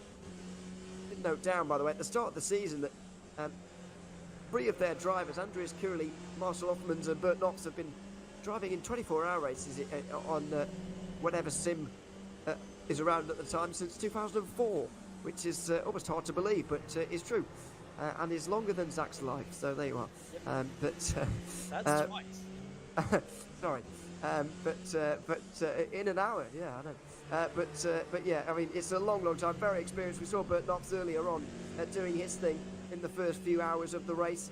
Now Dennis Duna doing his, and he's not much less experienced than those guys, it has to be said. He's been around for a long time, and as Lewis mentioned actually in the first moments of this race, it was only a few seasons ago, back in season 13, that they had an absolute dream start with the first 3 rounds ending up with them on the podium, a big championship lead that wasn't able to be converted here by the end. And so, yeah, it's been a long time, but Dennis Duna goes around All hopes of a 6th place have surely gone with that one. It's a classic spin at the bus stop chicane. One we've seen all too many times throughout the course of this race, and that is such a shame for that sim racing Wallace car. He's going to be so disappointed as Dennis Duner, and what a way to end that, you know, titanic charge up to 6th place. It is a massive, massive shame. But here's David Clockside. He's less than a second off the back of 2nd place. That is not a lot at all. Alexei Kutzak was ahead by a few seconds coming out of the pit lane. Got caught up behind that Corvette though, did Coloxai, which is going to hamper his progress just a little bit, but that gap is a lot closer than we once thought. Could Coloxai still have a hope of 2nd place? Absolutely, there's still hope here. I'm surprised there is, to be honest, for Coloxai. I didn't think this gap was going to come down nearly quickly enough. There's a few battles here for the lower end podium positions. His classes with still 10 minutes to go in this one. Kutzak has not quite got the pace of Devin Brown at the moment. It looks like 10 minutes to go officially, and Coloxai looks so much quicker than Kutzak. I'm not entirely sure how. Bizarre situation. It is just. I mean, I thought Kutzak had this one in the bag, to be entirely honest, but yeah, Coloxai's really sort of driven with passion over the last sort of lap or so to close that gap back up, and not much separate them at all. There they are running through P1. We still have a couple of yellows cropping their way up around the track, as we have come to expect with a number of spins throughout. And oh my word, there's the Seawolf Net race, which already as a car has not had the best of races one bit, but yet another spin through no net. Absolutely, and recovering in the end, but is that a little bit of damage on the back of the Black Hawk car? Maybe that is just hampering them ever so slightly. Not sure if it's the lighting, it's hard to see as you can tell, but there maybe is just a bit of damage there that is holding. Here we go. Need race is pitting. Looking his way through. Moment of truth. He turns in almost too early there, unsighted a little bit with the Black Hawk car just up in front. Down on the brakes, late on Commentators the brakes. are missing everything. Get close enough for a real dive on that occasion, but not many laps to go. Too many laps as far as Kutzak is concerned, as Christian Mikel is now into the pit lane in GTE as well. There he is, making his way around the bend. We are 20 seconds behind and they have not even stopped. Is he anywhere close enough to be able to get involved here with this Ferrari? Making his way through the final chicane now. I'm not sure if Christian Mikel has made his splash yet. I think he has. It looks like he's got enough to hold on. There's the split screen, and it looks like Mikel has got enough here. The line is coming up very soon. Wait, what? They already pitted? No way. The German has got enough. He definitely has got this one sealed. He's Yeah, now he's got at a few laps pit exit. to We're hang 10 on seconds to it. behind. He's going to be hoping that he doesn't make any mistakes whatsoever, but yeah, unfortunately 7 seconds. Unfortunate there for Nasuda to not be able to close the gap, but that honestly was a much bigger gap than I anticipated. I thought it was going to be to the margin of only a couple of seconds, if that. But we do turn our attention back to this fight for 2nd place in the LMP2s. Alexei Kutzak versus David Coloxai. Coloxai does seem to have the measure of the two, but as they approach a little bit of traffic just in front of him, the Corvette just ahead it through P1, you can definitely see that Kutzak 6 seconds, we need luck now to win this. Has Coloxai got an answer to the right hand side? Had certainly a bit of a look, and definitely Coloxai starting to put some pressure on. He is, as we've got to fight for the leaders, fight for 3rd place as well, with Oldamenga trying to hold on from the outside line there with Janssen Bins down his inside. Oldamenga was on the outside there, was not able to hold on at all, and with the older tyres you can certainly respect him for that one. There was no chance he was going to be able to do that. It's far too long of a way round there. It is high speed through P1 as well. The old tyres, Oldamenga had no chance whatsoever. Now towards the bus stop, you can see at the bottom of your screen David Coloxai eyeing up the move to the inside. Certainly thought about it, just not quite confident enough to get that move up into 2nd place in the LMP2s, but I think that fight for 3rd place in the DPIs is well and truly done. Unfortunately, Kutzak still under a bit of pressure. Now Coloxai is going to try and follow the DPI through, I think, to the inside. 3 wide between all 3 of them. And now Kutzak and Coloxai are going to run 2 abreast on this run towards Eau Rouge and Radion. The DPI gets themselves back in front, but Kutzak had to concede 2nd place there. But crucially now, he has the run. He's got the slipstream down towards Lake Hong. No, I lost so much time in push stop because LMP2. Couldn't really do anything about it, and that's going to be it now for them. I wonder if Blackhawk are just having to hold something back here to just make sure that they can make it here on fuel. They've only got to just under 6 minutes to go, and maybe this race going. I just hope neither race didn't take enough fuel. But that's why it looks like it is pretty much over. They probably did. Are all the positions settled? I would hesitate to say yes, because Alan Terzic is not slowing down towards the end of this race. Jimi Driving will be looking over his shoulder, and while we're not going to get the fight for the lead in GTE, I don't think, we might well get that one for second. Very true indeed. Alan Terzic is 1.4 seconds off the back, but time is not on his side one bit. He needs to get a move on. He needs to hope everything How do you goes okay well. on fuel? That he nails every apex between now and the checkered flag to even have a chance. 5 minutes left of this 8-hour race, and still vital positions up and down all three fields left to decide. We'll have to just see how it unfolds, but again, this race has had it all. It's had rain, it's had crashes, it's had co-daters, it's had action, it's had four-way fights for the overall race lead, and now it all comes down to this. Certainly does. 3 laps to go at the line. Race Clutch not too far away from the final chicane at the moment and making their way through that, so it'll be 3 laps for these two as well. 3 laps for 3 laps to go. In this one, with still 4.5 minutes on the clock. Oldenmenger is not going lying down just yet. He's quite close, and as you said at the time, I thought it was done when Janssen Bintz managed to get his way up the inside into Podium and made his way straight through, but it looks like Oldenmenger is fighting back. Respectfully, respect to him for doing that, because in his situation, you would expect that Janssen Bintz would just fly off into the distance. Maybe Vince is calming it down a little bit now. He's actually in front. He's got nothing really to push for. He knows that he's not really under a lot of pressure at all. But yeah, definitely expected him to just pull the gap and completely fly away. But yeah, Oldenmenger, he's there. If Vince makes a mistake, we saw him spin. In this in the last sort of 2 hours, we saw that spin at the bus stop chicane. So anything can certainly happen if Binz pushes a little bit too hard. There's Oldenmenger. 1.7 seconds is the gap, and right now, Ewan, Oldenmenger needs a perfect last couple laps, or is relying on Binz to have a spin. And it's not perfect one bit off the exit of Rivage, and any tiny slim chance of hope that he had for a podium has now been squashed. I hope that little touch on the wall didn't take the rear wing off as well. That would be heartbreak to end their day, but it looks like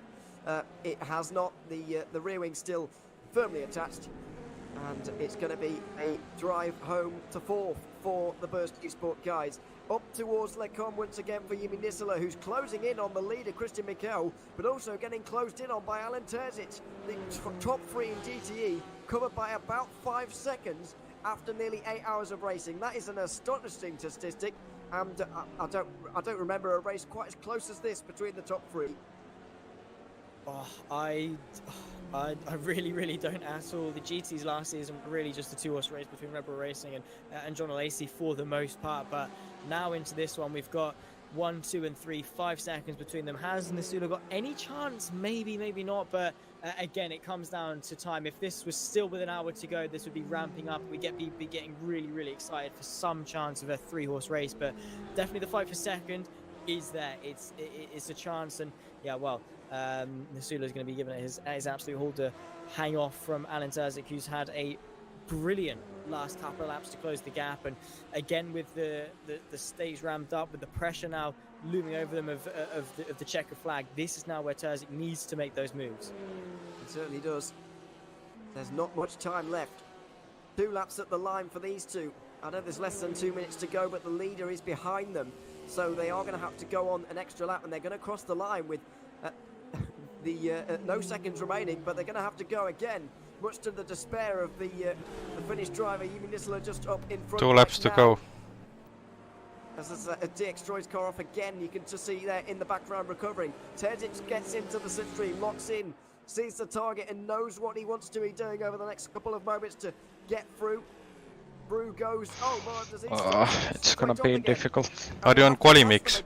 by the Yeah. looks of things, so that's not going to help them at all. It's certainly not going to help Nisula, who's just up in front right now. Is that car in behind just going to split up these two? You can't remember, those guys are teammates, the DPI car, teammates of the Morat Disease stars. Aston Martin just up in front right now, but making sure that they don't get involved in any way possible.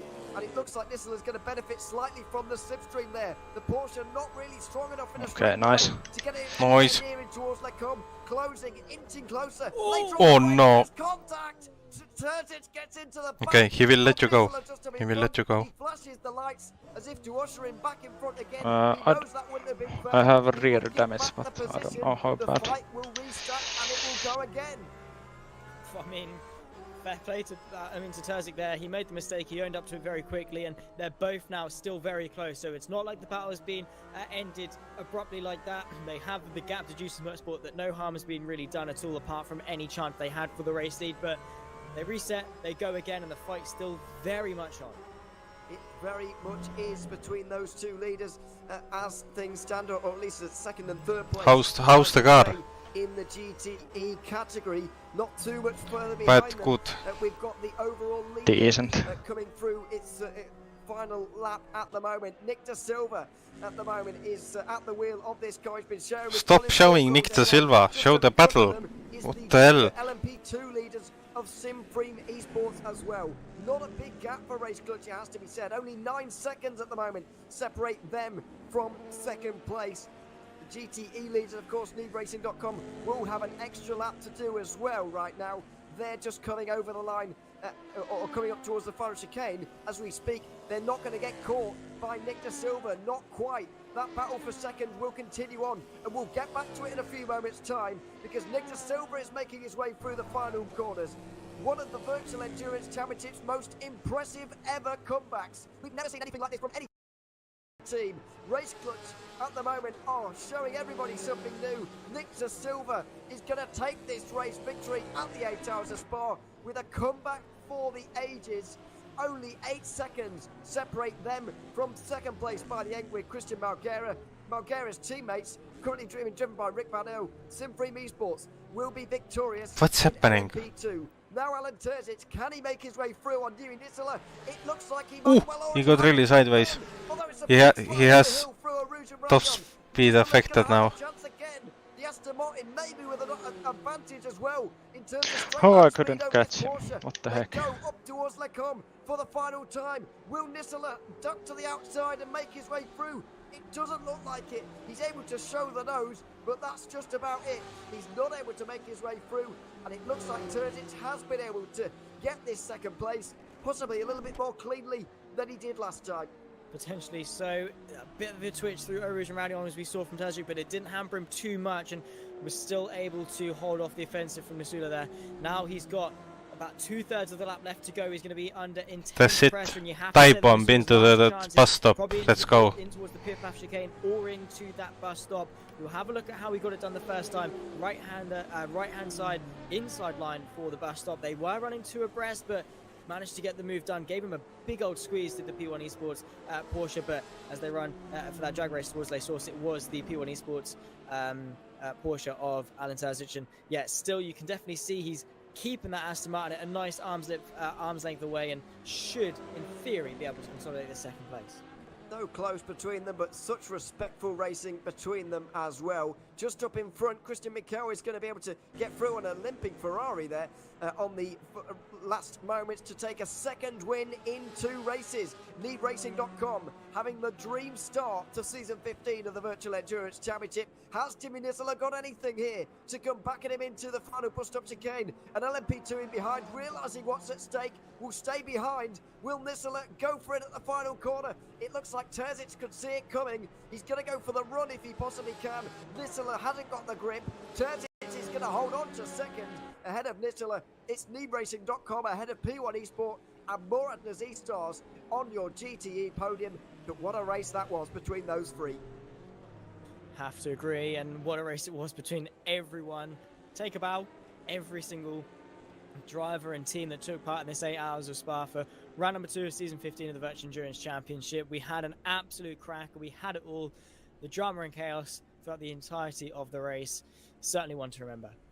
It absolutely was. The 8 hours of Spa delivering once again. It's delivered a victory for Race Clutch and Nick De Silva. That's with painful. A distance record for this event as well. Supreme Esports second place ahead of Valley They should Esports, been rounding beat too. off the podium in DPI. But okay. Tom Oldamenga with that late strategy. B3 wasn't quite will able to take hold on it. with Mario Marquez as DX Droids running up top 5. Moradaz E-Stars, Team Rookie Monsters and Satellite Racing all got to the flag in the DPI field. Supreme Esports managed to get their win in LMP2 with Mugen Sim Racing getting second after a late pass on Blackhawk Zancho, who finished in third. Then it was Go Team Racing who finished off the podium, unfortunately for them. Pescarolo Esport with a nice top 5.